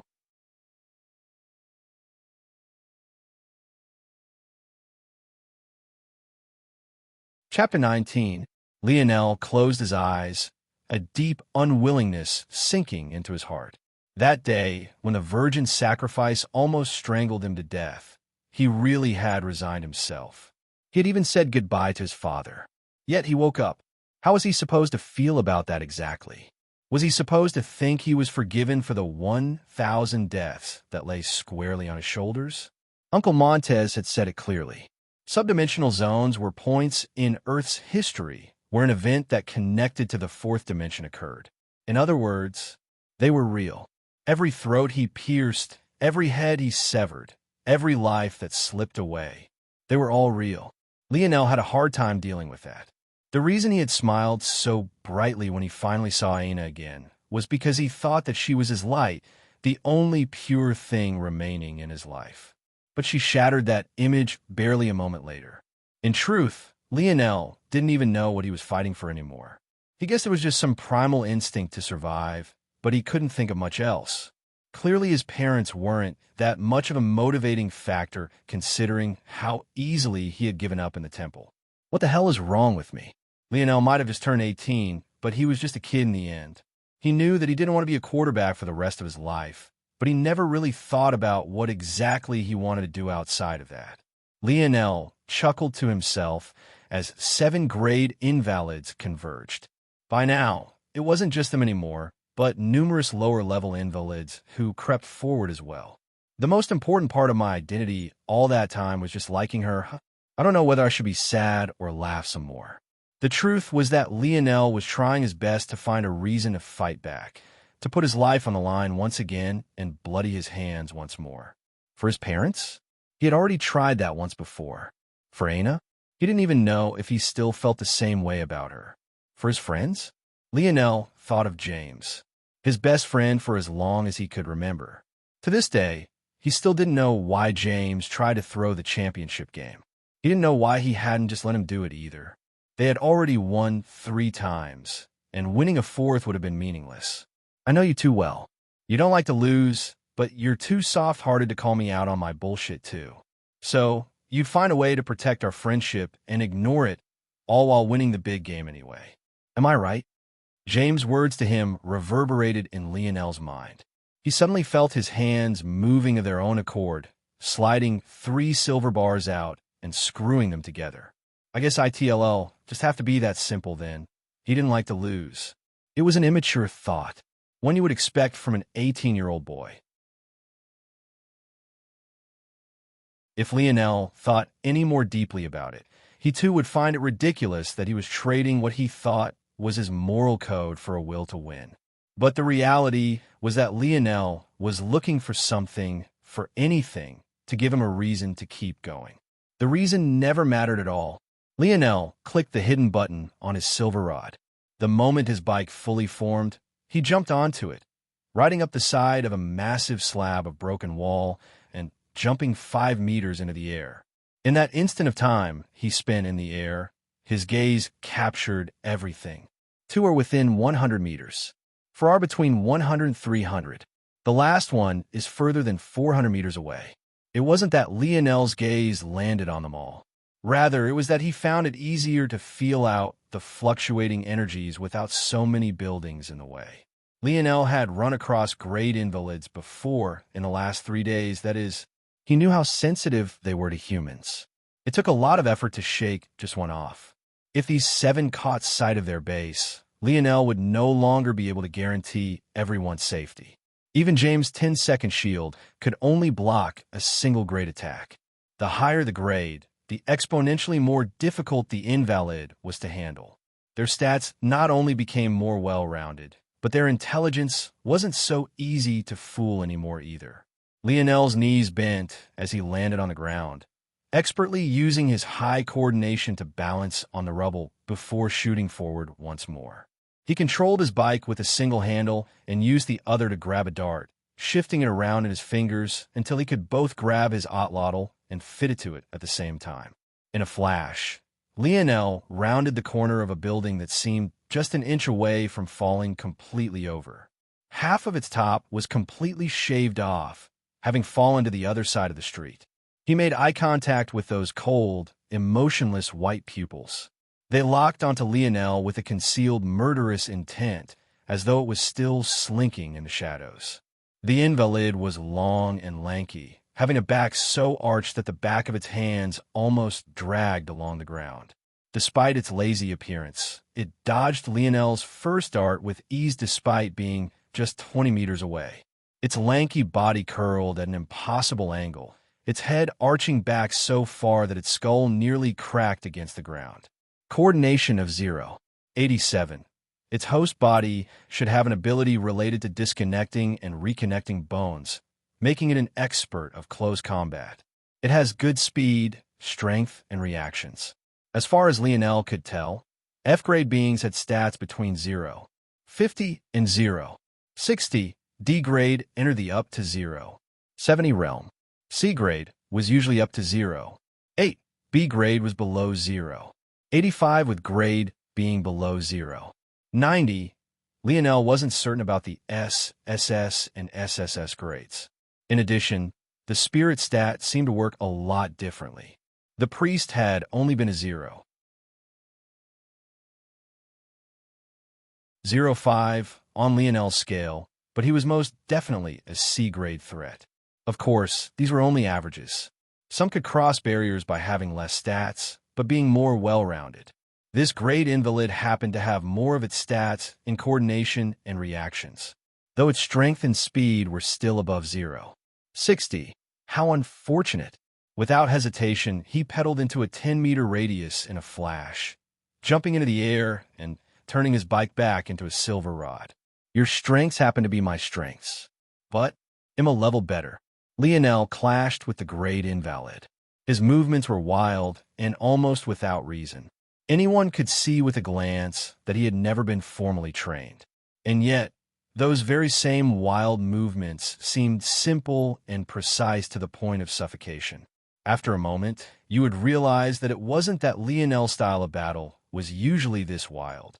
It was that he was actually adapting his fighting style to match that odd style of the lanky invalid. The invalid's arm suddenly doubled in length, shooting toward Lionel, but a step ahead, Lionel had already tilted his head to the side. He had already seen through this invalid's ability. Why wouldn't he be ready for such a change? Lionel took a strong step forward.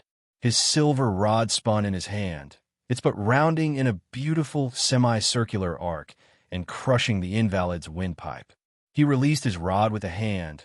Reaching to his back and pulling out a dart, he stabbed through the invalid's eye and skull.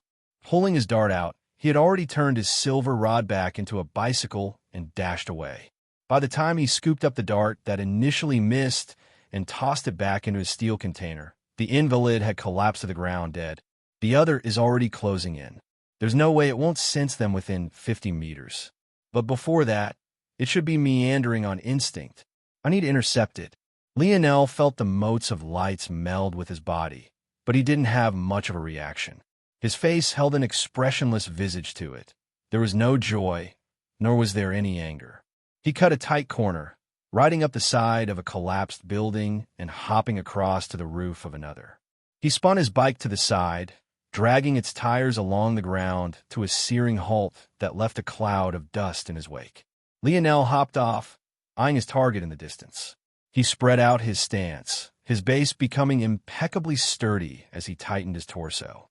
A dart appeared in his hand, sliding perfectly into his otlotl. Throwing a spear while on his bike was one matter. He couldn't rely on his legs for power, only his arm. However, when his feet were planted firmly on the ground, he was a completely different animal. Lionel's arm shot forward like a cannon, his dart whistling through the air with a sharp sound.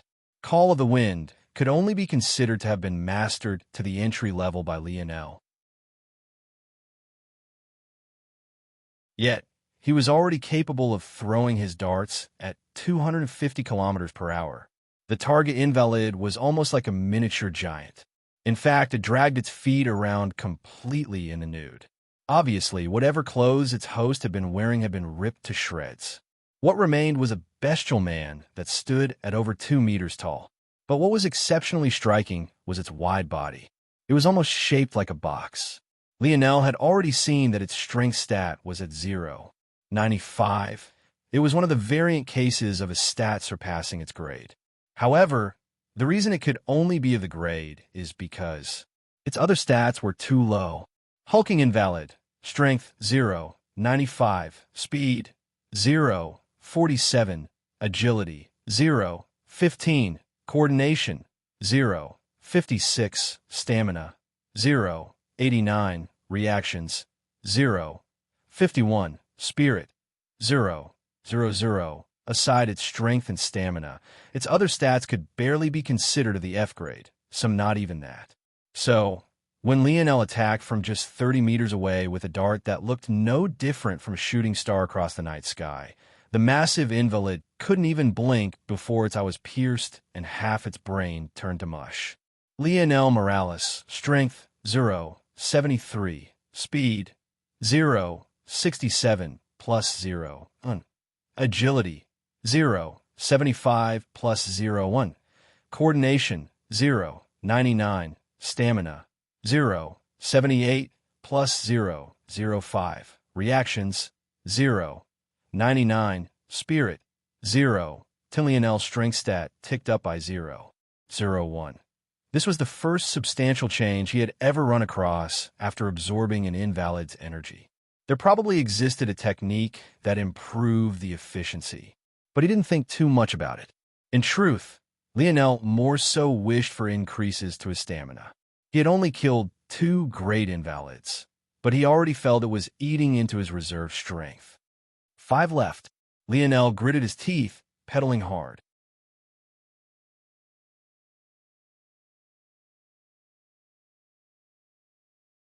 Chapter 20A, bonus chapter for reaching 50 Power Stones. Next at 100. 7 more reviews till next bonus chapter. Lionel breathed hard. The fog of his breath under the chilly night sky reflected like crystals within the moonlight.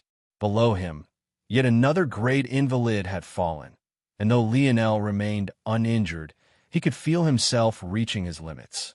It wasn't the first time Lionel had felt like that. During those months in the Mayan temple, he experienced it all the time. It was just that he had underestimated the pressure great invalids could put on him. Though his life was constantly on the line in the temple, it had to be remembered that the Spaniards were barely considered D-grade threats, and that was only when their weapons were factored in. Alone, they were normal mortals, not even of the F grade. Their only real threat to Lionel were their numbers, especially after his battle experience deepened. Still not good enough, and wasting too much energy. One more left. Lionel pedaled hard to the next spot. This invalid had originally been over 400 meters away, but by now, it was within 50 of their base. There was no doubt that it had already caught their scent. By the time Lionel made it there, panting, he came face to face with an invalid that seemed painted in silver. Its skin had become a flexible metal, and, judging by the heavy sounds its normal footsteps caused, maybe it wasn't just its skin that followed this pattern. Across the board, its stats were completely normal. Nothing was above 0, 70. But Lionel knew his senses would not lie to him. This was most definitely in grade threat. Now more than ever, Lionel realized just how flawed his self-created stats system was. He still didn't have the ability to account for everything. He couldn't even begin to posit how he would perfectly account for all of these abilities properly. From just about 20 meters away, Lionel launched a dart, immediately catching the attention of the metal invalid. Just as he hoped, it diverted its attention away from his sleeping friends. However, aside from that, the results were less than pleasing. The dart's tip completely shattered against the invalid's body. Its reactions were far too slow to dodge, and its agility was even worse, but didn't seem to matter. There wasn't even a single scratch on its body. Damn it, Lionel quickly loaded another dart, this time aiming for its eye as he continued to pedal. But the dart was shattered once more with a simple blink. Did it blink just on reflex? Or are its eyes truly vulnerable? There wasn't much time left to think. Lionel hopped off his bike once more, charging with his shoulder and ramming into the invalid's chest. A grunt escaped Lionel's lips as the invalid was sent tumbling backward. Only 5'10", lean body type, yet weighs over 400 pounds. Realizing the ramifications of this, Lionel retreated a few steps, nursing the numbness of his shoulder. He had thought that the defensive abilities of his flexible armor would protect him enough to do some damage, but it was very clear that this metal ability of this invalid was several levels more durable. I was wrong. I was using the specifications of a normal human to measure out his stats, but that's foolish. In order for a normal human to exert the kind of force it can while being at less than half the body weight. Metal invalid, strength 102, speed 105, agility 100, coordination 050, stamina 105, reactions 050, spirit 000. Lionel sucked in a cold breath. The adjusted stats were mind-numbing. These were the stats a normal human of about 510-160 pounds would need to move around with the ability of this invalid. If this invalid had more time to adjust to its ability and reached an equilibrium point where it was no longer impeded by its heavy body, just what kind of monster would it be? S-grade? SSS grade? Something beyond even that. He had simply never seen a stat above 0. 99.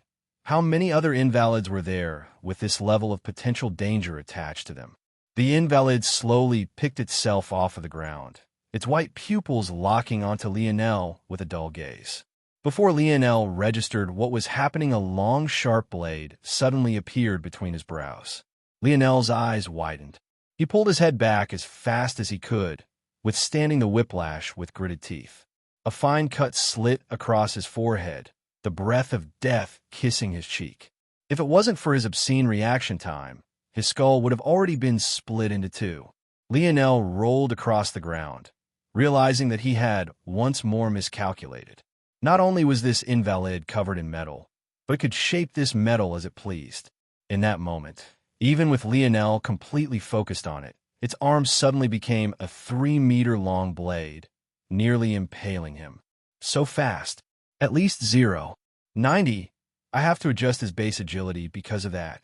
Damn it. In Lionel's calculations, attack speed was factored into agility.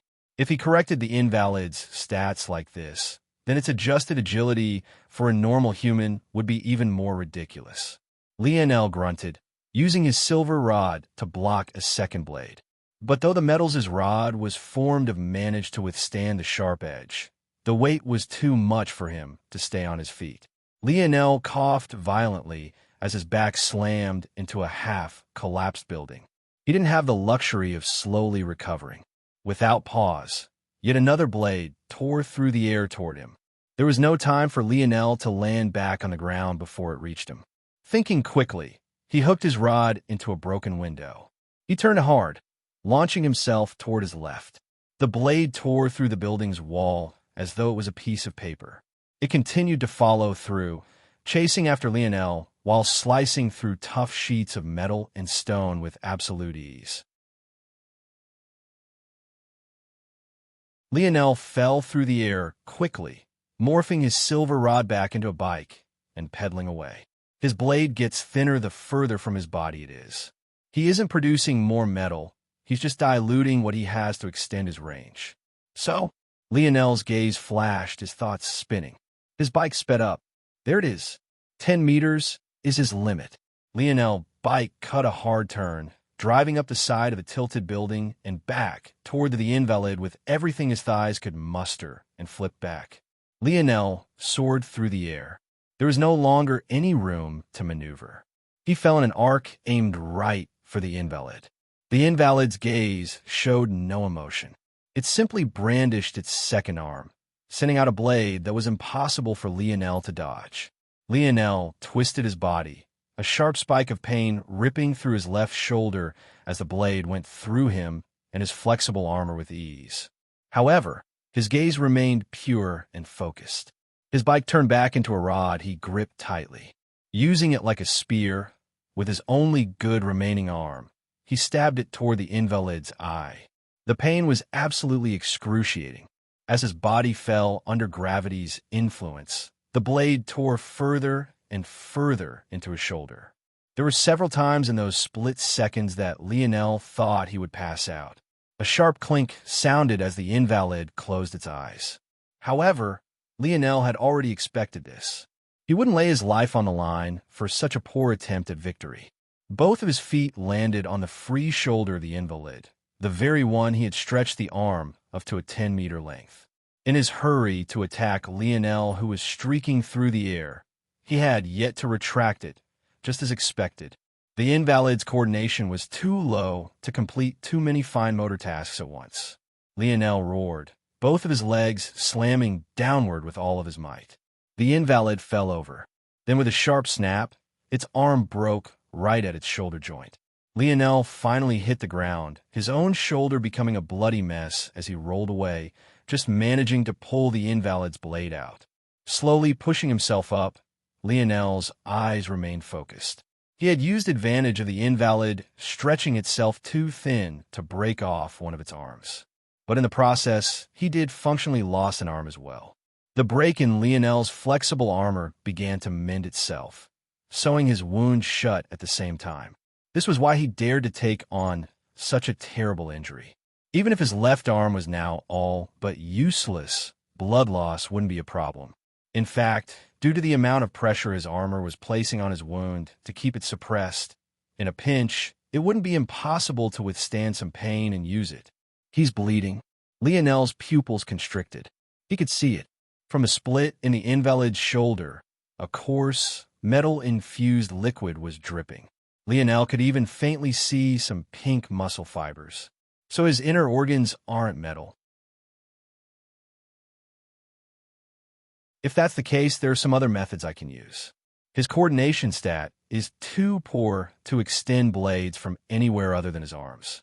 Now that I only have to worry about just one, Lionel sprinted forward. As he did, he dropped one of his silver rods 3 sections away, leaving it at a manageable length for his one arm. It took some teeth grinding to use his left arm to pin it in place while he did this, but he managed to push through. The invalid struggled to stand, but despite losing an arm, it was still too heavy. In addition, with its poor coordination and relative strength, maneuvering with just a single arm was too difficult. To make matters worse, its only remaining arm was still in the form of the blade that pierced Lionel's shoulder. It had only barely managed to get to its knees when Lionel appeared before it, swinging down with all his might right onto its skull. The loud clang of metal bashing against metal sounded under the otherwise quiet night sky. Lionel's actions seemed foolish. It was impossible for his blunt weapon to kill the invalid in this way, and with its metal skin, he couldn't injure it either. However, something shocking happened in the next moment. The invalid stumbled. From its position on its knees, it wobbled as though dizzy. By the time it reoriented itself, another strike had come downward, bashing its head again. This time, unable to brace itself, its head rebounded against the concrete. It was exactly as Lionel expected. If this invalid could bleed, if it had normal muscle fibers, its internal organs were likely normal. In such a case, what would happen to a soft brain rattling inside a metal box that was being hit so hard? Not only did the invalid's metal body start ringing, but so did the rod in Lionel's hand. Lionel smartly didn't focus on striking down with as much force as possible anymore. Instead, he focused on finding the resonance frequency of the metal, making it store more and more energy. Lionel's senses locked onto the perfect striking strength. With his unmatched coordination, he swung his arm in perfect rhythm, neither using too much or too little power. By Lionel's 10th strike, his breathing was like hot coal to his body. The invalid lay twitching on the ground, but Lionel madly continued. It was too strong. If he let up and let it recover, it would be him who died here. Unwittingly, in his fatigue, his mind settled into a primal near bestial state, his hidden imposing aura blooming forth and blanketing the area more and more with every swing. Lionel didn't even notice that blood began to ooze along with an unknown white substance from the invalid's ears. The only so-called twitching was of its fingers just barely scraping against the ground, the last movements of the dead. It wasn't until Lionel's rod slipped through the motes of lights it became and hit the concrete, almost shattering his wrist, did he awake from his stupor. Lionel Morales, strength 0, 75, speed 0, 70 plus 0, 1, agility 0, 80 plus 0, 1, coordination 0, 99, stamina 0, 81 plus 0, 0, 5, reactions 0, 99, spirit 0, 10. The improvement was shocking. Maybe even more shocking was the fact that over 90% of it had come from this lone great invalid. The other 6 had hardly caused a shift. Lionel realized that his rating system was too flawed. If he couldn't accurately predict things in this way, it had little value. But in truth, this wasn't what was on Lionel's mind at this moment. He had killed again. But this kill, it was very different from the others. He had done it subconsciously, as though there was a beast lying in his mind, as though his morality was just fake posturing he used to absolve himself of responsibility. Look at that, he really killed it. Damn, I knew I should have bet. Too late. Who asked you to reject free money? You dodged a bullet, and now you want to gloat? Weren't you the one just saying the kid was definitely dead? Shut up, the two of you. Lionel frowned. He hadn't picked up these people before. They had definitely been waiting outside the 50-meter radius of him. In meditation, Lionel's senses were near perfect within 50 meters. In a state of wakefulness like he was now, 20 meters was his best. But he still had vague inklings of the goings-on up to 50 meters away. In addition, he could gain a very rough picture of a few hundred meters if the targets had large enough energy signatures, like the Great Invalids, for example. With how he had sharpened his battle experience in the Mayan temple, he would never lower his guard so easily. He had been constantly scanning the area in case other invalids came to interrupt his fight, but he had never thought the ones to come would be other humans. Hey kid, we can make this easy on you. After all, we're fellow humans. You seem to have gotten some good stuff out of your zone. That rod looks particularly useful. How about you share some with us, and we'll let you go unharmed. Lionel's face remained expressionless. His rod? This was about the only thing on his body that wasn't a reward from the zone he entered. It seemed not everyone was able to see through treasure grades as easily as he could, but that inadvertently gave Lionel another thought. These treasures in his hand were gifted by higher-level worlds. Obviously, they didn't come from silver zones that one could take treasures out of, or else they'd be higher grade. Didn't that mean these weapons were created? In that case, could Earth do the same? They'll just shatter their kneecaps with my darts and leave them to karma.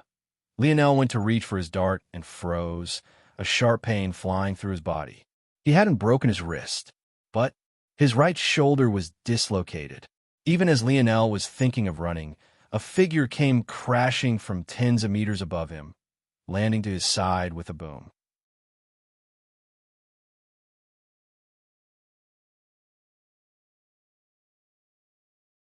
Chapter 21. Aina? Lionel suddenly remembered that before he sensed that 7 great invalids, he had also caught the faint fluctuation of someone or something else. But he had lost track of it near immediately. Could that have been Aina? But if it was, should he feel bitter about the fact she hadn't raised a hand to help him now? These thoughts didn't survive very long because though Aina tried to hide it, his senses were much too sharp. He saw that not only was she not in top form currently, but there were small specks of dirt, blood and grime in hard-to-find areas. There was no way Aina had rolled out of bed like that. Aina turned back and looked up at Lionel. Why did you leave without a word? I already said that it's not safe to work alone. Hearing these words, Lionel instinctually frowned. Are you sure it was you who said that? Or was it your servant Yuri? Lionel was shocked by the own snappiness in his voice. But the mixture of resentment and fatigue left him unable to control his emotions very well. It really had been Yuri who said that her Miss Aina wanted to work together. Those words had never come out of Aina's own mouth. Why should he care about something she couldn't even be bothered to say personally? He was more surprised she hadn't sent her little servant here instead. Both, Aina replied with a glare. You are our leader. You can't recklessly leave on your own. Even if you did it to protect us, don't you think your own safety is important too? If you fall, do you think they would be able to survive for long? These were the most words Lionel had ever heard Aina speak. However, even if he was stunned, he had far more pent-up rage that suppressed it completely. Just as he wanted to respond, a snicker came from a few meters away. It's fine if you two want to have a lover's quarrel, but do so after you meet my demands. That axe on your back looks pretty good, girl. You can hand it over too. Aina's head snapped back to the 3 men. Shut the hell up while I'm talking, or you'll find yourself split in half before you can regret it. Lionel's gaze trembled at those words. He didn't even have time to register the shock he should have felt about them coming from Aina's mouth. Was this the same shy girl who ran away every time he confessed?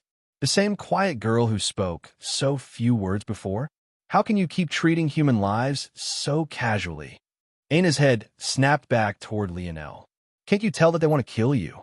Do you really believe that they'll just back away after all of this? They saw you kill a great invalid on your own. You think they want that kind of enemy getting away from them? Why are you so naive? Lionel's eyes bulged, reddening in a torrent of uncontrollable anger. Did you see that? One of the leading man's partners pointed. That's got to be one of the most beautiful women I've ever seen. She's probably one of those noble girls from a big family. I really want to taste one. It seemed that since Aina immediately faced Lionel when she fell by his side, and the fact her massive axe covered her back view, it wasn't until she turned to curse at them that they got a true look at her. She really does look good. You got first dibs last time, though. It's my turn. No way. She smells like a virgin. I can catch the whiff from here.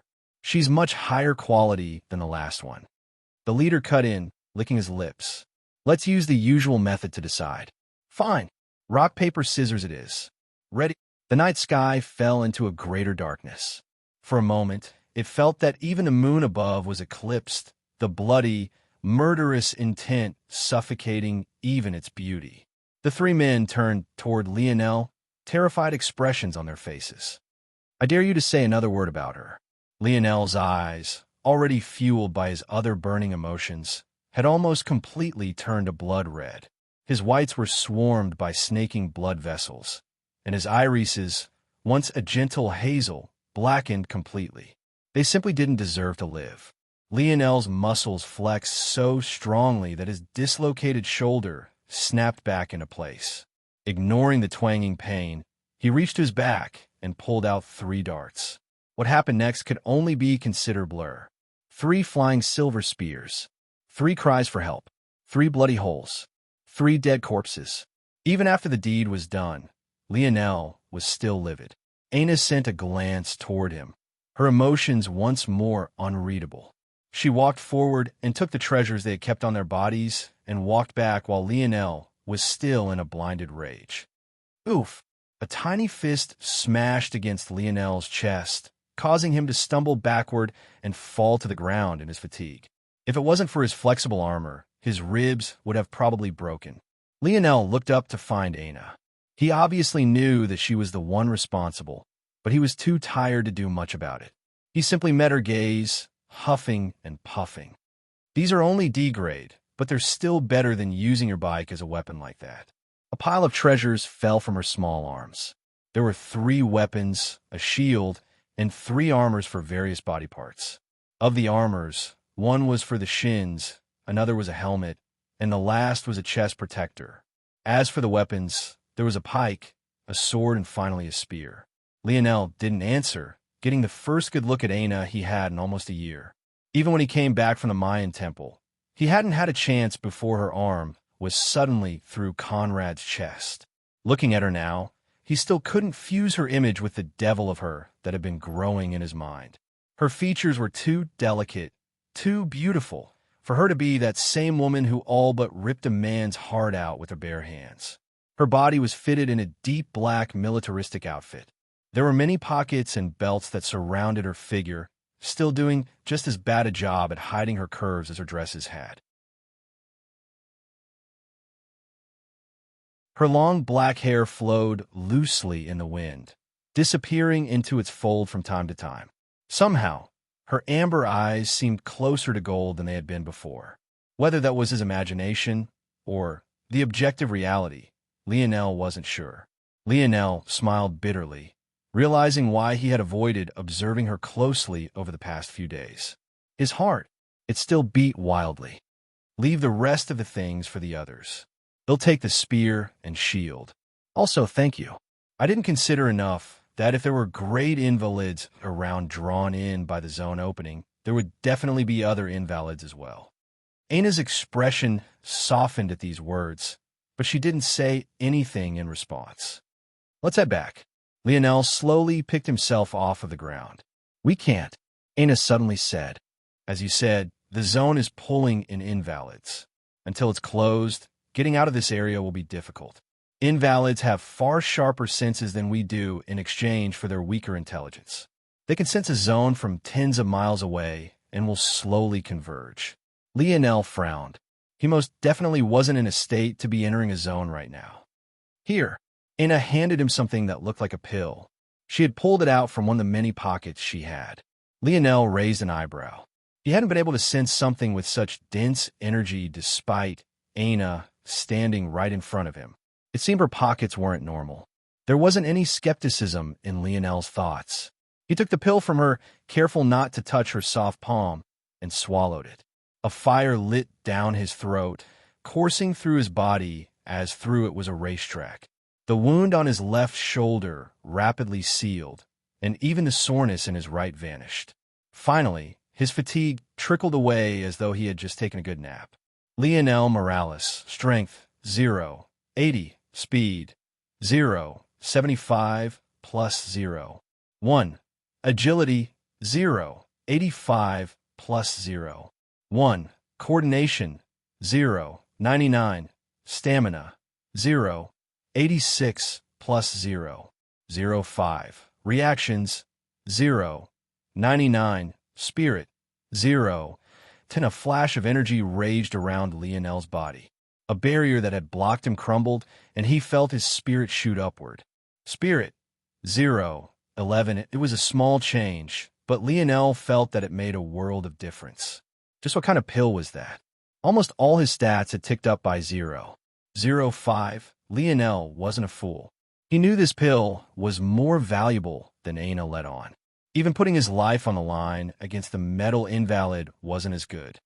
Take care of yourself from now on, Aina said. This pill only works once. Thanks, Lionel said absent-mindedly. We can go now. Yuri will find this place after we've gone. Shouldn't we wait for them then? It's not far. We're already less than 50 meters from them. After he said this, Lionel mumbled under his breath. I've already made the mistake of entering a zone without enough numbers before. Ana's senses were sharper than he gave them credit for. Her brows raised in shock at these words unbeknownst to him. No. The zone is an S-grade zone with a 2-person limit. I have a detection device that has 95% accuracy on zones below the SS grade. All right then. Lionel didn't question it. Ana and him were without a doubt the two most powerful of their group. It only made sense for them to enter. It didn't take long for the two to cross the 500-meter distance to the zone, having not spoken a single word to the other. The density of invalids had been growing, but with Lionel's senses, if they wanted to avoid them, it wasn't a problem. The target of the invalids was never the zone itself, but rather the humans it would attract. And, with their lack of intelligence, they didn't know to wait directly outside of the whirling blue portal.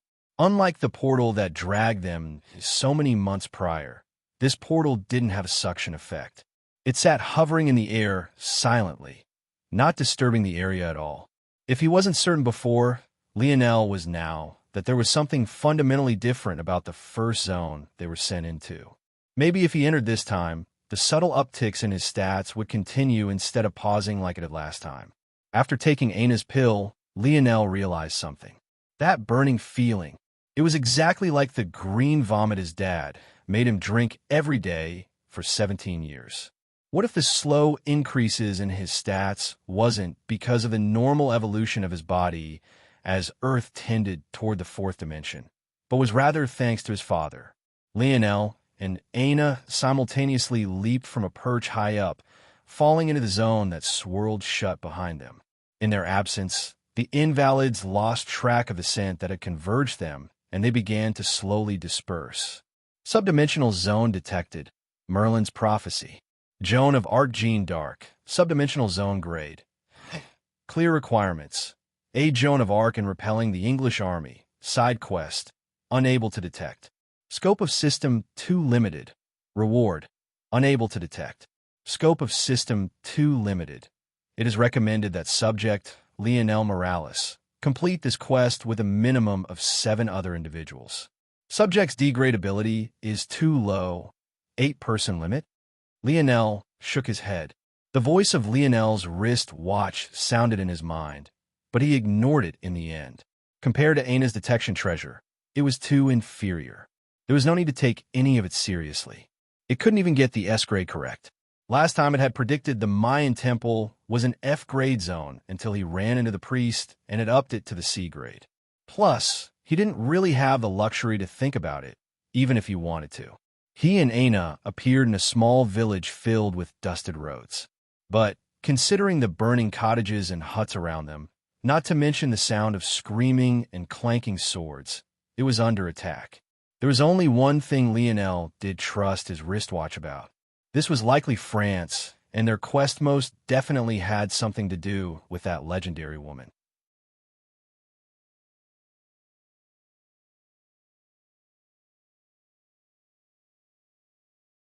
Chapter 22. Hey guys, I know I only just started the Power Stone bonus chapter system, but I'll have to retract it for now. I've been having some pain in my left pinky finger for a while now, so I've had no choice but to switch to an ergonomic keyboard. My typing speed will plummet, so if I give too many, it will eat into my reserves too quickly. It'll bring the system back once I'm back up to speed. So for now, I will only upload 1 chapter a day. Use this belt. Ana, who had all sorts of belts and pockets strapped across her body, somehow managed to pull out another one. Lionel accepted. Strapping things to the band of his sweatpants was really too inconvenient. He felt he was using more energy than he cared to admit, making sure his things didn't fall out mid-battle. He buckled it around his waist, strapping the 3 rods of his bike to it along with his otlotl. After that, he strapped the meter or so tall silver box that contained his darts to his opposite waist. If he was still a normal human, it would impede his movements too much to place it there. But the current him found it much more convenient. To his surprise, the box actually shrunk. From only a couple inches from touching the ground, it shrunk to stop just above his knees. It also shortened its width, ending up with dimensions only about as thick as his thigh. It's an ability of the belt. Aina explained simply, leaving it at that. Lionel nodded. He used the strap of the man who previously owned the spear to hold it to his back, then fitted the small round shield to his left arm.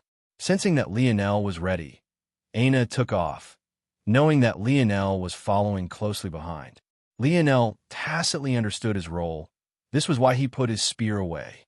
Aina abrasive strength, 0, 99, speed, 0, 85, agility, 0, 80, coordination, 0, 95, stamina, 0, 95, reactions, 0, 97, spirit, 0, 06. Aina's stats hadn't changed much since he last looked.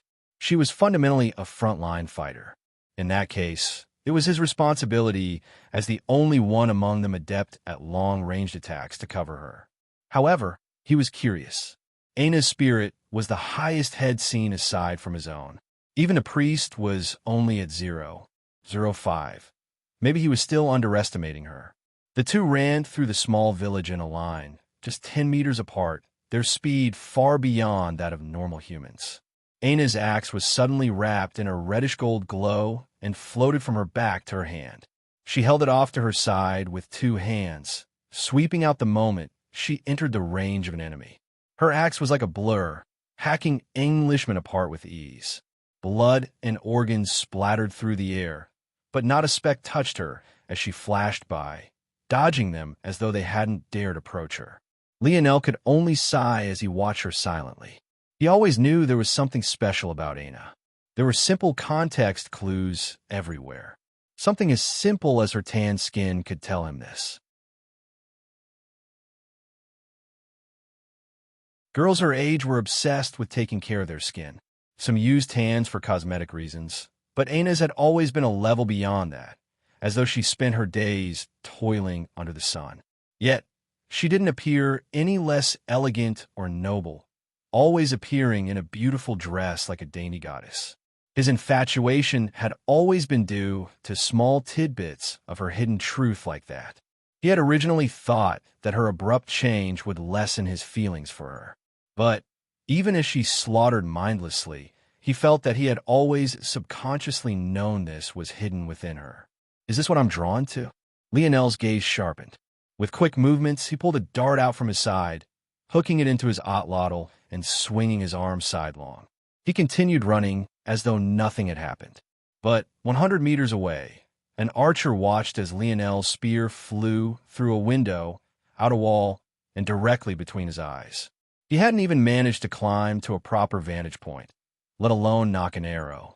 Lionel wasn't fond of killing, but even in his aversion, those who would attack a village of innocents like this ranked at the top of those he would be willing to bloody his hand with. Aina and Lionel just number 2. But in less than 10 minutes, the state of the battle completely flipped. They dashed around the village like two specters, Aina manning the front and Lionel taking out everything out of her range. Once again, this zone seems mostly made up of normal humans. This era should have gunpowder as well, but they probably won't appear on this battlefield. The blaring horns of retreat sounded just as Lionel and Aina burst out of the village's boundary of broken wooden fences. A plain that should have held crops stood, but much of it was trampled to the ground under the hooves of swords and foot soldiers. With such conditions, the likelihood this village would survive through the winter, even with Aina and Lionel's actions, were near zero. Lionel's jaw clenched. The surviving village dwellers looked toward Aina and Lionel as though they were twin gods, none of them daring to approach. At that time, long after the English had disappeared over the horizon, the sound of hooves filled Lionel's ears. However, this time it came from within the village. No, more accurately, it should have been another army approaching from the opposite exit and cutting through the village.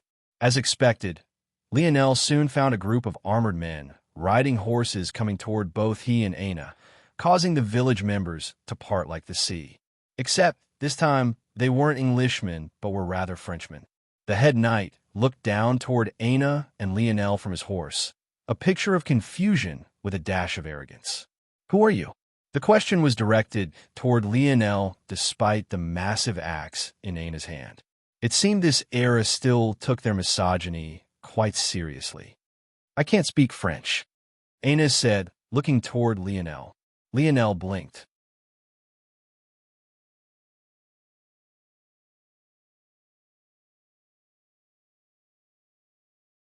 Lionel didn't get to think more about it as they finally made it to the encampment. He could immediately tell that Joan of Arc wouldn't be here. Encampments like this one held forward squads and battalions that placed pressure on the enemy in no man's land. According to history, Joan wasn't a fighter. She was rather a morale booster.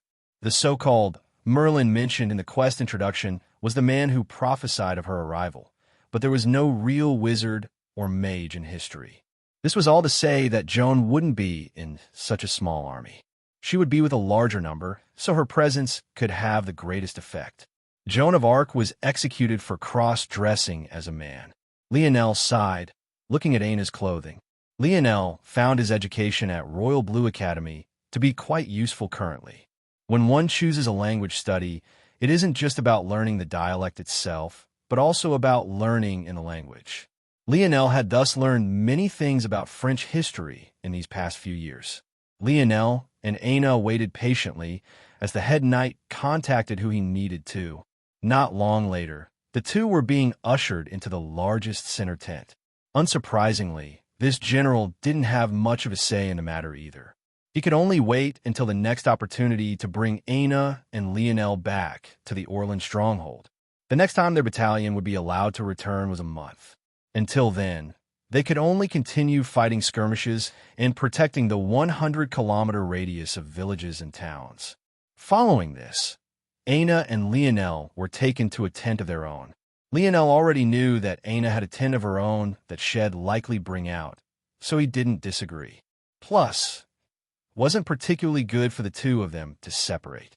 Surprisingly, though, Aina didn't immediately pull out her own living space and instead invited Lionel to sit on an animal skin left in the tent. The mission specifics, I haven't had time to explain them properly to you yet, so I think I should do so now while we have a small bit of time. Lionel nodded. That was true. The wristwatch is correct. This quest is about Joan of Arc. Not sure how this Merlin is related, but maybe you can fill in the blanks? Yes. Merlin was a bard and professed prophet from the 500s. He was known for a few of his connections and prophecies, namely his connection with King Arthur and his prophecy on Joan of Arc. If I recall the quote directly, his prophecy went, "France will be lost by a woman and saved by a virgin from the oak forests of Lorraine." The same usual vague prophecy that will eventually become true if enough years pass. Lionel ended a bit skeptically. "I don't think we can take anything at surface value like that anymore," Aina said softly. "Maybe you're right." Aina shook her head. The main quest and side quests are actually conflicting, and the hidden quest is nearly impossible. You can see hidden quests? Isn't the point that they're hidden? My detection device can't, but I used an S-grade information ticket on it. I have a feeling that this quest may actually be of the SS grade, which plummets the accuracy of my device to just 70%. Lionel's gaze narrowed in his seriousness. He had only completed a C-grade zone before, but now he was in an SS grade one? Where was the fairness? There's also a possibility that it's a unique subdimensional zone. Unique? There's zones that are ungraded due to the fact the variables within follow the chaos theory. Oh, just fantastic. Lionel thought to himself. Chaos theory was a branch of mathematics that gave even him a headache whenever he thought about it. At least back when his mind worked within normal human limits, that is. Either way, I will tell you what I know. There are two side quests. One is to kill 1,000 Englishmen. The second is to kill 10,000 Englishmen. The main quest is to kill Joan of Arc. Lionel rubbed his forehead with a hand. As expected, this wasn't a simple matter at all. The hidden quest is to recapture Paris. Lionel's lips twitched. She was the boss of a potentially SS grade zone, yet even she failed to recapture Paris in her lifetime. But they were supposed to. You're tuning in to the Romance Rendezvous YouTube channel. We're so grateful for your support, and don't forget to subscribe to join us on this incredible journey through captivating stories. Your generosity through donations truly makes a world of difference, as it's the primary source of revenue that allows me to expand and enhance this channel for you. Thank you from the bottom of my heart for being a part of this adventure.